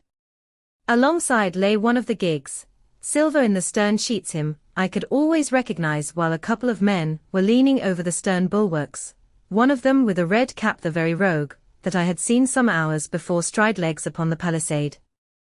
Apparently they were talking and laughing, though at that distance upwards of a mile I could, of course, hear no word of what was said. All at once there began the most horrid, unearthly screaming, which at first startled me badly, though I had soon remembered the voice of Captain Flint and even thought I could make out the bird by her bright plumage, as she sat perched upon her master's wrist. Soon after, the jolly boat shoved off and pulled for shore, and the man with the red cap and his comrade went below by the cabin companion. Just about the same time, the sun had gone down behind the spyglass, and as the fog was collecting rapidly, it began to grow dark in earnest. I saw I must lose no time, if I were to find the boat that evening. The white rock, visible enough above the brush, was still some eighth of a mile further down the spit, and it took me a goodish while to get up with it, crawling, often on all fours, among the scrub. Night had almost come when I laid my hand on its rough sides. Right below it there was an exceedingly small hollow of green turf, hidden by banks and a thick underwood about knee-deep, that grew there very plentifully, and in the centre of the dell, sure enough, a little tent of goatskins, like what the gypsies carry about with them in England. I dropped into the hollow, lifted the side of the tent, and there was Ben Gunn's boat homemade if ever anything was homemade, a rude, lopsided framework of tough wood, and stretched upon that a covering of goatskin, with the hair inside. The thing was extremely small, even for me, and I can hardly imagine that it could have floated with a full-sized man. There was one thwart set as low as possible, a kind of stretcher in the bows, and a double paddle for propulsion. I had not then seen a coracle, such as the ancient Britons made, but I have seen one since, and I can give you no fairer idea of Ben Gunn's boat than by saying it was like the first and the worst coracle ever made by man. But the great advantage of the coracle it certainly possessed, for it was exceedingly light and portable. Well, now that I had found the boat, you would have thought I had had enough of truantry for once, but in the meantime, I had taken another notion and become so obstinately fond of it that I would have carried it out, I believe, in the teeth of Captain Smollett himself. This was to slip out under cover of the night, cut the Hispaniola adrift, and let her go ashore where she fancied. I had quite made up my mind that the mutineers, after their repulse of the morning, had nothing nearer their hearts than to up anchor and away to sea. This, I thought, it would be a fine thing to prevent, and now that I had seen how they left their watchman unprovided with a boat, I thought it might be done with little risk. Down I sat to wait for darkness, and made a hearty meal of biscuit. It was a night out of 10,000 for my purpose. The fog had now buried all heaven. As the last rays of daylight dwindled and disappeared, absolute blackness settled down on Treasure Island. And when, at last, I shouldered the coracle and groped my way stumblingly out of the hollow where I had supped, there were but 2 points visible on the whole anchorage. One was the great fire on shore, by which the defeated pirates lay carousing in the swamp. The other, a mere blur of light upon the darkness, indicated the position of the anchored ship. She had swung round to the ebb. Her bow was now towards me. The only lights on board were in the cabin, and what I saw was merely a reflection on the fog of the strong rays that flowed from the stern window. The ebb had already run some time, and I had to wade through a long belt of swampy sand, where I sank several times above the ankle, before I came to the edge of the retreating water, and wading a little way in, with some strength and dexterity, set my coracle, keel downwards, on the surface. 23. The ebb-tide runs the Coracle, as I had ample reason to know before I was done with her, was a very safe boat for a person of my height and weight, both buoyant and clever in a seaway, but she was the most cross-grained, lopsided craft to manage. Do as you pleased, she always made more leeway than anything else, and turning round and round was the manoeuvre she was best at. Even Ben Gunn himself has admitted that she was queer to handle till you knew her way. Certainly, I did not know her way. She turned in every direction, but the one I was bound to go. The most part of the time we were broadside on, and I am very sure I never should have made the ship at all but for the tide. By good fortune, paddle as I pleased, the tide was still sweeping me down, and there lay the Hispaniola right in the fairway, hardly to be missed. First she loomed before me like a blot of something yet blacker than darkness. Then her spars and hull began to take shape, and the next moment, as it seemed to for, the farther I went, the brisker grew the current of the ebb. I was alongside of her hawser and had laid hold. The hawser was as taut as a bowstring, and the current so strong she pulled upon her anchor. All round the hull, in the blackness, the rippling current bubbled and chattered like a little mountain stream. One cut with my sea gully and the Hispaniola would go humming down the tide. So far so good, but it next occurred to my recollection that a taut hawser, suddenly cut, is a thing as dangerous as a kicking horse. 10 to 1, if I was so foolhardy as to cut the Hispaniola from her anchor, I and the Coracle would be knocked clean out of the water. This brought me to a full stop, and if fortune had not again particularly favored me, I should have had to abandon my design. But the light airs, which had begun blowing from the southeast and south, had hauled round, after nightfall, into the southwest. Just while I was meditating, a puff came, caught the Hispaniola, and forced her up into the current, and to my great joy, I felt the hawser slacken in my grasp, and the hand by which I held it dip for a second under water. With that I made my mind up, took out my gully, opened it with my teeth, and cut one strand after another, till the vessel swung only by two. Then I lay quiet, waiting to sever these last when the strain should be once more lightened by a breath of wind. All this time, I had heard the sound of loud voices from the cabin, but to say truth, my mind had been so entirely taken up with other thoughts that I had scarcely given ear. Now, however, when I had nothing else to do, I began to pay more heed. One I recognized for the coxswain's, Israel Hands, that had been Flint's gunner in former days. The other was, of course, my friend of the red nightcap. Both men were plainly the worse of drink, and they were still drinking, for even while I was listening, one of them, with a drunken cry, opened the stern window and threw out something, which I divined to be an empty bottle. But they were not only tipsy, it was plain that they were furiously angry. Oaths flew like hailstones, and every now and then there came forth such an explosion as I thought was sure to end in blows. But each time the quarrel passed off and the voices grumbled lower for a while, until the next crisis came and in its turn passed away without result. On shore, I could see the glow of the great campfire burning warmly through the shoreside trees. Someone was singing, a dull, old, droning sailor's song, with a droop and a quaver at the end of every verse, and seemingly no end to it at all but the patience of the singer. I had heard it on the voyage more than once and remembered these words, but one man of her crew alive, what put to sea with 75? And I thought it was a ditty rather too dolefully appropriate for a company that had met such cruel losses in the morning. But, indeed, from what I saw, all these buccaneers were as callous as the sea they sailed on. At last the breeze came, the schooner sidled and drew nearer in the dark.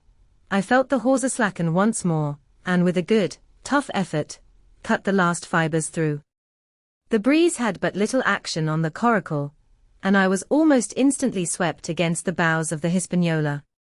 At the same time, the schooner began to turn upon her heel, spinning slowly, end for end, across the current.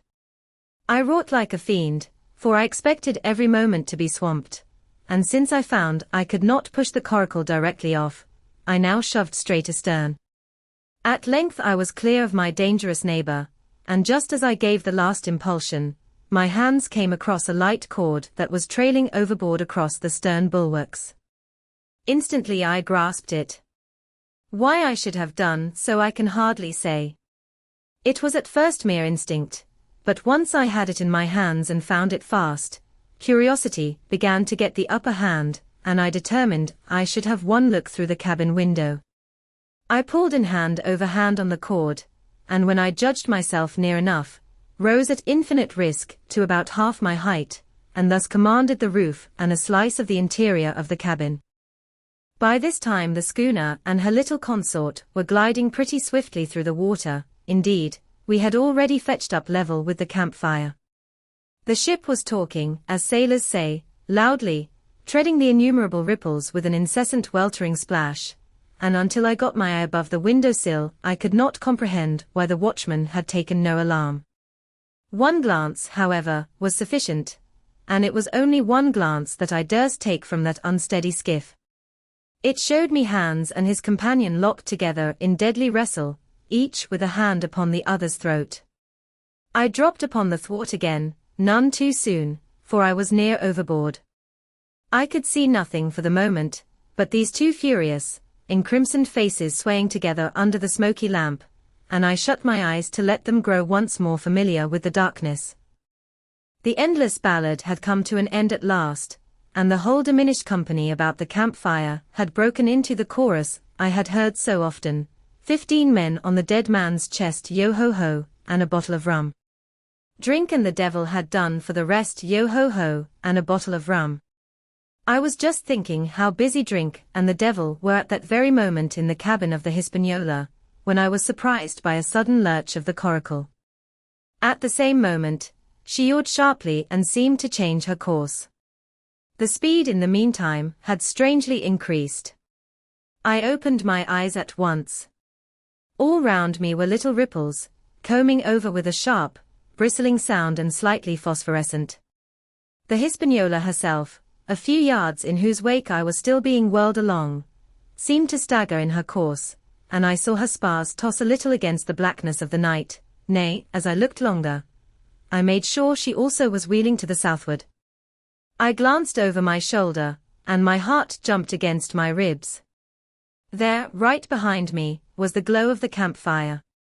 The current had turned at right angles, sweeping round along with it the tall schooner and the little dancing Coracle, ever quickening, ever bubbling higher, ever muttering louder. It went spinning through the narrows for the open sea. Suddenly the schooner in front of me gave a violent yaw, turning, perhaps, through 20 degrees, and almost at the same moment one shout followed another from on board. I could hear feet pounding on the companion ladder, and I knew that the two drunkards had at last been interrupted in their quarrel and awakened to a sense of their disaster. I lay down flat in the bottom of that wretched skiff, and devoutly recommended my spirit to its Maker. At the end of the straits, I made sure we must fall into some bar of raging breakers, where all my troubles would be ended speedily, and though I could, perhaps, bear to die, I could not bear to look upon my fate as it approached. So I must have lain for hours, continually beaten to and fro upon the billows, now and again wetted with flying sprays, and never ceasing to expect death at the next plunge. Gradually weariness grew upon me, a numbness, an occasional stupor, fell upon my mind even in the midst of my terrors, until sleep at last supervened, and in my sea-tossed coracle I lay, and dreamed of home and the old Admiral Benbow. Save the cruise of the Coracle, it was broad day when I awoke and found myself tossing at the southwest end of Treasure Island. The sun was up, but was still hid from me behind the great bulk of the spyglass, which on this side descended almost to the sea in formidable cliffs. Haulbowline Head and Mizzenmast Hill were at my elbow, the hill bare and dark, the head bound with cliffs 40 or 50 feet high and fringed with great masses of fallen rock. I was scarce a quarter of a mile to seaward, and it was my first thought to paddle in and land. That notion was soon given over. Among the fallen rocks the breakers spouted and bellowed, loud reverberations, heavy sprays flying and falling, succeeded one another from second to second, and I saw myself, if I ventured nearer, dashed to death upon the rough shore, or spending my strength in vain to scale the beetling crags. Nor was that all, for crawling together on flat tables of rock, or letting themselves drop into the sea with loud reports, I beheld huge slimy monster soft snails, as it were, of incredible bigness 2 or 3 score of them together, making the rocks to echo with their barkings. I have understood since that they were sea lions, and entirely harmless. But the look of them, added to the difficulty of the shore and the high running of the surf, was more than enough to disgust me of that landing place. I felt willing rather to starve at sea than to confront such perils. In the meantime, I had a better chance, as I supposed, before me. North of Haulbowline Head, the land runs in a long way, leaving at low tide a long stretch of yellow sand. To the north of that, again, there comes another Cape of the Woods, as it was marked upon the chart buried in tall green pines, which descended to the margin of the sea. I remembered what Silver had said about the current that sets northward along the whole west coast of Treasure Island, and seeing from my position that I was already under its influence, I preferred to leave Haulbowline Head behind me and reserve my strength for an attempt to land upon the kindlier-looking Cape of the Woods. There was a great, smooth swell upon the sea. The wind blowing steady and gentle from the south, there was no contrariety between that and the current, and the billows rose and fell unbroken. Had it been otherwise, I must long ago have perished, but as it was, it is surprising how easily and securely my little and light boat could ride. Often, as I still lay at the bottom and kept no more than an eye above the gunwale, I would see a big blue summit heaving close above me, yet the Coracle would but bounce a little, dance as if on springs, and subside on the other side into the trough as lightly as a bird. I began after a little to grow very bold, and sat up to try my skill at paddling. But even a small change in the disposition of the weight will produce violent changes in the behavior of a coracle. And I had hardly moved before the boat, giving up at once her gentle dancing movement, ran straight down a slope of water so steep that it made me giddy, and struck her nose, with a spout of spray, deep into the side of the next wave. I was drenched and terrified, and fell instantly back into my old position, whereupon the coracle seemed to find her head again, and led me as softly as before among the billows. It was plain she was not to be interfered with, and at that rate, since I could in no way influence her course, what hope had I left of reaching land? I began to be horribly frightened, but I kept my head, for all that. First, moving with all care, I gradually bailed out the coracle with my sea cap. Then, getting my eye once more above the gunwale, I set myself to study how it was she managed to slip so quietly through the rollers. I found each wave, instead of the big, smooth glossy mountain it looks from shore or from a vessel's deck, was for all the world like any range of hills on dry land, full of peaks, and smooth places and valleys. The coracle, left to herself, turning from side to side, threaded, so to speak, her way through these lower parts and avoided the steep slopes and higher, toppling summits of the wave. Well, now, thought I to myself, it is plain I must lie where I am and not disturb the balance, but it is plain also that I can put the paddle over the side and from time to time, in smooth places, give her a shove, or two towards land. No sooner thought upon than done. There I lay on my elbows in the most trying attitude, and every now and again gave a weak stroke, or two to turn her head to shore. It was very tiring and slow work, yet I did visibly gain ground, and as we drew near the Cape of the Woods, though I saw I must infallibly miss that point, I had still made some 100 yards of easting. I was, indeed, close in. I could see the cool green treetops swaying together in the breeze, and I felt sure I should make the next promontory without fail. It was high time, for I now began to be tortured with thirst. The glow of the sun from above, its thousandfold reflection from the waves, the sea water that fell and dried upon me, caking my very lips with salt, combined to make my throat burn and my brain ache. The sight of the trees so near at hand had almost made me sick with longing, but the current had soon carried me past the point, and as the next reach of sea opened out, I beheld a sight that changed the nature of my thoughts. Right in front of me, not half a mile away, I beheld the Hispaniola under sail. I made sure, of course, that I should be taken, but I was so distressed for want of water that I scarce knew whether to be glad or sorry at the thought, and long before I had come to a conclusion, surprise had taken entire possession of my mind and I could do nothing but stare and wonder. The Hispaniola was under her mainsail and two jibs, and the beautiful white canvas shone in the sun like snow or silver. When I first sighted her, all her sails were drawing. She was lying a course about northwest, and I presumed the men on board were going round the island on their way back to the anchorage.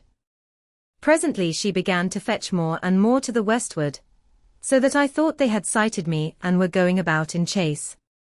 At last, however, she fell right into the wind's eye, was taken dead aback, and stood there a while helpless, with her sails shivering.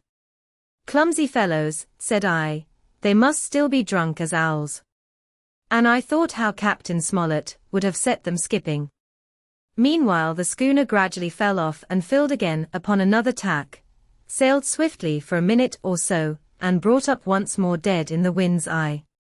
Again and again was this repeated. To and fro, up and down, north, south, east, and west, the Hispaniola sailed by swoops and dashes, and at each repetition ended as she had begun, with idly flapping canvas. It became plain to me that nobody was steering. And if so, where were the men?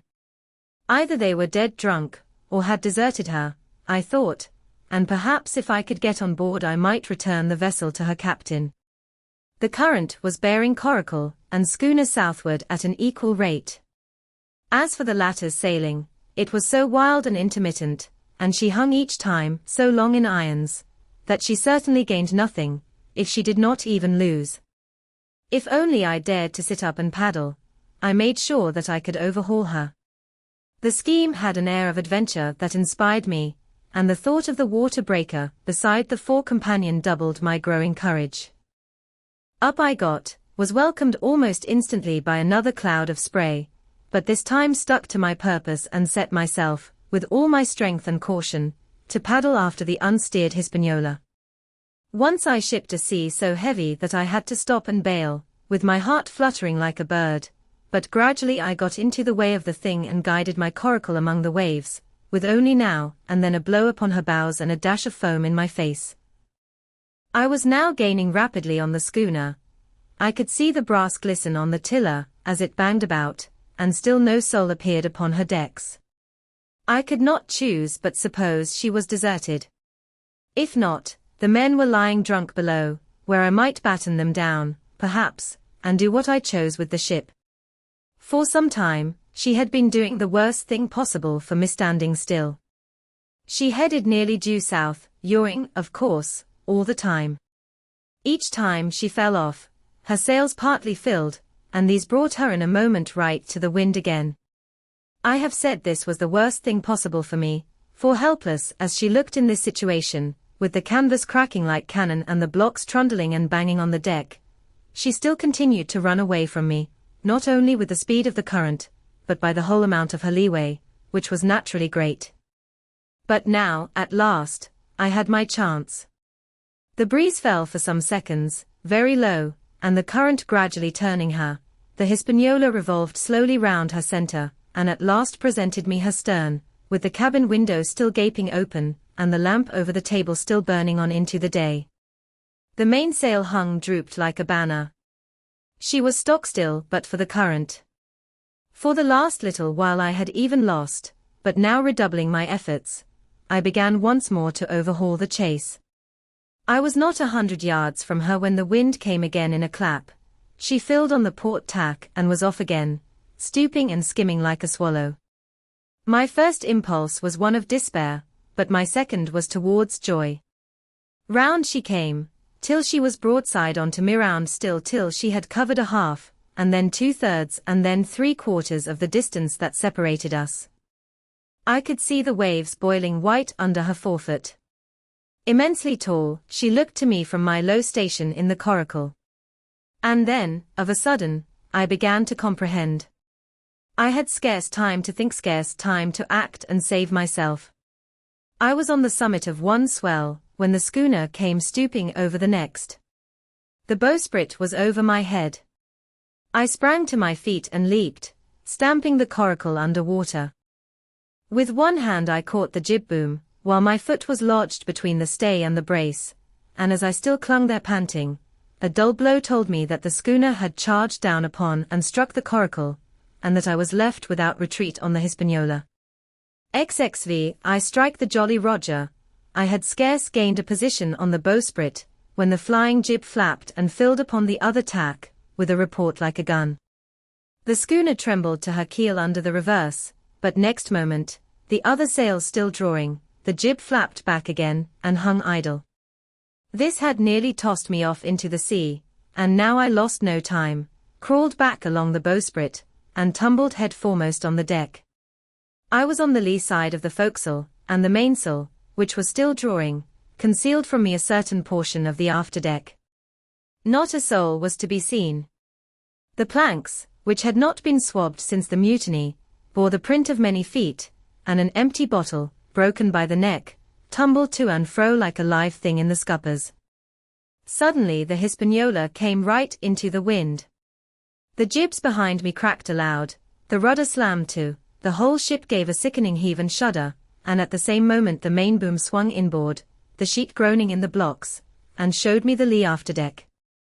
There were the two watchmen, sure enough, Redcap on his back, as stiff as a handspike, with his arms stretched out like those of a crucifix and his teeth showing through his open lips, Israel hands propped against the bulwarks, his chin on his chest, his hands lying open before him on the deck, his face as white, under its tan, as a tallow candle. For a while the ship kept bucking and sidling like a vicious horse, the sails filling, now on one tack, now on another, and the boom swinging to and fro till the mast groaned aloud under the strain. Now and again, too, there would come a cloud of light sprays over the bulwark and a heavy blow of the ship's bows against the swell. So much heavier weather was made of it by this great rigged ship than by my homemade, lopsided Coracle, now gone to the bottom of the sea. At every jump of the schooner, Red Cap slipped to and fro, but what was ghastly to behold, neither his attitude nor his fixed teeth-disclosing grin was any way disturbed by this rough usage. At every jump, too, Hans appeared still more to sink into himself and settle down upon the deck, his feet sliding ever the farther out, and the whole body canting towards the stern, so that his face became, little by little, hid from me, and at last I could see nothing beyond his ear and the frayed ringlet of one whisker. At the same time, I observed, around both of them, splashes of dark blood upon the planks, and began to feel sure that they had killed each other in their drunken wrath. While I was thus looking and wondering, in a calm moment, when the ship was still, Israel Hans turned partly round and with a low moan writhed himself back to the position in which I had seen him first. The moan, which told of pain and deadly weakness, and the way in which his jaw hung open went right to my heart. But when I remembered the talk I had overheard from the apple barrel, all pity left me. I walked aft until I reached the mainmast. "Come aboard, Mr. Hans," I said ironically. He rolled his eyes round heavily, but he was too far gone to express surprise. All he could do was to utter one word, "brandy." It occurred to me there was no time to lose, and dodging the boom as it once more lurched across the deck, I slipped aft and down the companion stairs into the cabin. It was such a scene of confusion as you can hardly fancy. All the lockfast places had been broken open in quest of the chart. The floor was thick with mud where ruffians had sat down to drink or consult, after wading in the marshes round their camp. The bulkheads, all painted in clear white and beaded round with gilt, bore a pattern of dirty hands. Dozens of empty bottles clinked together in corners to the rolling of the ship. One of the doctor's medical books lay open on the table, half of the leaves gutted out, I suppose, for pipe lights. In the midst of all this the lamp still cast a smoky glow, obscure and brown as umber. I went into the cellar. All the barrels were gone, and of the bottles a most surprising number had been drunk out and thrown away.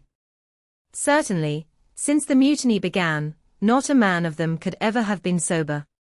Foraging about, I found a bottle with some brandy left, 4 hands, and for myself I routed out some biscuit, some pickled fruits, a great bunch of raisins, and a piece of cheese.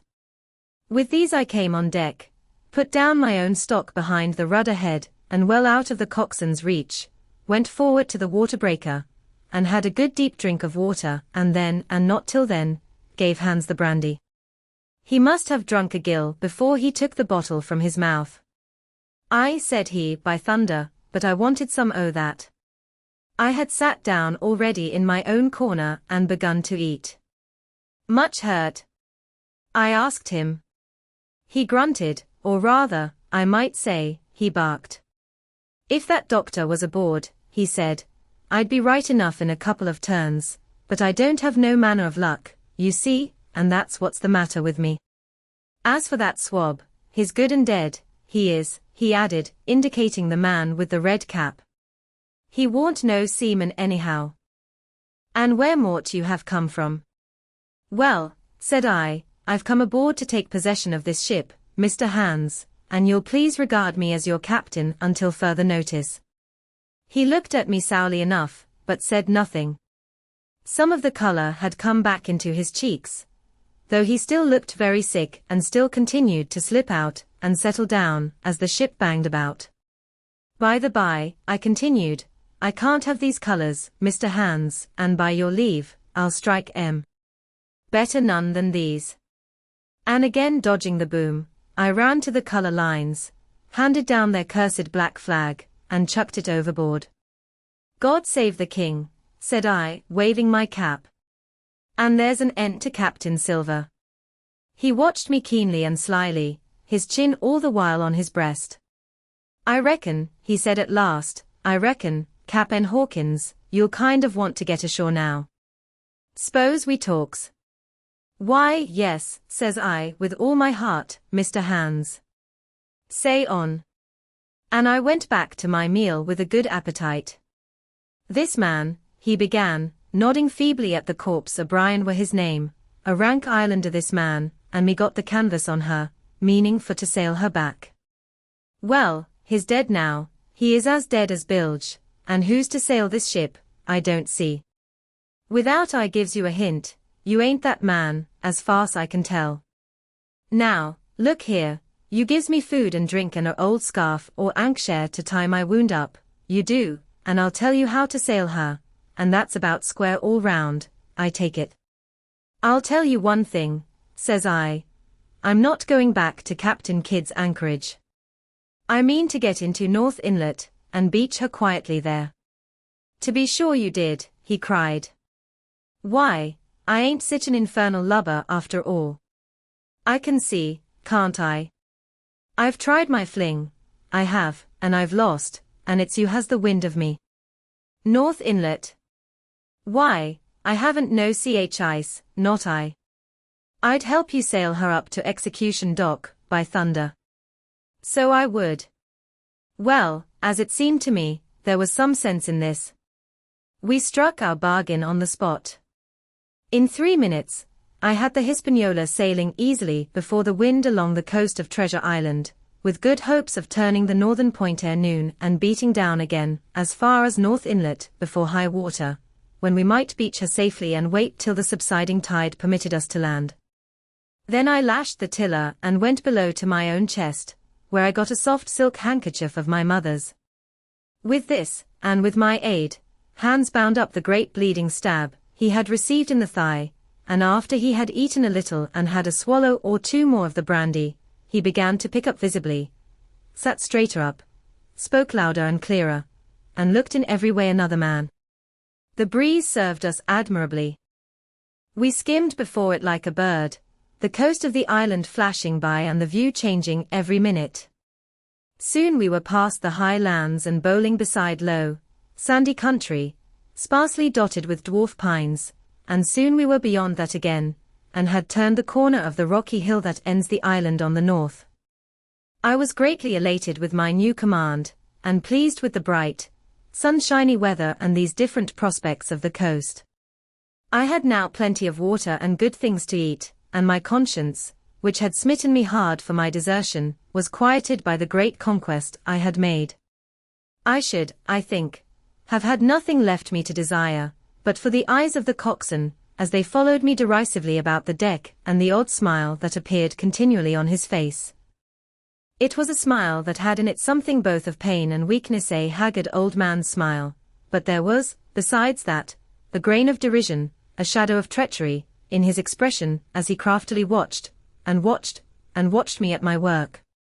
XXVI Israel hands the wind, serving us to a desire, now hauled into the west. We could run so much the easier from the northeast corner of the island to the mouth of the North Inlet. Only, as we had no power to anchor, and dared not beach her till the tide had flowed a good deal farther, time hung on our hands. The coxswain told me how to lay the ship to. After a good many trials I succeeded, and we both sat in silence over another meal. Cap'n, said he at length with that same uncomfortable smile, here's my old shipmate, O'Brien, s'pose you was to heave him overboard. I ain't particular as a rule, and I don't take no blame for settling his hash, but I don't reckon him ornamental now, do you? I'm not strong enough, and I don't like the job, and there he lies, for me, said I. This here's an unlucky ship, this Hispaniola, Jim, he went on, blinking. There's a power of men been killed in this Hispaniola, a sight, oh poor seaman dead, and gone since you and me took ship to Bristol. I never seen sich dirty luck, not I. There was this here O'Brien, now he's dead, ain't he? Well now, I'm no scholar, and you're a lad as can read and figure, and to put it straight, do you take it as a dead man is dead for good, or do he come alive again? You can kill the body, Mr. Hands, but not the spirit, you must know that already, I replied. O'Brien there is in another world, and may be watching us. Ah, says he. Well, that's unfortunate, appears as if killing parties was a waste of time. Howsomever, spirits don't reckon for much, by what I've seen. I'll chance it with the spirits, Jim. And now, you've spoke up free, and I'll take it kind if you'd step down into that there cabin, and get me a shiver my timbers. I can't hit the name on tea, well, you get me a bottle of wine, Jim, this here brandy's too strong for my head. Now, the coxswain's hesitation seemed to be unnatural, and as for the notion of his preferring wine to brandy, I entirely disbelieved it. The whole story was a pretext. He wanted me to leave the deck, so much was plain, but with what purpose I could in no way imagine. His eyes never met mine, they kept wandering to and fro, up and down, now with a look to the sky, now with a flitting glance upon the dead O'Brien. All the time he kept smiling and putting his tongue out in the most guilty, embarrassed manner, so that a child could have told that he was bent on some deception. I was prompt with my answer, however, for I saw where my advantage lay, and that with a fellow so densely stupid I could easily conceal my suspicions to the end. Some wine, I said. Far better. Will you have white or red? Well, I reckon it's about the blessed same to me, shipmate, he replied. So it's strong, and plenty of it, what's the odds? All right, I answered. I'll bring you port, Mr. Hands. But I'll have to dig for it. With that I scuttled down the companion with all the noise I could, slipped off my shoes, ran quietly along the sparred gallery, mounted the forecastle ladder, and popped my head out of the fore companion. I knew he would not expect to see me there, yet I took every precaution possible, and certainly the worst of my suspicions proved too true. He had risen from his position to his hands and knees, and though his leg obviously hurt him pretty sharply, when he moved I could hear him stifle a groan, yet it was at a good, rattling rate that he trailed himself across the deck. In half a minute he had reached the port scuppers and picked, out of a coil of rope, a long knife, or rather a short dirk, discolored to the hilt with blood. He looked upon it for a moment, thrusting forth his under jaw, tried the point upon his hand, and then, hastily concealing it in the bosom of his jacket, trundled back again into his old place against the bulwark. This was all that I required to know. Israel could move about, he was now armed, and if he had been at so much trouble to get rid of me, it was plain that I was meant to be the victim. What he would do afterwards, whether he would try to crawl right across the island from North Inlet to the camp among the swamps, or whether he would fire Long Tom, trusting that his own comrades might come first to help him, was, of course, more than I could say. Yet I felt sure that I could trust him in one point, since in that our interests jumped together, and that was in the disposition of the schooner. We both desired to have her stranded safe enough, in a sheltered place, and so that, when the time came, she could be got off again with as little labor and danger as might be, and until that was done I considered that my life would certainly be spared. While I was thus turning the business over in my mind, I had not been idle with my body. I had stolen back to the cabin, slipped once more into my shoes, and laid my hand at random on a bottle of wine, and now, with this for an excuse, I made my reappearance on the deck. Hands lay as I had left him, all fallen together in a bundle, and with his eyelids lowered as though he were too weak to bear the light. He looked up, however, at my coming, knocked the neck off the bottle like a man who had done the same thing often, and took a good swig, with his favorite toast of "Here's luck." Then he lay quiet for a little, and then, pulling out a stick of tobacco, begged me to cut him a quid. "Cut me a junk o' that," says he, "for I haven't no knife and hardly strength enough, so be as I had." "Ah, Jim, I reckon I've missed stays. Cut me a quid, I'll likely be the last, lad, for I'm for my long home, and no mistake." "Well," said I, "I'll cut you some tobacco, but if I was you and thought myself so badly, I would go to my prayers like a Christian man." Why, said he. Now, you tell me why. Why? I cried. You were asking me just now about the dead. You've broken your trust. You've lived in sin and lies and blood. There's a man you killed lying at your feet this moment, and you ask me why. For God's mercy, Mr. Hans, that's why. I spoke with a little heat, thinking of the bloody dirk he had hidden in his pocket and designed, in his ill thoughts, to end me with. He, for his part, took a great draught of the wine and spoke with the most unusual solemnity. For 30 years, he said, I've sailed the seas and seen good and bad, better and worse, fair weather and foul, provisions running out, knives going, and what not. Well, now I tell you, I never seen good come o' goodness yet. Him as strikes first is my fancy, dead men don't bite, them's my views amen, so be it. And now, you look here, he added, suddenly changing his tone, we've had about enough of this foolery. The tide's made good enough by now. You just take my orders, Cap'n Hawkins, and we'll sail slap in and be done with it. All told, we had scarce 2 miles to run, but the navigation was delicate. The entrance to this northern anchorage was not only narrow and shoal, but lay east and west, so that the schooner must be nicely handled to be got in. I think I was a good, prompt subaltern, and I am very sure that Hans was an excellent pilot, for we went about and dodged in, shaving the banks, with a certainty and a neatness that were a pleasure to behold. Scarcely had we passed the heads before the land closed around us. The shores of North Inlet were as thickly wooded as those of the southern anchorage, but the space was longer and narrower and more like, what in truth it was, the estuary of a river. Right before us, at the southern end, we saw the wreck of a ship in the last stages of dilapidation. It had been a great vessel of 3 masts, but had lain so long exposed to the injuries of the weather that it was hung about with great webs of dripping seaweed, and on the deck of it shore bushes had taken root, and now flourished thick with flowers. It was a sad sight, but it showed us that the anchorage was calm. Now, said Hans, look there, there's a pet bit for to beach a ship in. Fine flat sand, never a cat's paw, trees all around of it, and flowers blowing like a guarding on that old ship. And once beached, I inquired, how shall we get her off again? Why, so, he replied, you take a line ashore there on the other side at low water, take a turn about one of them big pines, bring it back, take a turn around the capstan, and lie to for the tide. Come high water, all hands take a pull upon the line, and off she comes as sweet as nature. And now, boy, you stand by. We're near the bit now, and she's too much way on her. Starboard a little so steady, starboard larboard a little steady. So he issued his commands, which I breathlessly obeyed, till, all of a sudden, he cried, now, my hearty, luff.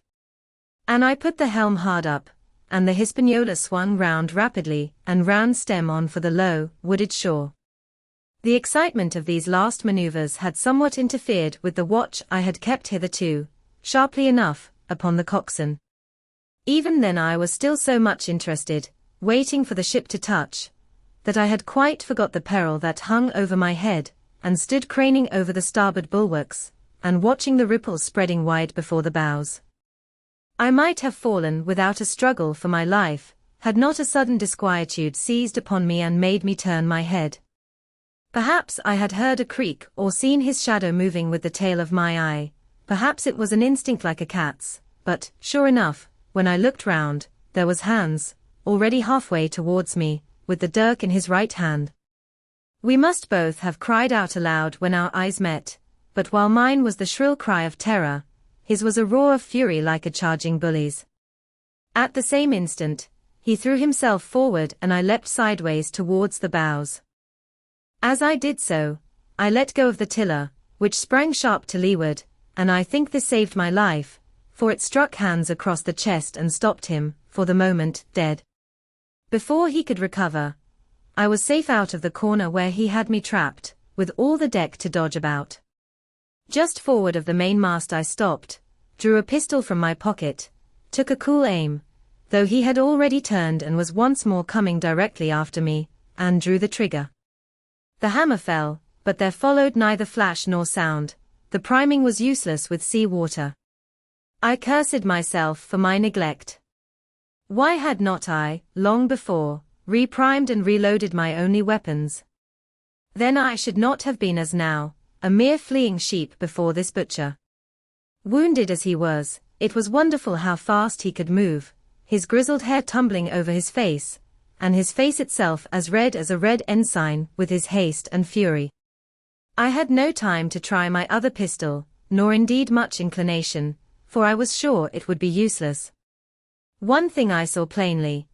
I must not simply retreat before him, or he would speedily hold me boxed into the bows, as a moment since he had so nearly boxed me in the stern. Once so caught, and 9 or 10 inches of the blood-stained dirk would be my last experience on this side of eternity. I placed my palms against the mainmast, which was of a goodish bigness, and waited, every nerve upon the stretch. Seeing that I meant to dodge, he also paused, and a moment or two passed in feints on his part and corresponding movements upon mine. It was such a game as I had often played at home about the rocks of Black Hill Cove, but never before, you may be sure, with such a wildly beating heart as now. Still, as I say, it was a boy's game, and I thought I could hold my own at it against an elderly seaman with a wounded thigh. Indeed, my courage had begun to rise so high that I allowed myself a few darting thoughts on what would be the end of the affair, and while I saw certainly that I could spin it out for long, I saw no hope of any ultimate escape. Well, while things stood thus, suddenly the Hispaniola struck, staggered, ground for an instant in the sand, and then, swift as a blow, canted over to the port side till the deck stood at an angle of 45 degrees and about a puncheon of water splashed into the scupper holes and lay in a pool, between the deck and bulwark. We were both of us capsized in a second, and both of us rolled, almost together, into the scuppers, the dead red cap, with his arms still spread out, tumbling stiffly after us. So near were we, indeed, that my head came against the coxswain's foot with a crack that made my teeth rattle. Blow and all, I was the first afoot again, for hands had got involved with the dead body. The sudden canting of the ship had made the deck no place for running on. I had to find some new way of escape, and that upon the instant, for my foe was almost touching me. Quick as thought, I sprang into the mizzen shrouds, rattled up hand over hand, and did not draw a breath till I was seated on the crosstrees. I had been saved by being prompt. The dirk had struck not half a foot below me as I pursued my upward flight, and there stood Israel Hands with his mouth open, and his face upturned to mine, a perfect statue of surprise and disappointment. Now that I had a moment to myself, I lost no time in changing the priming of my pistol, and then, having one ready for service, and to make assurance doubly sure, I proceeded to draw the load of the other and recharge it afresh from the beginning. My new employment struck Hans all of a heap. He began to see the dice going against him, and after an obvious hesitation, he also hauled himself heavily into the shrouds, and with the dirk in his teeth, began slowly and painfully to mount.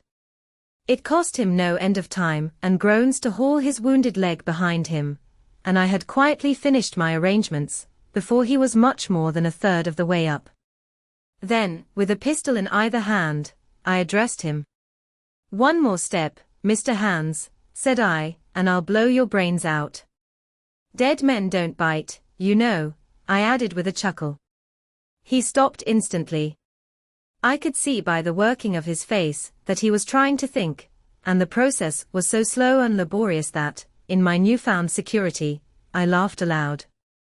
At last, with a swallow or two, he spoke, his face still wearing the same expression of extreme perplexity. In order to speak he had to take the dagger from his mouth, but in all else he remained unmoved. "Jim," says he, "I reckon we're fouled, you and me, and we'll have to sign articles. I'd have had you but for that there lurch, but I don't have no luck, not I, and I reckon I'll have to strike, which comes hard, you see, for a master mariner to a ship's younker like you, Jim." I was drinking in his words and smiling away, as conceited as a cock upon a wall, when, all in a breath, back went his right hand over his shoulder. Something sang like an arrow through the air. I felt a blow and then a sharp pang, and there I was pinned by the shoulder to the mast. In the horrid pain and surprise of the moment I scarce can say it was by my own volition, and I am sure it was without a conscious aim both my pistols went off, and both escaped out of my hands. They did not fall alone. With a choked cry, the coxswain loosed his grasp upon the shrouds and plunged head-first into the water. XXVII, pieces of 8, owing to the cant of the vessel, the masts hung far out over the water, and from my perch on the crosstrees, I had nothing below me but the surface of the bay. Hans, who was not so far up, was in consequence nearer to the ship and fell between me and the bulwarks. He rose once to the surface in a lather of foam and blood and then sank again for good. As the water settled, I could see him lying huddled together on the clean, bright sand in the shadow of the vessel's sides. A fish or two whipped past his body. Sometimes, by the quivering of the water, he appeared to move a little, as if he were trying to rise. But he was dead enough, for all that, being both shot and drowned, and was food for fish in the very place where he had designed my slaughter. I was no sooner certain of this than I began to feel sick, faint, and terrified. The hot blood was running over my back and chest. The dirk, where it had pinned my shoulder to the mast, seemed to burn like a hot iron, yet it was not so much these real sufferings that distressed me, for these, it seemed to me, I could bear without a murmur. It was the horror I had upon my mind of falling from the crosstrees into that still green water, beside the body of the coxswain. I clung with both hands till my nails ached, and I shut my eyes as if to cover up the peril. Gradually my mind came back again, my pulses quieted down to a more natural time, and I was once more in possession of myself. It was my first thought to pluck forth the dirk, but either it stuck too hard, or my nerve failed me, and I desisted with a violent shudder. Oddly enough, that very shudder did the business. The knife, in fact, had come the nearest in the world to missing me altogether. It held me by a mere pinch of skin, and this the shudder tore away. The blood ran down the faster, to be sure, but I was my own master again, and only tacked to the mast by my coat and shirt. These last I broke through with a sudden jerk, and then regained the deck by the starboard shrouds. For nothing in the world would I have again ventured, shaken as I was, upon the overhanging port shrouds from which Israel had so lately fallen.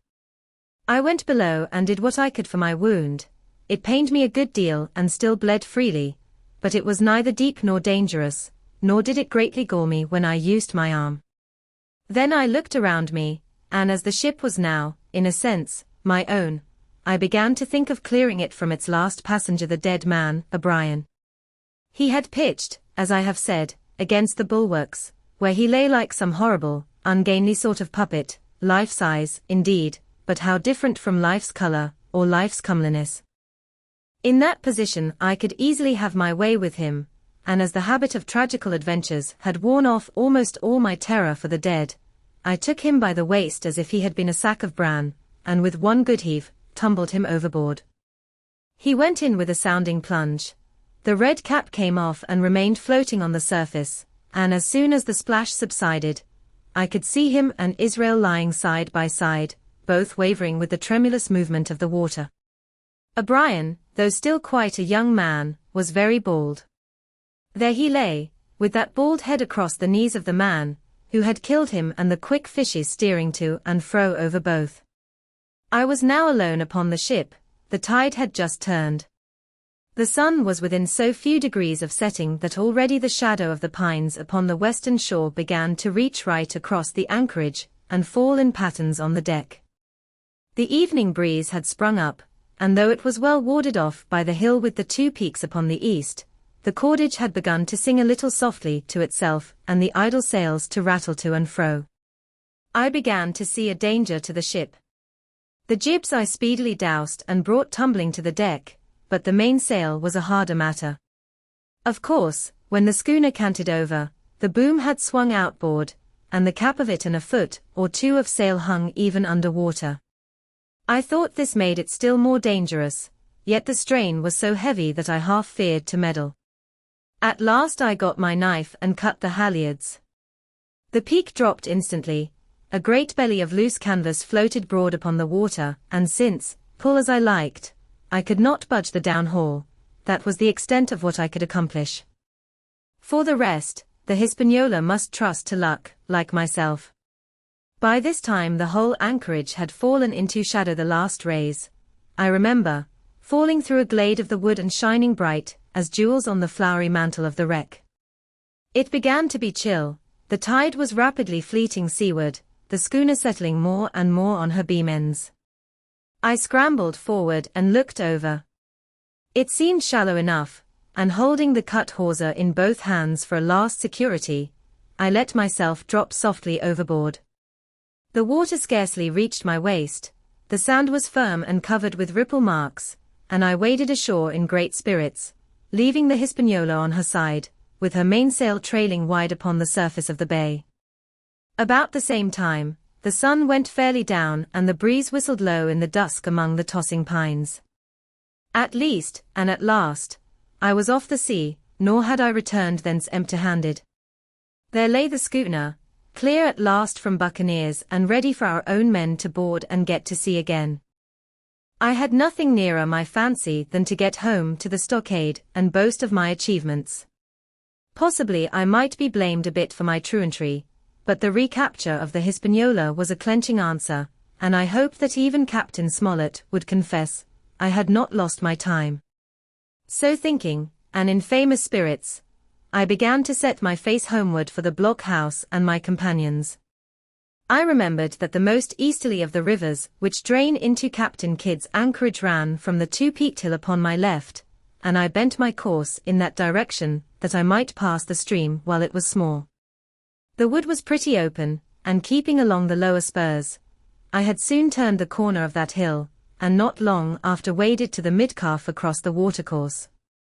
This brought me near to where I had encountered Ben Gunn, the maroon, and I walked more circumspectly, keeping an eye on every side. The dusk had come nigh hand completely, and as I opened out the cleft between the two peaks, I became aware of a wavering glow against the sky, where, as I judged, the man of the island was cooking his supper before a roaring fire. And yet I wondered in my heart that he should show himself so careless. For if I could see this radiance, might it not reach the eyes of Silver himself where he camped upon the shore among the marshes? Gradually the night fell blacker. It was all I could do to guide myself even roughly towards my destination. The double hill behind me and the spyglass on my right hand loomed faint and fainter. The stars were few and pale, and in the low ground where I wandered I kept tripping among bushes and rolling into sandy pits. Suddenly a kind of brightness fell about me. I looked up. A pale glimmer of moonbeams had alighted on the summit of the spyglass, and soon after I saw something broad and silvery moving low down behind the trees, and knew the moon had risen. With this to help me, I passed rapidly over what remained to me of my journey, and sometimes walking, sometimes running, impatiently drew near to the stockade. Yet, as I began to thread the grove that lies before it, I was not so thoughtless, but that I slacked my pace and went a trifle warily. It would have been a poor end of my adventures to get shot down by my own party in mistake. The moon was climbing higher and higher, its light began to fall here and there in masses through the more open districts of the wood, and right in front of me a glow of a different color appeared among the trees. It was red and hot, and now and again it was a little darkened as it were, the embers of a bonfire smouldering. For the life of me I could not think what it might be. At last I came right down upon the borders of the clearing. The western end was already steeped in moonshine, the rest, and the blockhouse itself, still lay in a black shadow checkered with long silvery streaks of light. On the other side of the house an immense fire had burned itself into clear embers and shed a steady, red reverberation, contrasted strongly with the mellow paleness of the moon. There was not a soul stirring nor a sound beside the noises of the breeze. I stopped, with much wonder in my heart, and perhaps a little terror also. It had not been our way to build great fires. We were, indeed, by the captain's orders, somewhat niggardly of firewood, and I began to fear that something had gone wrong while I was absent. I stole round by the eastern end, keeping close in shadow, and at a convenient place, where the darkness was thickest, crossed the palisade. To make assurance surer, I got upon my hands and knees and crawled, without a sound, towards the corner of the house. As I drew nearer, my heart was suddenly and greatly lightened. It is not a pleasant noise in itself, and I have often complained of it at other times, but just then it was like music to hear my friends snoring together so loud and peaceful in their sleep. The sea cry of the watch, that beautiful "all's well," never fell more reassuringly on my ear. In the meantime, there was no doubt of one thing: they kept an infamous bad watch. If it had been Silver and his lads that were now creeping in on them, not a soul would have seen daybreak. That was what it was, thought I, to have the captain wounded, and again I blamed myself sharply for leaving them in that danger with so few to mount guard. By this time, I had got to the door and stood up. All was dark within, so that I could distinguish nothing by the eye. As for sounds, there was the steady drone of the snorers and a small occasional noise, a flickering or pecking that I could in no way account for. With my arms before me I walked steadily in. I should lie down in my own place, I thought with a silent chuckle, and enjoy their faces when they found me in the morning. My foot struck something yielding it was a sleeper's leg, and he turned and groaned, but without awaking. And then, all of a sudden, a shrill voice broke forth out of the darkness: "Pieces of 8. Pieces of 8. Pieces of 8. Pieces of 8. Pieces of 8, and so forth, without pause or change, like the clacking of a tiny mill. Silver's green parrot, Captain Flint. It was she whom I had heard pecking at a piece of bark. It was she, keeping better watch than any human being, who thus announced my arrival with her wearisome refrain. I had no time left me to recover. At the sharp, clipping tone of the parrot, the sleepers awoke and sprang up, and with a mighty oath, the voice of Silver cried, "Who goes?" I turned to run, struck violently against one person, recoiled, and ran full into the arms of a second, who for his part closed upon and held me tight. "Bring a torch, Dick," said Silver when my capture was thus assured. And one of the men left the log house, and presently returned with a lighted brand. Part 6. Captain Silver XXVII. In the enemy's camp. The red glare of the torch, lighting up the interior of the blockhouse, showed me the worst of my apprehensions realize. The pirates were in possession of the house and stores. There was the cask of cognac, there were the pork and bread, as before, and what tenfold increased my horror, not a sign of any prisoner. I could only judge that all had perished, and my heart smote me sorely that I had not been there to perish with them. There were 6 of the buccaneers, all told, not another man was left alive. 5 of them were on their feet, flushed and swollen, suddenly called out of the first sleep of drunkenness. The 6th had only risen upon his elbow, he was deadly pale, and the blood-stained bandage round his head told that he had recently been wounded, and still more recently dressed. I remembered the man, who had been shot, and had run back among the woods in the great attack, and doubted not that this was he. The parrot sat, preening her plumage, on Long John's shoulder. He himself, I thought, looked somewhat paler and more stern than I was used to. He still wore the fine broadcloth suit in which he had fulfilled his mission, but it was bitterly the worse for wear, daubed with clay and torn with the sharp briars of the wood. "So," said he, "here's Jim Hawkins, shiver my timbers. Dropped in, like, eh? Well, come, I take that friendly." And thereupon he sat down across the brandy cask, and began to fill a pipe. "Give me a loan of the link, Dick," said he, and then, when he had a good light, "That'll do, lad," he added, "stick the glim in the wood heap, and you, gentlemen, bring yourselves to. You needn't stand up for Mr. Hawkins, he'll excuse you, you may lay to that." And so, Jim stopping the tobacco, here you were, and quite a pleasant surprise for poor old John. "I see you were smart when first I set my eyes on you, but this here gets away from me clean, it do." To all this, as may be well supposed, I made no answer. They had set me with my back against the wall, and I stood there, looking Silver in the face, pluckily enough, I hope, to all outward appearance, but with black despair in my heart. Silver took a whiff or two of his pipe with great composure and then ran on again. Now, you see, Jim, so be as you are here, says he, I'll give you a piece of my mind. I've always liked you. I have, for a lad of spirit, and the picture of my own self when I was young and handsome. I always wanted you to join and take your share, and die a gentleman, and now, my cock, you've got to. Captain Smollett's a fine seaman, as I'll own up to any day, but stiff on discipline. Duty is duty, says he, and right he is.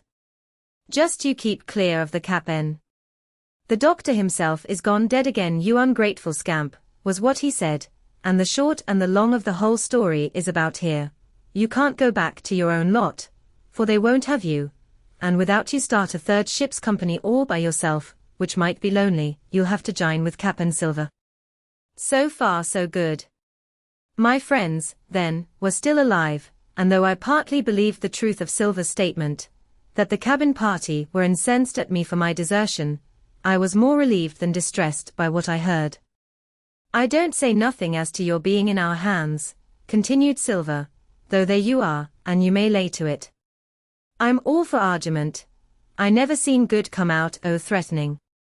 If you like the service, well, you'll join, and if you don't, Jim, why, you're free to answer no free and welcome, shipmate, and if fairer can be said by mortal seaman, shiver my sides.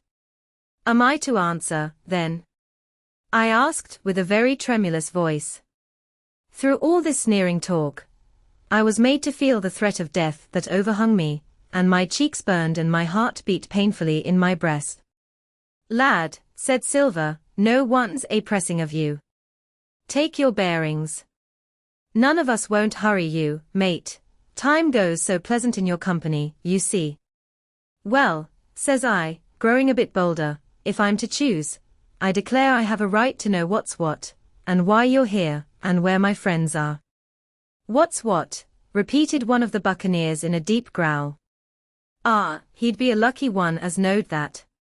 You'll perhaps batten down your hatches till you're spoke to, my friend, cried Silver truculently to this speaker.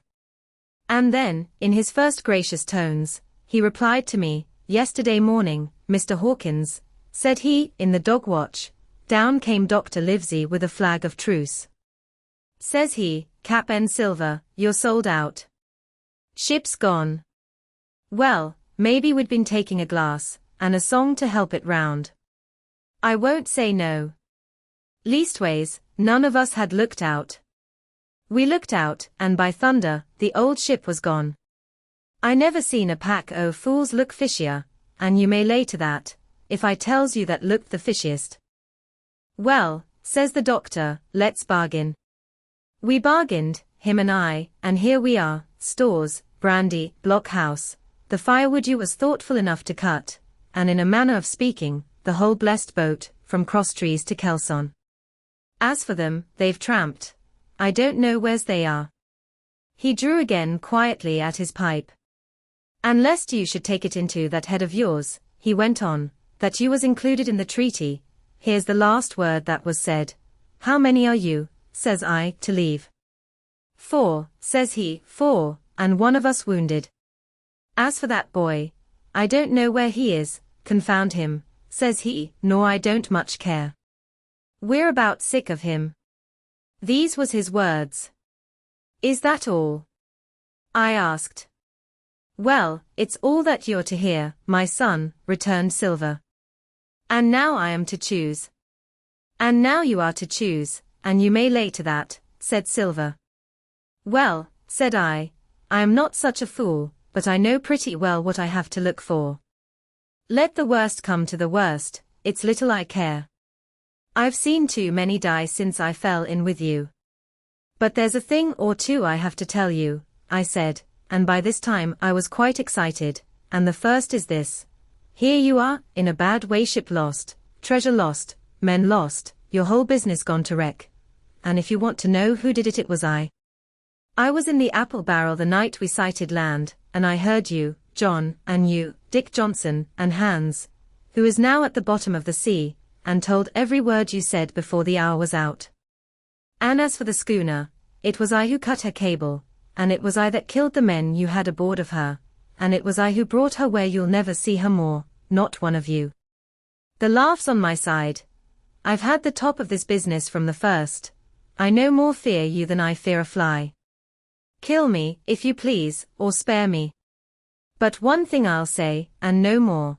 If you spare me, bygones are bygones, and when you fellows are in court for piracy, I'll save you all I can. It is for you to choose. Kill another and do yourselves no good, or spare me and keep a witness to save you from the gallows.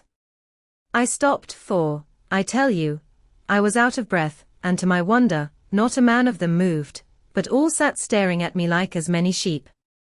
And while they were still staring, I broke out again, and now, Mr. Silver, I said, I believe you're the best man here, and if things go to the worst, I'll take it kind of you to let the doctor know the way I took it. I'll bear it in mind, said Silver with an accent so curious that I could not, for the life of me, decide whether he were laughing at my request, or had been favorably affected by my courage. I'll put one to that, cried the old mahogany-faced seaman Morgan, by name, whom I had seen in Long John's public house upon the quays of Bristol. It was him that knowed Black Dog. Well, and see here, added the sea cook. I'll put another again to that, by thunder. For it was this same boy that faked the chart from Billy Bones. First and last, we've split upon Jim Hawkins. Then here goes, said Morgan with an oath. And he sprang up, drawing his knife as if he had been 20. Avast, there, cried Silver. Who are you, Tom Morgan? Maybe you thought you was cap'n here, perhaps. By the powers, but I'll teach you better. Cross me, and you'll go where many a good man's gone before you, first and last, these 30 year back, some to the yardarm, shiver my timbers, and some by the board, and all to feed the fishes. There's never a man looked me between the eyes and seen a good day afterwards, Tom Morgan, you may lay to that. Morgan paused, but a hoarse murmur rose from the others. Tom's right, said one. I stood hazing long enough from one, added another. I'll be hanged if I'll be hazed by you, John Silver. Did any of you gentlemen want to have it out with me, roared Silver, bending far forward from his position on the keg, with his pipe still glowing in his right hand. Put a name on what you're at, you ain't dumb, I reckon. Him that wants shall get it. Have I lived this many years, and a son of a rum puncheon cock his hat athwart my hawse at the latter end of it? You know the way, you're all gentlemen o' fortune, by your account. Well, I'm ready. Take a cutlass, him that dares, and I'll see the colour of his inside, crutch and all, before that pipe's empty. Not a man stirred, not a man answered. That's your sort, is it? He added, returning his pipe to his mouth. Well, you're a gay lot to look at, anyway.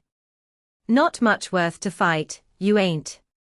Perhaps you can understand King George's English. I'm cap'n here by election. I'm cap'n here because I'm the best man by a long sea mile. You won't fight, as gentlemen o' fortune should, then, by thunder, you'll obey, and you may lay to it. I like that boy, now. I never seen a better boy than that. He's more a man than any pair of rats of you in this here house, and what I say is this, let me see him that'll lay a hand on him, that's what I say, and you may lay to it. There was a long pause after this. I stood straight up against the wall, my heart still going like a sledgehammer, but with a ray of hope now shining in my bosom. Silver leant back against the wall, his arms crossed, his pipe in the corner of his mouth, as calm as though he had been in church, yet his eye kept wandering furtively, and he kept the tail of it on his unruly followers. They, on their part, drew gradually together towards the far end of the blockhouse, and the low hiss of their whispering sounded in my ear continuously, like a stream. One after another, they would look up, and the red light of the torch would fall for a second on their nervous faces, but it was not towards me, it was towards Silver that they turned their eyes. "You seem to have a lot to say," remarked Silver, spitting far into the air. "Pipe up and let me hear it, or lay to."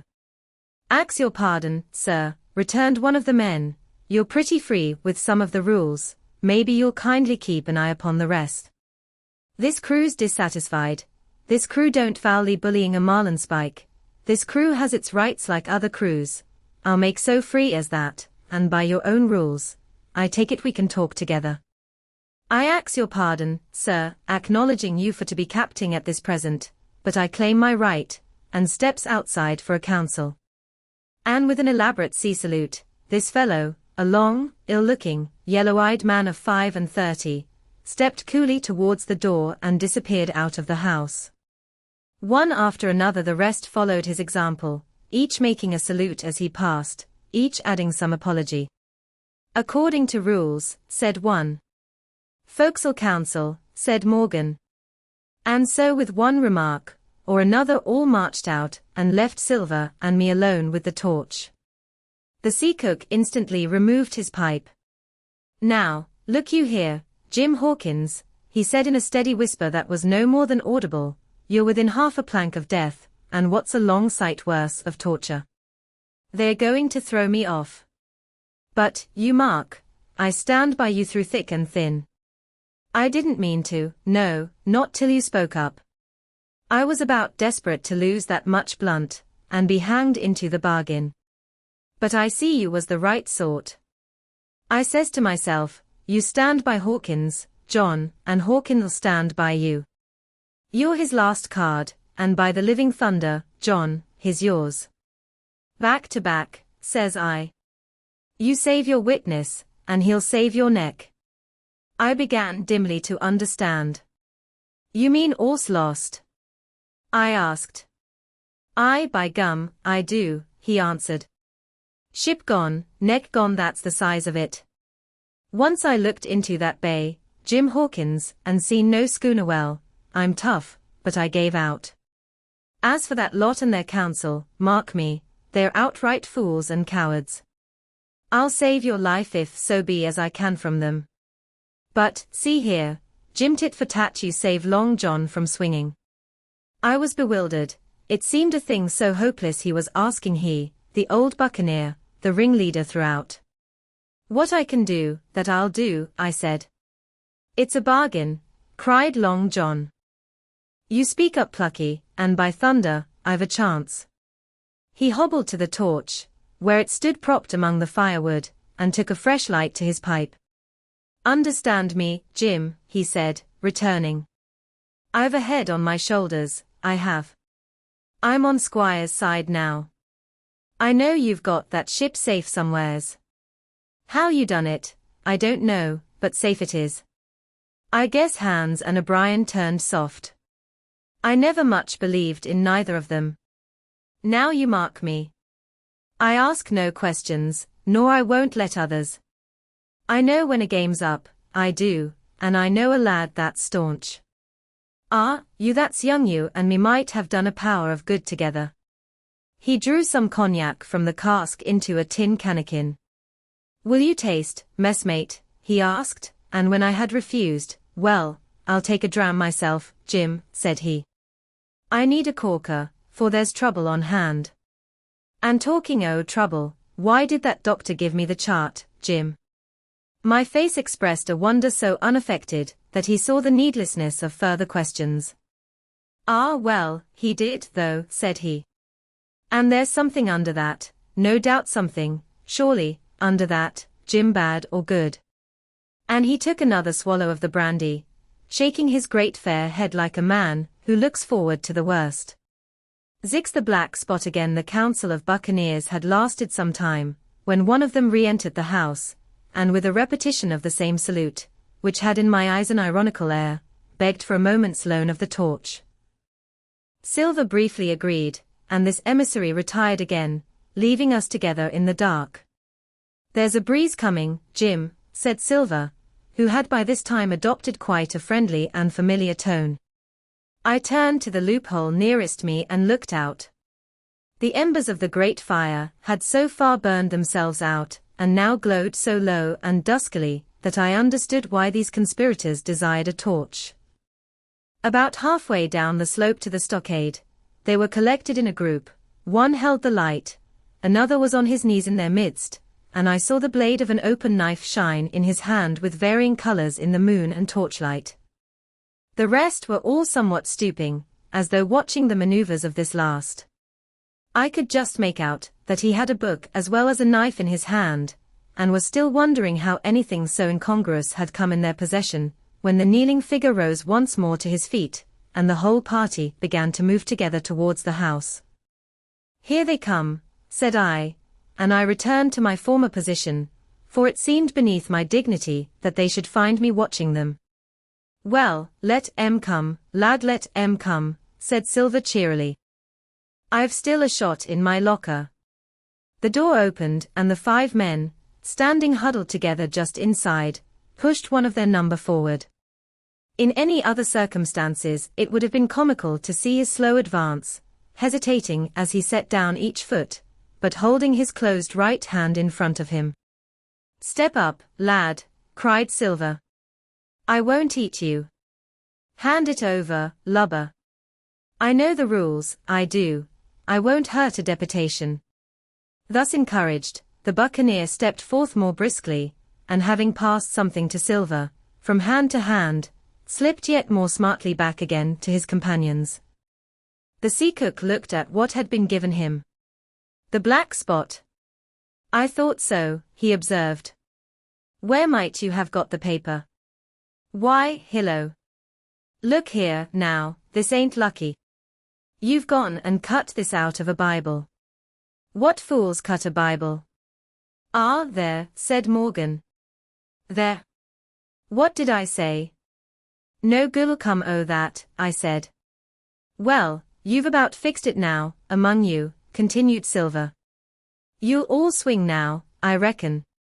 What soft-headed lubber had a Bible?" "It was Dick," said one. "Dick, was it? Then Dick can get to prayers," said Silver. "He's seen his slice of luck, has Dick, and you may lay to that." But here the long man, with the yellow eyes struck in. "Belay that talk, John Silver," he said. "This crew has tipped you the black spot in full council, as in duty bound. Just you turn it over, as in duty bound, and see what's wrote there. Then you can talk." "Thank'ee, George," replied the sea cook. "You always was brisk for business, and has the rules by heart, George, as I'm pleased to see. Well, what is it, anyway?" "Ah? Depose that's it, is it? Very pretty wrote, to be sure, like print, I swear. Your hand right, George. Why, you was gettin' quite a lead-in man in this here crew. You'll be cap'n next, I shouldn't wonder. Just oblige me with that torch again, will you? This pipe don't draw." "Come, now," said George, "you don't fool this crew no more. You're a funny man, by your account, but you're over now, and you'll maybe step down off that barrel and help vote." "I thought you said you knowed the rules," returned Silver contemptuously. "Leastways, if you don't, I do, and I wait here and I'm still your cap'n.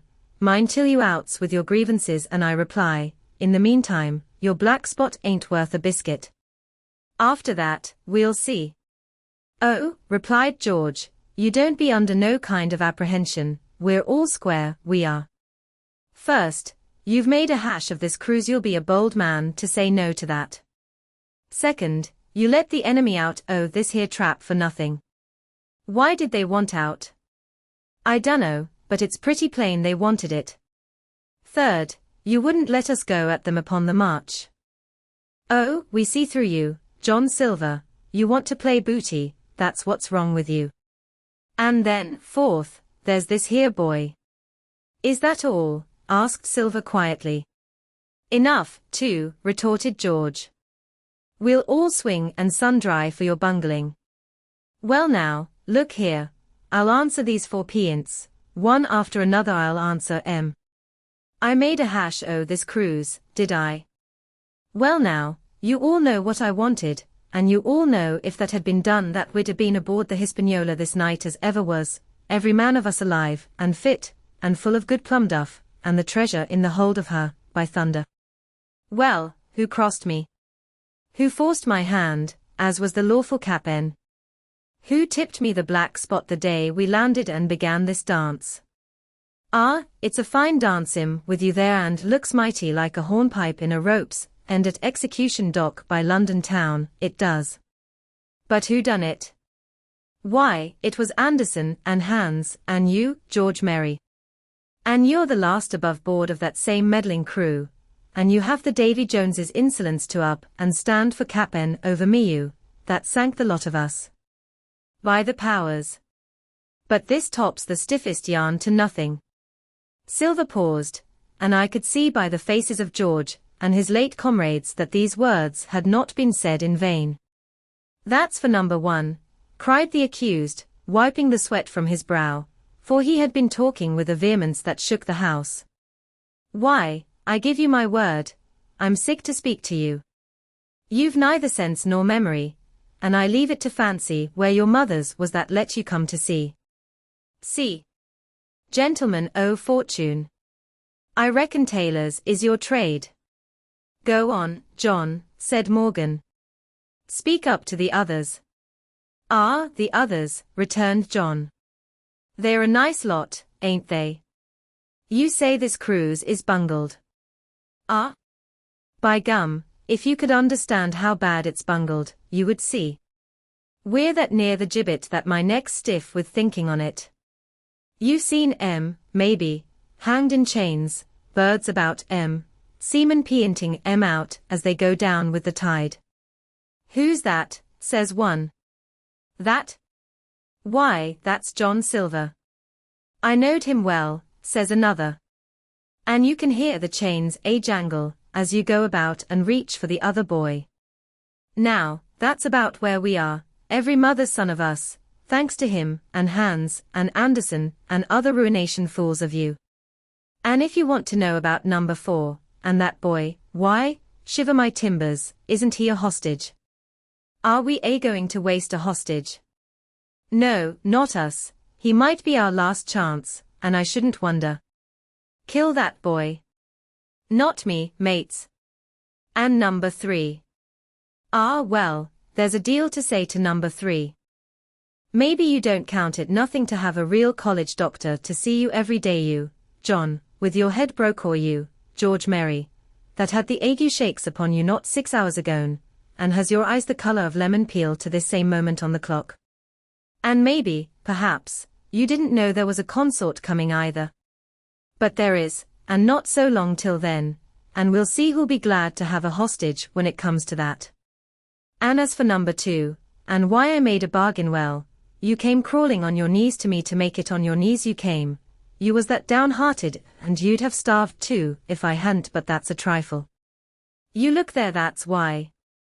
And he cast down upon the floor a paper that I instantly recognized none other than the chart on yellow paper, with the 3 red crosses, that I had found in the oilcloth at the bottom of the captain's chest. Why the doctor had given it to him was more than I could fancy. But if it were inexplicable to me, the appearance of the chart was incredible to the surviving mutineers. They leaped upon it like cats upon a mouse. It went from hand to hand, one tearing it from another, and by the oaths and the cries and the childish laughter with which they accompanied their examination, you would have thought, not only they were fingering the very gold, but were at sea with it, besides in safety. Yes, said one, that's Flint, sure enough. J.F. and a score below, with a clove hitch to it, so he done ever. Mighty pretty, said George. But how are we to get away with it, and us no ship? Silver suddenly sprang up, and supporting himself with a hand against the wall, now I give you warning, George, he cried. One more word of your sauce, and I'll call you down and fight you. How? Why, how do I know? You had ought to tell me that you and the rest, that lost me my schooner, with your interference, burn you. But not you, you can't, you hain't got the invention of a cockroach. But civil you can speak, and shall, George Merry, you may lay to that. That's fairer now, said the old man Morgan. Fair? I reckon so, said the sea cook. You lost the ship, I found the treasure. Who's the better man at that? And now I resign, by thunder. Elect whom you please to be your captain now. I'm done with it. Silver, they cried. Barbecue forever. Barbecue for captain. So that's the tune, is it? Cried the cook. George, I reckon you'll have to wait another turn, friend, and lucky for you as I'm not a revengeful man. But that was never my way. And now, shipmates, this black spot. T'ain't much good now, is it? Dick's crossed his luck and spoiled his Bible, and that's about all. It'll do to kiss the book on still, won't it? Growled Dick, who was evidently uneasy at the curse he had brought upon himself. A Bible with a bit cut out, returned Silver derisively. Not it. It don't bind no more'n a ballad book. Don't it, though? Cried Dick with a sort of joy. Well, I reckon that's worth having too. Here, Jim, here's a curiosity for you, said Silver, and he tossed me the paper. It was around about the size of a crown piece. One side was blank, for it had been the last leaf. The other contained a verse or two of Revelation, these words among the rest, which struck sharply home upon my mind, without a dogs and murderers. The printed side had been blackened with wood ash, which already began to come off and soil my fingers. On the blank side had been written with the same material the one word deposed. I have that curiosity beside me at this moment, but not a trace of writing now remains beyond a single scratch, such as a man might make with his thumbnail.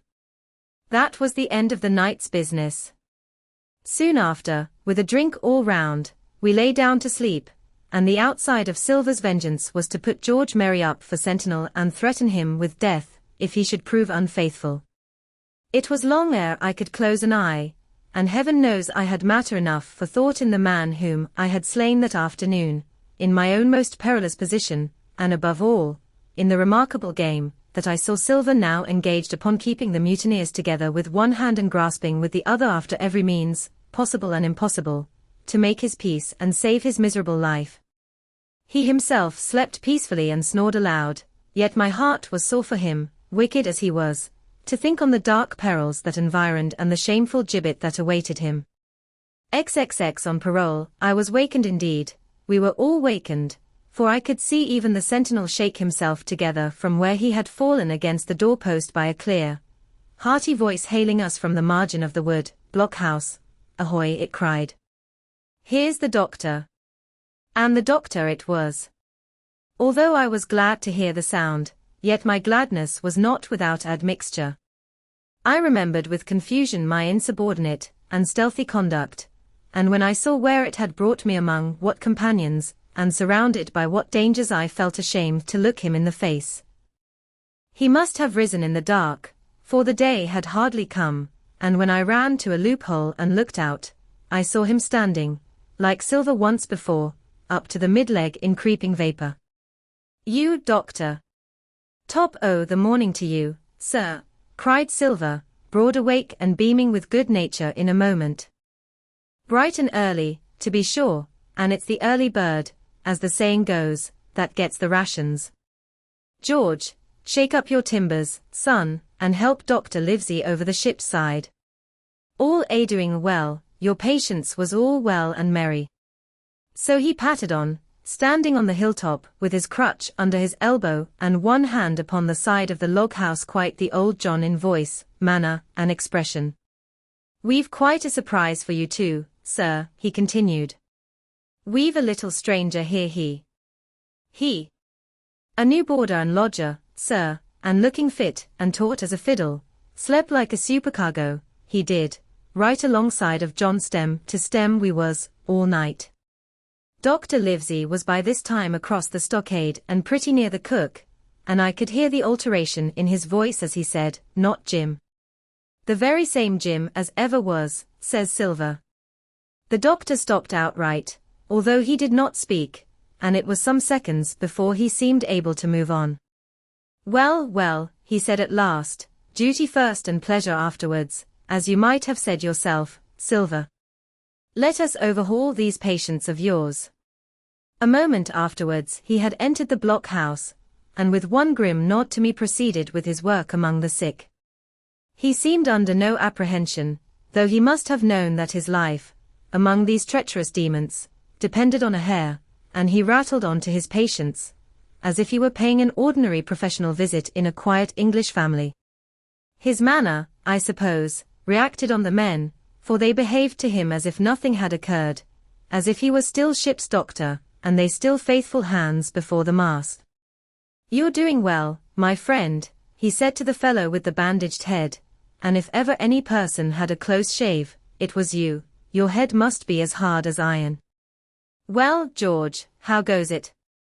You're a pretty color, certainly. Why, your liver, man, is upside down. Did you take that medicine?" "Did he take that medicine, men?" Aye, sir, he took it, sure enough," returned Morgan. "Because, you see, since I am mutineer's doctor, or prison doctor as I prefer to call it," says Dr. Livesey in his pleasantest way, "I make it a point of honor not to lose a man for King George, God bless him, and the gallows." The rogues looked at each other, but swallowed the home thrust in silence. "Dick don't feel well, sir," said one. "Don't he?" replied the doctor. "Well, step up here, Dick, and let me see your tongue." "No, I should be surprised if he did. The man's tongue is fit to frighten the French." "Another fever." "Ah, there," said Morgan, "that comed of espieling Bibles." "That comes as you call it of being arrant asses," retorted the doctor, "and not having sense enough to know honest air from poison, and the dry land from a vile, pestiferous slough. I think it most probable, though of course it's only an opinion, that you all have the dues to pay before you get that malaria out of your systems. Camp in a bog, would you? Silver, I'm surprised at you. You're less of a fool than many, take you all round, but you don't appear to me to have the rudiments of a notion of the rules of health.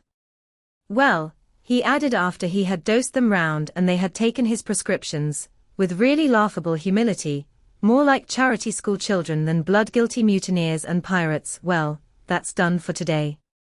And now I should wish to have a talk with that boy, please." And he nodded his head in my direction carelessly.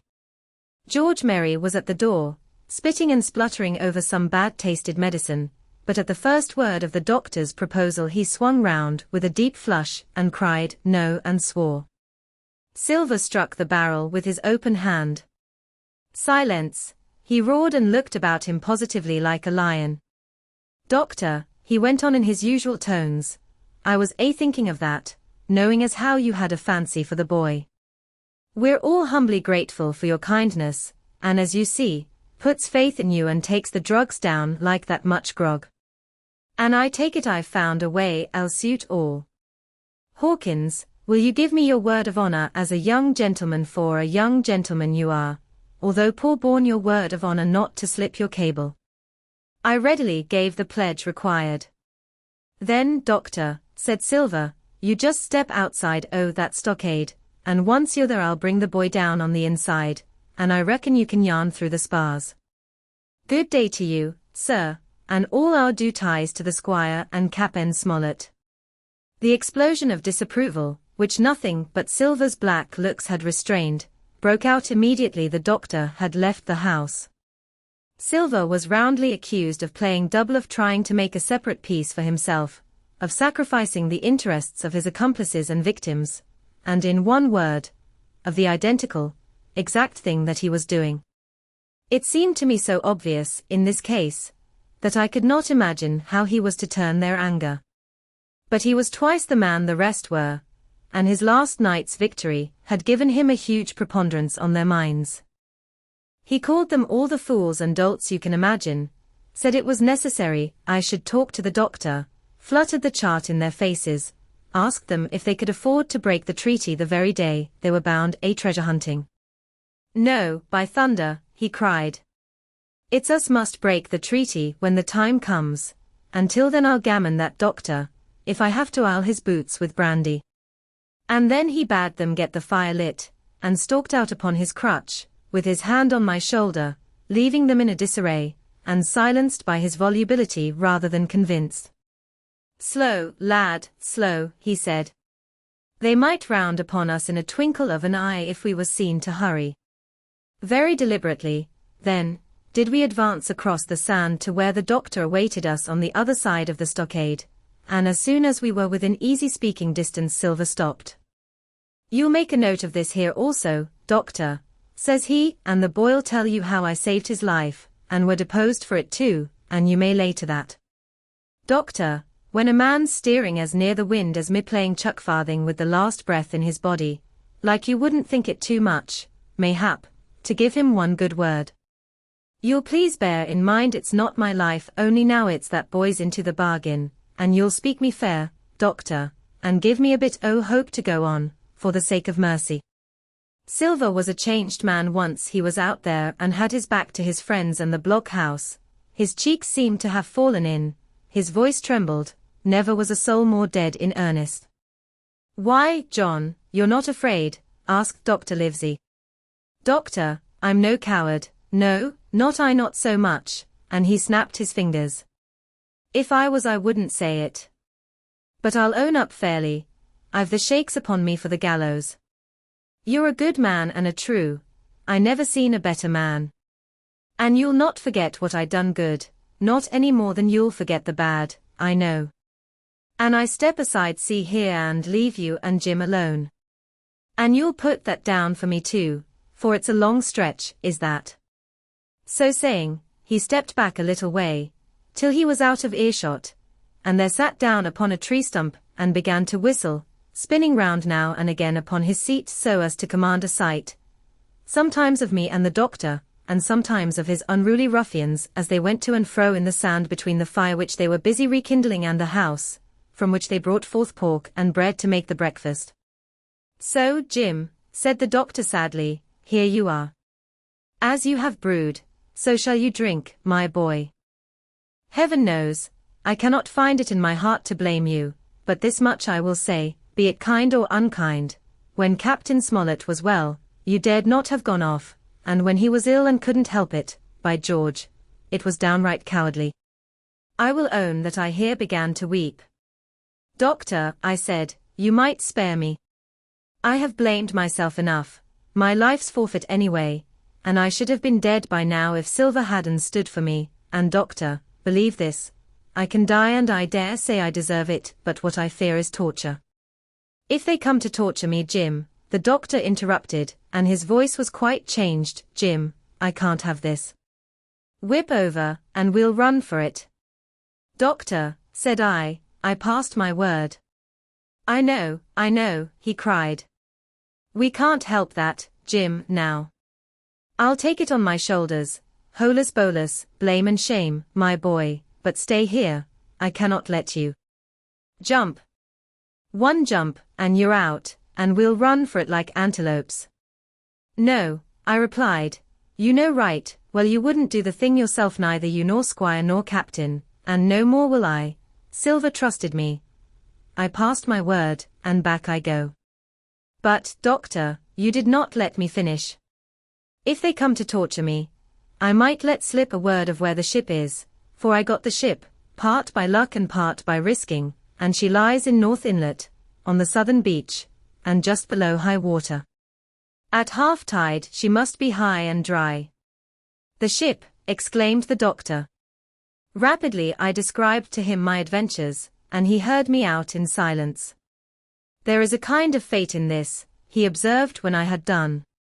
"Every step, it's you that saves our lives, and do you suppose by any chance that we are going to let you lose yours? That would be a poor return, my boy. You found out the plot, you found Ben Gunn the best deed that ever you did, or will do, though you live to 90. Oh, by Jupiter, and talking of Ben Gunn. Why, this is the mischief in person. Silver," he cried. "Silver. I'll give you a piece of advice," he continued as the cook drew near again. "Don't you be in any great hurry after that treasure." "Why, sir, I do my possible, which that ain't," said Silver. I can only, asking your pardon, save my life and the boys by seeking for that treasure, and you may lay to that. Well, Silver, replied the doctor, if that is so, I'll go one step further. Look out for squalls when you find it. Sir, said Silver, as between man and man, that's too much and too little. What you after, why you left the blockhouse, why you given me that there chart, I don't know now, do I? And yet I done your bidding with my eyes shut and never a word of hope. But no, this here's too much. If you won't tell me what you mean plain out, just say so and I'll leave the helm. No, said the doctor musingly. I've no right to say more, it's not my secret, you see, Silver, or, I give you my word, I'd tell it you. But I'll go as far with you as I dare go, and a step beyond, for I'll have my wig sorted by the captain, or I'm mistaken. And first, I'll give you a bit of hope, Silver, if we both get alive out of this wolf trap, I'll do my best to save you, short of perjury. Silver's face was radiant. You couldn't say more, I'm sure, sir, not if you was my mother, he cried. Well, that's my first concession, added the doctor. My second is a piece of advice. Keep the boy close beside you, and when you need help, halloo. I'm off to seek it for you, and that itself will show you if I speak at random. Goodbye, Jim. And Dr. Livesey shook hands with me through the stockade, nodded to Silver, and set off at a brisk pace into the wood. XXXI the treasure hunt Flint's pointer Jim, said Silver when we were alone, if I saved your life, you saved mine, and I'll not forget it. I seen the doctor waving you to run for it with the tail of my eye. I did, and I seen you say no, as plain as hearing. Jim, that's one to you. This is the first glint of hope I had since the attack failed, and I owe it you. And now, Jim, we're to go in for this here treasure hunting, with sealed orders too, and I don't like it. And you and me must stick close, back to back like, and we'll save our necks in spite o' fate and fortune. Just then a man hailed us from the fire that breakfast was ready, and we were soon seated here, and there about the sand over biscuit and fried junk. They had lit a fire fit to roast an ox, and it was now grown so hot that they could only approach it from the windward, and even then not without precaution. In the same wasteful spirit, they had cooked, I suppose, 3 times more than we could eat, and one of them, with an empty laugh, threw what was left into the fire, which blazed and roared again over this unusual fuel. I never in my life saw men so careless of the morrow. Hand to mouth is the only word that can describe their way of doing, and what with wasted food and sleeping sentries, though they were bold enough for a brush and be done with it, I could see their entire unfitness for anything like a prolonged campaign. Even Silver, eating away, with Captain Flint upon his shoulder, had not a word of blame for their recklessness. And this the more surprised me, for I thought he had never shown himself so cunning as he did then. Aye, mates, said he, it's lucky you have barbecue to think for you with this here head. I got what I wanted, I did. Sure enough, they have the ship. Where they have it, I don't know yet, but once we hit the treasure, we'll have to jump about and find out. And then, mates, us that has the boats, I reckon, has the upper hand. Thus he kept running on, with his mouth full of the hot bacon, thus he restored their hope and confidence, and, I more than suspect, repaired his own at the same time. As for hostage, he continued, that's his last talk, I guess, with them he loves so dear. I've got my piece o' news, and thank ye to him for that, but it's over and done. I'll take him in a line when we go treasure hunting, for we'll keep him like so much gold, in case of accidents, you mark, and in the meantime. Once we got the ship and treasure both and off to sea like jolly companions, why then we'll talk Mr. Hawkins over, we will, and we'll give him his share, to be sure, for all his kindness. It was no wonder the men were in a good humor now. For my part, I was horribly cast down. Should the scheme he had now sketched prove feasible, Silver, already doubly a traitor, would not hesitate to adopt it. He had still a foot in either camp, and there was no doubt he would prefer wealth and freedom with the pirates to a bare escape from hanging, which was the best he had to hope on our side. Nay, and even if things so fell out that he was forced to keep his faith with Dr. Livesey, even then what danger lay before us? What a moment that would be when the suspicions of his followers turned to certainty, and he and I should have to fight for dear life, he a cripple, and I a boy against 5 strong and active seamen. Add to this double apprehension the mystery that still hung over the behavior of my friends, their unexplained desertion of the Stockade, their inexplicable cession of the chart, or harder still to understand, the doctor's last warning to Silver, look out for squalls when you find it, and you will readily believe how little taste I found in my breakfast and with how uneasy a heart I set forth behind my captors on the quest for treasure. We made a curious figure. Had anyone been there to see us all in soiled sailor clothes and all but me armed to the teeth? Silver had 2 guns slung about him, one before and one behind, besides the great cutlass at his waist and a pistol in each pocket of his square-tailed coat. To complete his strange appearance, Captain Flint sat perched upon his shoulder and gabbling odds and ends of purposeless sea talk. I had a line about my waist and followed obediently after the sea cook, who held the loose end of the rope, now in his free hand, now between his powerful teeth. For all the world, I was led like a dancing bear. The other men were variously burthened, some carrying picks and shovels for that had been the very first necessary they brought ashore from the Hispaniola, others laden with pork, bread, and brandy for the midday meal. All the stores, I observed, came from our stock, and I could see the truth of Silver's words the night before. Had he not struck a bargain with the doctor, he and his mutineers, deserted by the ship, must have been driven to subsist on clear water and the proceeds of their hunting. Water would have been little to their taste. A sailor is not usually a good shot, and besides all that, when they were so short of eatables, it was not likely they would be very flush of powder. Well, thus equipped, we all set out, even the fellow with the broken head, who should certainly have kept in shadow, and straggled, one after another, to the beach, where the 2 gigs awaited us. Even these bore trace of the drunken folly of the pirates, one in a broken thwart, and both in their muddy and unbaled condition. Both were to be carried along with us for the sake of safety, and so, with our numbers divided between them, we set forth upon the bosom of the anchorage. As we pulled over, there was some discussion on the chart. The Red Cross was, of course, far too large to be a guide, and the terms of the note on the back, as you will hear, admitted of some ambiguity.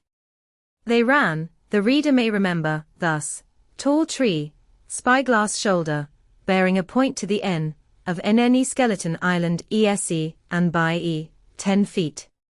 A tall tree was thus the principal mark. Now, right before us the anchorage was bounded by a plateau from 200 to 300 feet high, adjoining on the north the sloping southern shoulder of the spyglass, and rising again towards the south into the rough, cliffy eminence called the mizzenmast hill.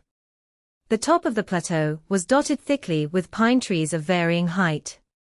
Every here and there, one of a different species rose 40 or 50 feet clear above its neighbors, and which of these was the particular, tall tree of Captain Flint could only be decided on the spot, and by the readings of the compass. Yet, although that was the case, every man on board the boats had picked a favorite of his own ere we were halfway over, Long John alone shrugging his shoulders and bidding them wait till they were there. We pulled easily, by Silver's directions, not to weary the hands prematurely, and after quite a long passage, landed at the mouth of the second river, that which runs down a woody cleft of the spyglass. Thence, bending to our left, we began to ascend the slope towards the plateau. At the first outset, heavy, miry ground and a matted, marish vegetation greatly delayed our progress, but by little and little the hill began to steepen and become stony underfoot, and the wood to change its character, and to grow in a more open order. It was, indeed, a most pleasant portion of the island that we were now approaching. A heavy-scented broom and many flowering shrubs had almost taken the place of grass. Thickets of green nutmeg trees were dotted here and there with the red columns and the broad shadow of the pines, and the first mingled their spice with the aroma of the others. The air, besides, was fresh and stirring, and this, under the sheer sunbeams, was a wonderful refreshment to our senses. The party spread itself abroad, in a fan shape, shouting and leaping to and fro. About the center, and a good way behind the rest, Silver and I followed, I tethered by my rope, he ploughing, with deep pants, among the sliding gravel. From time to time, indeed, I had to lend him a hand, or he must have missed his footing and fallen backward down the hill. We had thus proceeded for about half a mile, and were approaching the brow of the plateau, when the man upon the farthest left began to cry aloud, as if in terror. Shout after shout came from him, and the others began to run in his direction. "He can't have found the treasure," said old Morgan, hurrying past us from the right, "for that's clean atop." Indeed, as we found when we also reached the spot, it was something very different. At the foot of a pretty big pine and involved in a green creeper, which had even partly lifted some of the smaller bones, a human skeleton lay, with a few shreds of clothing, on the ground. I believe a chill struck for a moment to every heart. "He was a seaman," said George Merry, who, bolder than the rest, had gone up close and was examining the rags of clothing. "Leastways, this is good sea-cloth." Aye, said Silver, "like enough. You wouldn't look to find a bishop here, I reckon. But what sort of a way is that for bones to lie? Tain't in nature. Indeed, on a second glance, it seemed impossible to fancy that the body was in a natural position. But for some disarray, the work, perhaps, of the birds that had fed upon him or of the slow-growing creeper that had gradually enveloped his remains, the man lay perfectly straight, his feet pointing in one direction, his hands, raised above his head like a diver's, pointing directly in the opposite. "I've taken a notion into my old numbskull," observed Silver. "Here's the compass. There's the tip-top P&O Skeleton Island, stickin' out like a tooth. Just take a bearing, will you, along the line of them bones." It was done. The body pointed straight in the direction of the island, and the compass read duly ESE and by E. "I thought so," cried the cook, "this here is a P&R. Right up there is our line for the Pole Star and the Jolly Dollars. But, by thunder, if it don't make me cold inside to think of Flint. This is one of his jokes, and no mistake. Him and these 6 was alone here, he killed every man, and this one he hauled here and laid down by compass, shiver my timbers. They're long bones, and the hair's been yellow. Aye, that would be Allardyce. You mind Allardyce, Tom Morgan?" Aye, returned Morgan, "I mind him, he owed me money, he did, and took my knife ashore with him." "Speaking of knives," said another, "why don't we find his lying round? Flint warned the man to pick a seaman's pocket, and the birds, I guess, would leave it be." "By the powers, and that's true," cried Silver.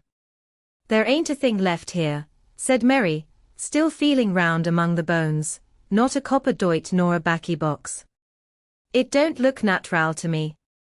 "No, by gum, it don't," agreed Silver, "not nat'ral, nor not nice, says you. Great guns, messmates, but if Flint was living, this would be a hot spot for you and me. 6 they were, and 6 are we, and bones is what they are now." "I saw him dead with these here deadlights," said Morgan. "Billy took me in. There he laid, with penny pieces on his eyes." "Dead eye, sure enough he's dead and gone below," said the fellow with the bandage, "but if ever spirit walked, it would be Flint's. Dear heart, but he died bad, did Flint." "Aye, that he did," observed another, "now he raged, and now he hollered for the rum, and now he sang. 15 men were his only song, mates, and I tell you true, I never rightly liked to hear it since. It was main hot, and the windy was open, and I hear that old song coming out as clear, and the death hall on the man already." Come, said Silver, "stow this talk. He's dead, and he don't walk, that I know, leastways, he won't walk by day, and you may lay to that. Care killed a cat. Fetch ahead for the doubloons." We started, certainly, but in spite of the hot sun and the staring daylight, the pirates no longer ran separate and shouting through the wood, but kept side by side and spoke with bated breath. The terror of the dead buccaneer had fallen on their spirits. XXXII the treasure hunt, the voice among the trees, partly from the damping influence of this alarm, partly to rest Silver and the sick folk. The whole party sat down as soon as they had gained the brow of the ascent. The plateau being somewhat tilted towards the west, this spot on which we had paused commanded a wide prospect on either hand. Before us, over the treetops, we beheld the cape of the woods fringed with surf. Behind, we not only looked down upon the anchorage and Skeleton Island, but saw clear across the spit and the eastern lowlands a great field of open sea upon the east. Sheer above us rose the spyglass, here dotted with single pines, there black with precipices. There was no sound but that of the distant breakers, mounting from all round, and the chirp of countless insects in the brush. Not a man, not a sail, upon the sea. The very largeness of the view increased the sense of solitude. Silver, as he sat, took certain bearings with his compass. "There are 3 tall trees," said he, "about in the right line from Skeleton Island. Spyglass shoulder, I take it, means that lower peant there. It's child's play to find the stuff now.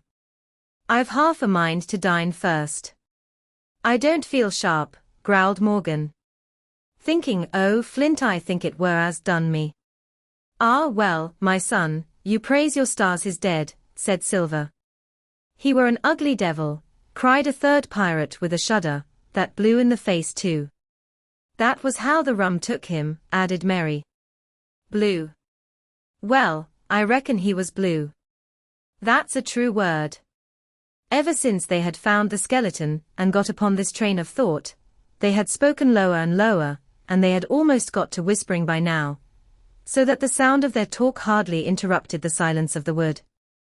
All of a sudden, out of the middle of the trees in front of us, a thin, high, trembling voice struck up the well-known air and words, 15 men on the dead man's chest, yo-ho-ho, and a bottle of rum.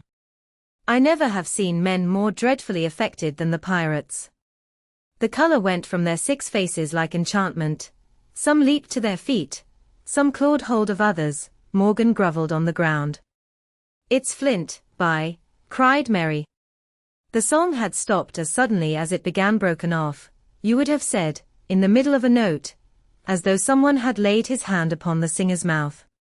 Coming through the clear, sunny atmosphere among the green treetops, I thought it had sounded airily and sweetly, and the effect on my companions was the stranger. "Come," said Silver, struggling with his ashen lips to get the word out, "this won't do. Stand by to go about. This is a rum start, and I can't name the voice, but it's someone skylarking someone that's flesh and blood, and you may lay to that." His courage had come back as he spoke, and some of the color to his face along with it. Already the others had begun to lend an ear to this encouragement, and were coming a little to themselves, when the same voice broke out again, not this time singing, but in a faint distant hail that echoed yet fainter among the clefts of the spyglass. "Darby McGraw," it wailed, for that is the word that best describes the sound. Darby McGraw. Darby McGraw, again and again and again, and then rising a little higher, and with an oath that I leave out, "Fetch aft the rum, Darby." The buccaneers remained rooted to the ground, their eyes starting from their heads. Long after the voice had died away, they still stared in silence, dreadfully, before them. "That fixes it," gasped one. "Let's go." They was his last words, moaned Morgan, his last words above board. Dick had his Bible out, and was praying volubly. He had been well brought up, had Dick, before he came to sea and fell among bad companions. Still Silver was unconquered. I could hear his teeth rattle in his head, but he had not yet surrendered. "Nobody in this here island ever heard of Darby," he muttered, "not one, but us that's here." And then, making a great effort, "Shipmates," he cried, "I'm here to get that stuff, and I'll not be beat by man or devil. I never was feared of Flint in his life, and by the powers, I'll face him dead. There's £700,000, not a quarter of a mile from here. When did ever a gentleman, oh fortune, show his stern to that much dollars for a boozy old seaman, with a blue mug and him dead too? But there was no sign of reawakening courage in his followers, rather, indeed, of growing terror at the irreverence of his words. "Belay there, John," said Mary. "Don't you cross a spirit." And the rest were all too terrified to reply. They would have run away severally had they dared, but fear kept them together, and kept them close by John, as if his daring helped them. He, on his part, had pretty well fought his weakness down. "Spirit? Well, maybe," he said. "But there's one thing not clear to me." There was an echo. "Now, no man ever seen a spirit with a shadow. Well then, what's he doing with an echo to him, I should like to know? That ain't in nature, surely." This argument seemed weak enough to me. But you can never tell what will affect the superstitious, and to my wonder, George Merry was greatly relieved. "Well, that's so," he said. "You've a head upon your shoulders, John, and no mistake. 'Bout ship, mates. This here crew is on a wrong tack, I do believe. And come to think on it, it was like Flint's voice, I grant you, but not just so clear way like it, after all. It was like a somebody else's voice now, it was like a, by the powers, Ben Gunn," roared Silver. "Aye, and so it were," cried Morgan, springing on his knees. "Ben Gunn it were." "It don't make much odds, do it, now?" asked Dick. "Ben Gunn's not here in the body any more en Flint." But the older hands greeted this remark with scorn. "Why, nobody minds Ben Gunn," cried Merry, "dead or alive, nobody minds him." It was extraordinary how their spirits had returned and how the natural color had revived in their faces. Soon they were chatting together, with intervals of listening, and not long after, hearing no further sound, they shouldered the tools and set forth again, Merry walking first with Silver's compass to keep them on the right line with Skeleton Island. He had said the truth, dead or alive, nobody minded Ben Gunn. Dick alone still held his Bible, and looked around him as he went, with fearful glances, but he found no sympathy, and Silver even joked him on his precautions. "I told you," said he, "I told you had spealed your Bible. If it ain't no good to swear by, what do you suppose a spirit would give for it? Not that," and he snapped his big fingers, halting a moment on his crutch. But Dick was not to be comforted. Indeed, it was soon plain to me that the lad was falling sick, hastened by heat, exhaustion, and the shock of his alarm. The fever, predicted by Dr. Livesey, was evidently growing swiftly higher. It was fine open walking here, upon the summit. Our way lay a little downhill, for, as I have said, the plateau tilted towards the west. The pines, great and small, grew wide apart, and even between the clumps of nutmeg and azalea, wide open spaces baked in the hot sunshine. Striking, as we did, pretty near northwest across the island, we drew, on the one hand, ever nearer under the shoulders of the spyglass, and on the other, looked ever wider over that western bay where I had once tossed and trembled in the Coracle. The first of the tall trees was reached, and by the bearings proved the wrong one. So with the second. The third rose nearly 200 feet into the air above a clump of underwood, a giant of a vegetable, with a red column as big as a cottage, and a wide shadow around in which a company could have maneuvered.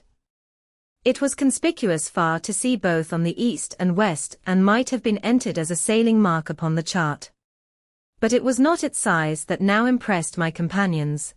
It was the knowledge that £700,000 in gold lay somewhere buried below its spreading shadow.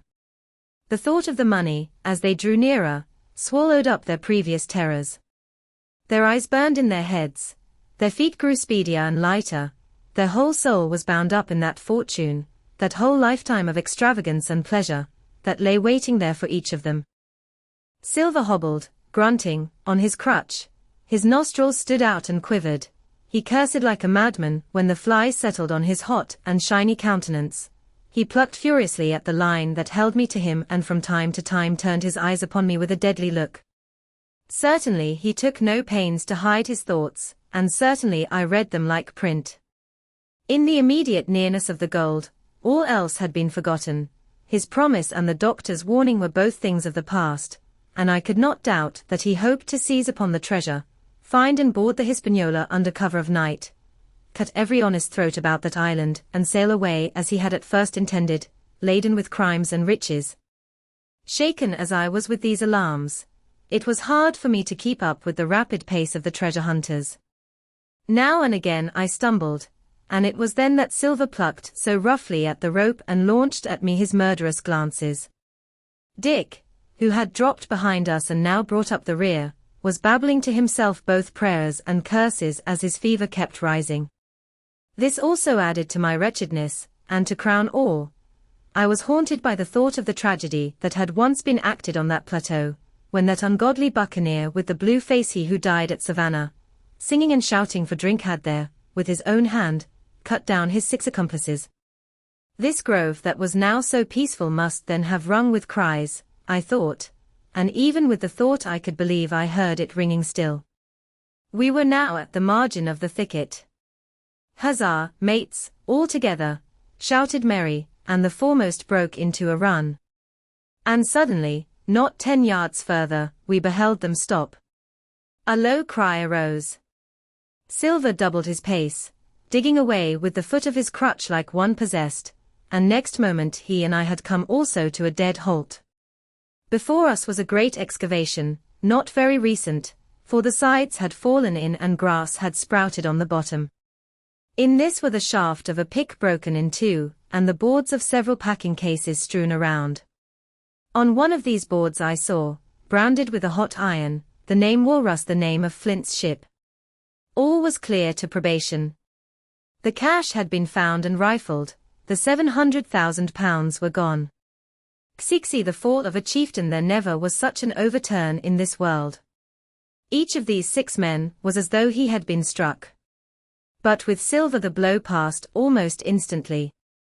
Every thought of his soul had been set full stretch, like a racer, on that money. Well, he was brought up, in a single second, dead, and he kept his head, found his temper, and changed his plan before the others had had time to realize the disappointment. "Jim," he whispered, "take that, and stand by for trouble." And he passed me a double-barreled pistol. At the same time, he began quietly moving northward, and in a few steps had put the hollow between us 2 and the other 5. Then he looked at me and nodded, as much as to say, "Here is a narrow corner," as, indeed, I thought it was. His looks were not quite friendly, and I was so revolted at these constant changes that I could not forbear whispering, "So you've changed sides again?" There was no time left for him to answer in. The buccaneers, with oaths and cries, began to leap, one after another, into the pit, and to dig with their fingers, throwing the boards aside as they did so. Morgan found a piece of gold. He held it up with a perfect spout of oaths. It was a 2-guinea piece, and it went from hand to hand among them for a quarter of a minute. 2 guineas, roared Mary, shaking it at Silver. "That's your £700,000, is it? You're the man for bargains, ain't you? You're him that never bungled nothing, you wooden-headed lubber." "Dig away, boys," said Silver with the coolest insolence, "you'll find some pig-nuts, and I shouldn't wonder." "Pig-nuts," repeated Mary, in a scream. "Mates, do you hear that? I tell you now, that man there knew it all along. Look in the face of him, and you'll see it wrote there." "Ah, Mary," remarked Silver, standing for Cap'n again. "You're a pushing lad, to be sure." But this time everyone was entirely in Mary's favor. They began to scramble out of the excavation, darting furious glances behind them. One thing I observed, which looked well for us. They all got out upon the opposite side from Silver. Well, there we stood, 2 on one side, 5 on the other, the pit between us, and nobody screwed up high enough to offer the first blow. Silver never moved. He watched them, very upright on his crutch, and looked as cool as ever I saw him. He was brave, and no mistake. At last Mary seemed to think a speech might help matters. Mates, says he, there's two of them alone there. One's the old cripple that brought us all here and blundered us down to this. The other's that cub that I mean to have the heart of. Now, mates, he was raising his arm and his voice, and plainly meant to lead a charge. But just then crack. Crack. Crack. 3 musket shots flashed out of the thicket. Mary tumbled head foremost into the excavation. The man with the bandage spun round like a teetotum and fell all his length upon his side, where he lay dead, but still twitching, and the other 3 turned and ran for it with all their might. Before you could wink, Long John had fired 2 barrels of a pistol into the struggling Mary, and as the man rolled up his eyes at him in the last agony, "George," said he, "I reckon I settled you." At the same moment, the doctor, Gray, and Ben Gunn joined us, with smoking muskets, from among the nutmeg trees. "Forward," cried the doctor. "Double quick, my lads. We must head off the boats." And we set off at a great pace, sometimes plunging through the bushes to the chest. I tell you, but Silver was anxious to keep up with us. The work that man went through, leaping on his crutch till the muscles of his chest were fit to burst, was work no sound man ever equaled, and so thinks the doctor. As it was, he was already 30 yards behind us and on the verge of strangling when we reached the brow of the slope. "Doctor," he hailed, "see there. No hurry." Sure enough, there was no hurry. In a more open part of the plateau, we could see the 3 survivors still running in the same direction as they had started, right for Mizzenmast Hill. We were already between them and the boats, and so we 4 sat down to breathe, while Long John, mopping his face, came slowly up with us. "Thank ye kindly, doctor," says he. "You came in about the nick, I guess, for me and Hawkins. And so it's you, Ben Gunn," he added. "Well, you're a nice one, to be sure." "I'm Ben Gunn, I am," replied the maroon, wriggling like an eel in his embarrassment. "And," he added, after a long pause, "how do, Mr. Silver?" "Pretty well, I thank ye," says you. Ben," murmured Silver, "to think as you've done me." The doctor sent back Gray for one of the pickaxes deserted, in their flight, by the mutineers, and then as we proceeded leisurely downhill to where the boats were lying, related in a few words what had taken place. It was a story that profoundly interested Silver, and Ben Gunn, the half-idiot maroon, was the hero from beginning to end. Ben, in his long, lonely wanderings about the island, had found the skeleton. It was he that had rifled it. He had found the treasure. He had dug it up. It was the haft of his pickaxe that lay broken in the excavation. He had carried it on his back, in many weary journeys, from the foot of the tall pine to a cave he had on the 2-point hill at the northeast angle of the island, and there it had lain stored in safety since 2 months, before the arrival of the Hispaniola. When the doctor had wormed this secret from him on the afternoon of the attack, and when next morning he saw the anchorage deserted, he had gone to Silver, given him the chart, which was now useless, given him the stores, for Ben Gunn's cave was well supplied with goat's meat salted by himself, given anything and everything to get a chance of moving in safety from the stockade to the 2-point hill, there to be clear of malaria and keep a guard upon the money. "As for you, Jim," he said, "it went against my heart, but I did what I thought best for those who had stood by their duty, and if you were not one of these, whose fault was it?" That morning, finding that I was to be involved in the horrid disappointment he had prepared for the mutineers, he had run all the way to the cave, and leaving the squire to guard the captain, had taken Gray and the maroon and started, making the diagonal across the island to be at hand beside the pine. Soon, however, he saw that our party had the start of him, and Ben Gunn, being fleet of foot, had been dispatched in front to do his best alone.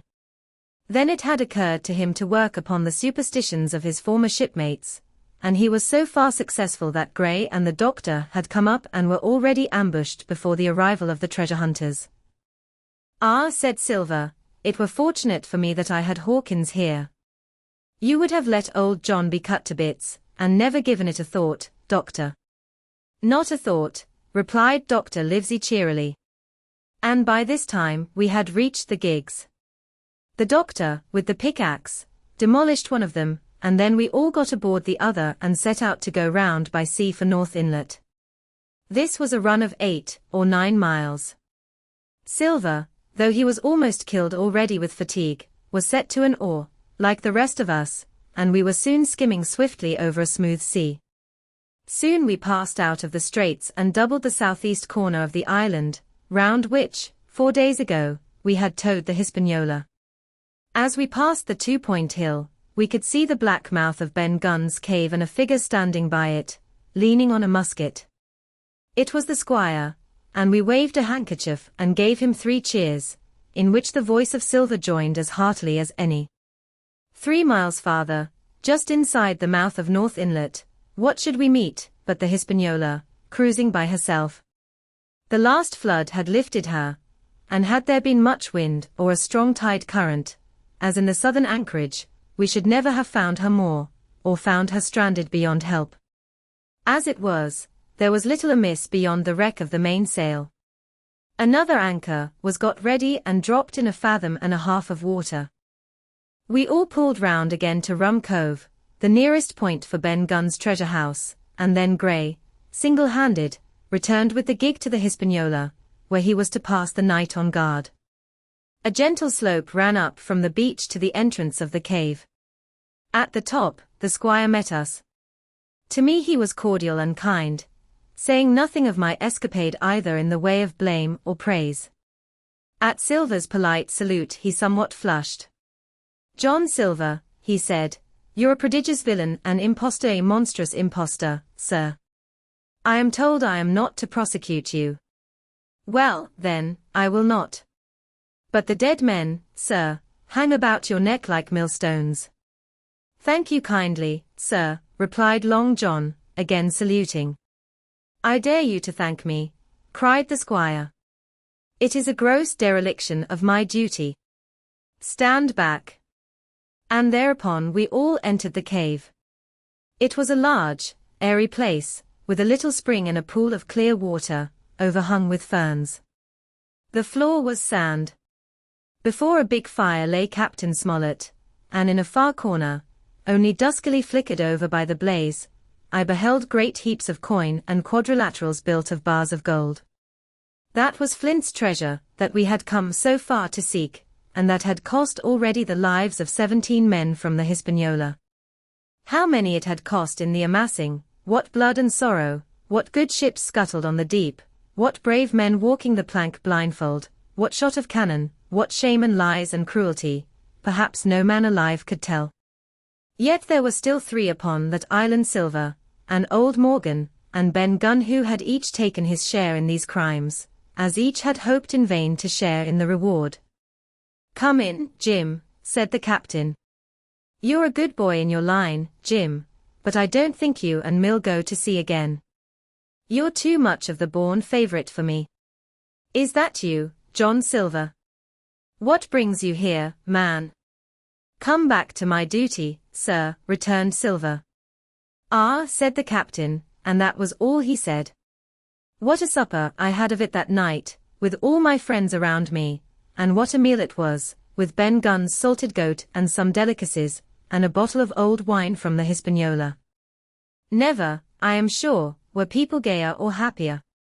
And there was Silver, sitting back almost out of the firelight, but eating heartily, prompt to spring forward when anything was wanted, even joining quietly in our laughter, the same bland, polite, obsequious seaman of the voyage out.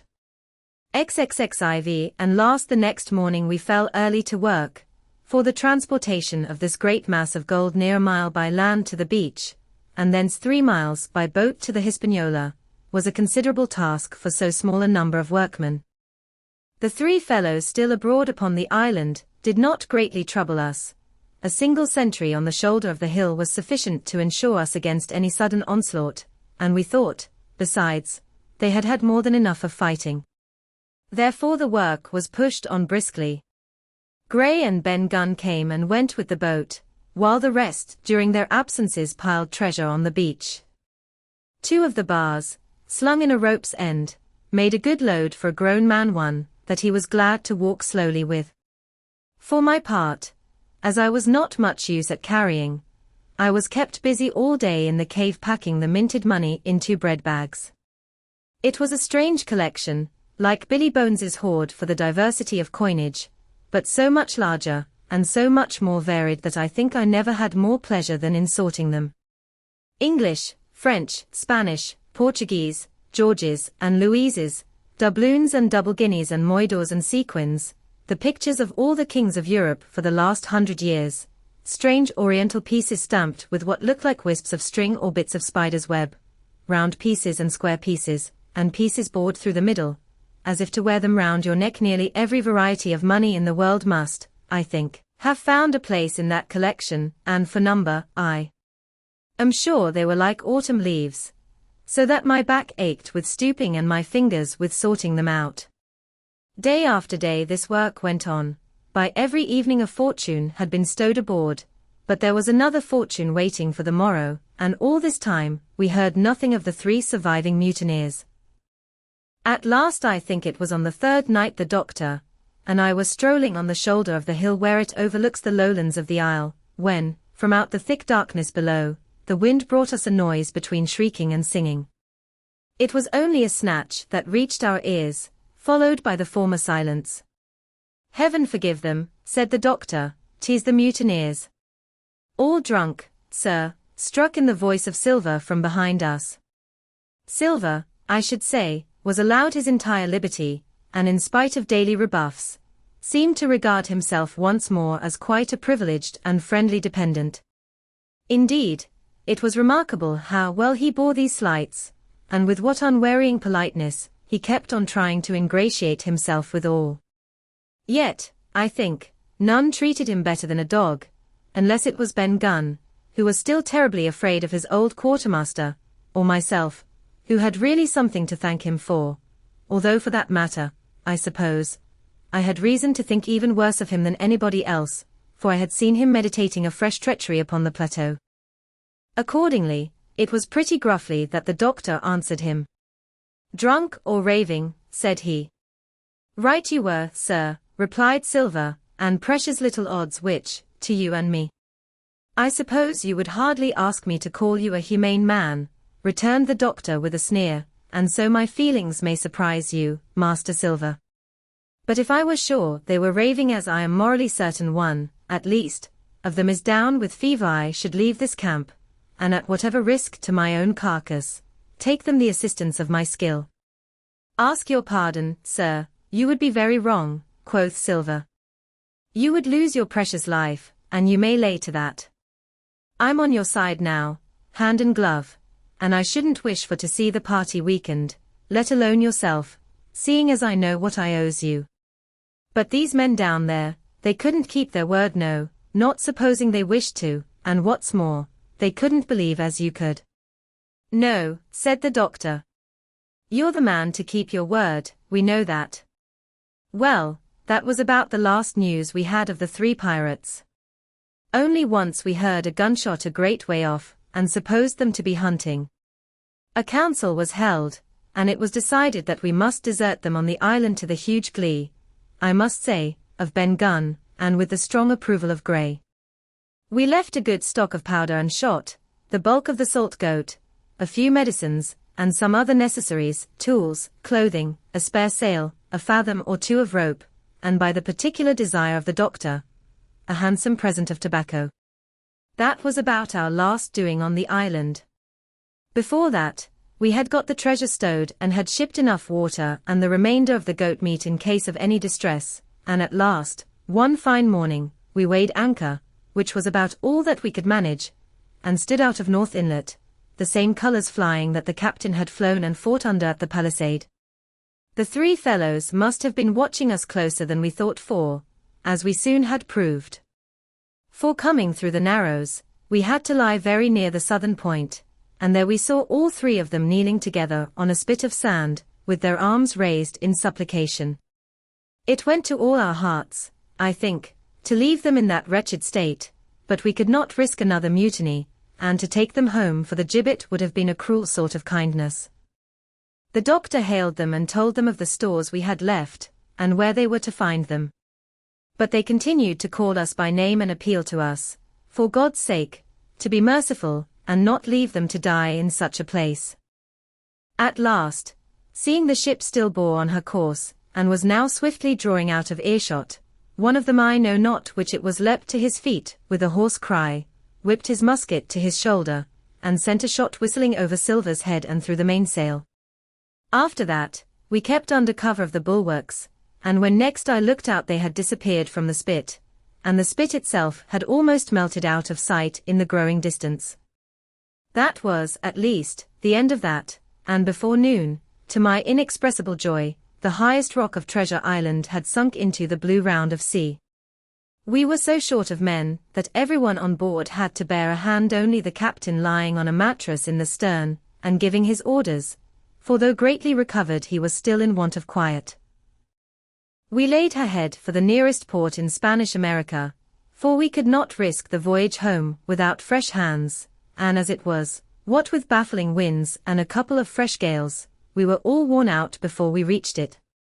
It was just at sundown when we cast anchor in a most beautiful land-locked gulf, and were immediately surrounded by shore boats full of Negroes and Mexican Indians and half-bloods selling fruits and vegetables and offering to dive for bits of money. The sight of so many good-humored faces, especially the blacks, the taste of the tropical fruits, and above all the lights that began to shine in the town, made a most charming contrast to our dark and bloody sojourn on the island, and the doctor and the squire, taking me along with them, went ashore to pass the early part of the night. Here they met the captain of an English man-of-war, fell in talk with him, went on board his ship, and, in short, had so agreeable a time that day was breaking when we came alongside the Hispaniola. Ben Gunn was on deck alone, and as soon as we came on board he began, with wonderful contortions, to make us a confession. Silver was gone. The Maroon had connived at his escape in a shore boat some hours ago, and he now assured us he had only done so to preserve our lives, which would certainly have been forfeit if that man with the one leg had stayed aboard. But this was not all. The sea cook had not gone empty-handed. He had cut through a bulkhead unobserved and had removed one of the sacks of coin, worth perhaps 300 or 400 guineas, to help him on his further wanderings. I think we were all pleased to be so cheaply quit of him. Well, to make a long story short, we got a few hands on board, made a good cruise home, and the Hispaniola reached Bristol just as Mr. Blandley was beginning to think of fitting out her consort. 5 men only of those who had sailed returned with her. Drink and the devil had done for the rest, with a vengeance, although, to be sure, we were not quite in so bad a case as that other ship they sang about, with 1 man of her crew alive, what put to sea with 75. All of us had an ample share of the treasure, and used it wisely or foolishly, according to our natures. Captain Smollett is now retired from the sea. Gray not only saved his money, but being suddenly smit with the desire to rise, also studied his profession, and he is now mate and part owner of a fine full-rigged ship, married besides, and the father of a family. As for Ben Gunn, he got £1,000, which he spent or lost in 3 weeks, or to be more exact, in 19 days, for he was back begging on the 20th. Then he was given a lodge to keep, exactly as he had feared upon the island, and he still lives, a great favourite, though something of a butt, with the country boys, and a notable singer in church on Sundays and Saints' days. Of Silver we have heard no more. That formidable seafaring man, with 1 leg, has at last gone clean out of my life, but I dare say he met his old negress, and perhaps still lives in comfort with her and Captain Flint. It is to be hoped so, I suppose, for his chances of comfort in another world are very small. The bar silver and the arms still lie, for all that I know, where Flint buried them, and certainly they shall lie there for me. Oxen and wain ropes would not bring me back again to that accursed island, and the worst dreams that ever I have are when I hear the surf booming about its coasts, or start upright in bed with the sharp voice of Captain Flint still ringing in my ears. Pieces of 8. Pieces of 8.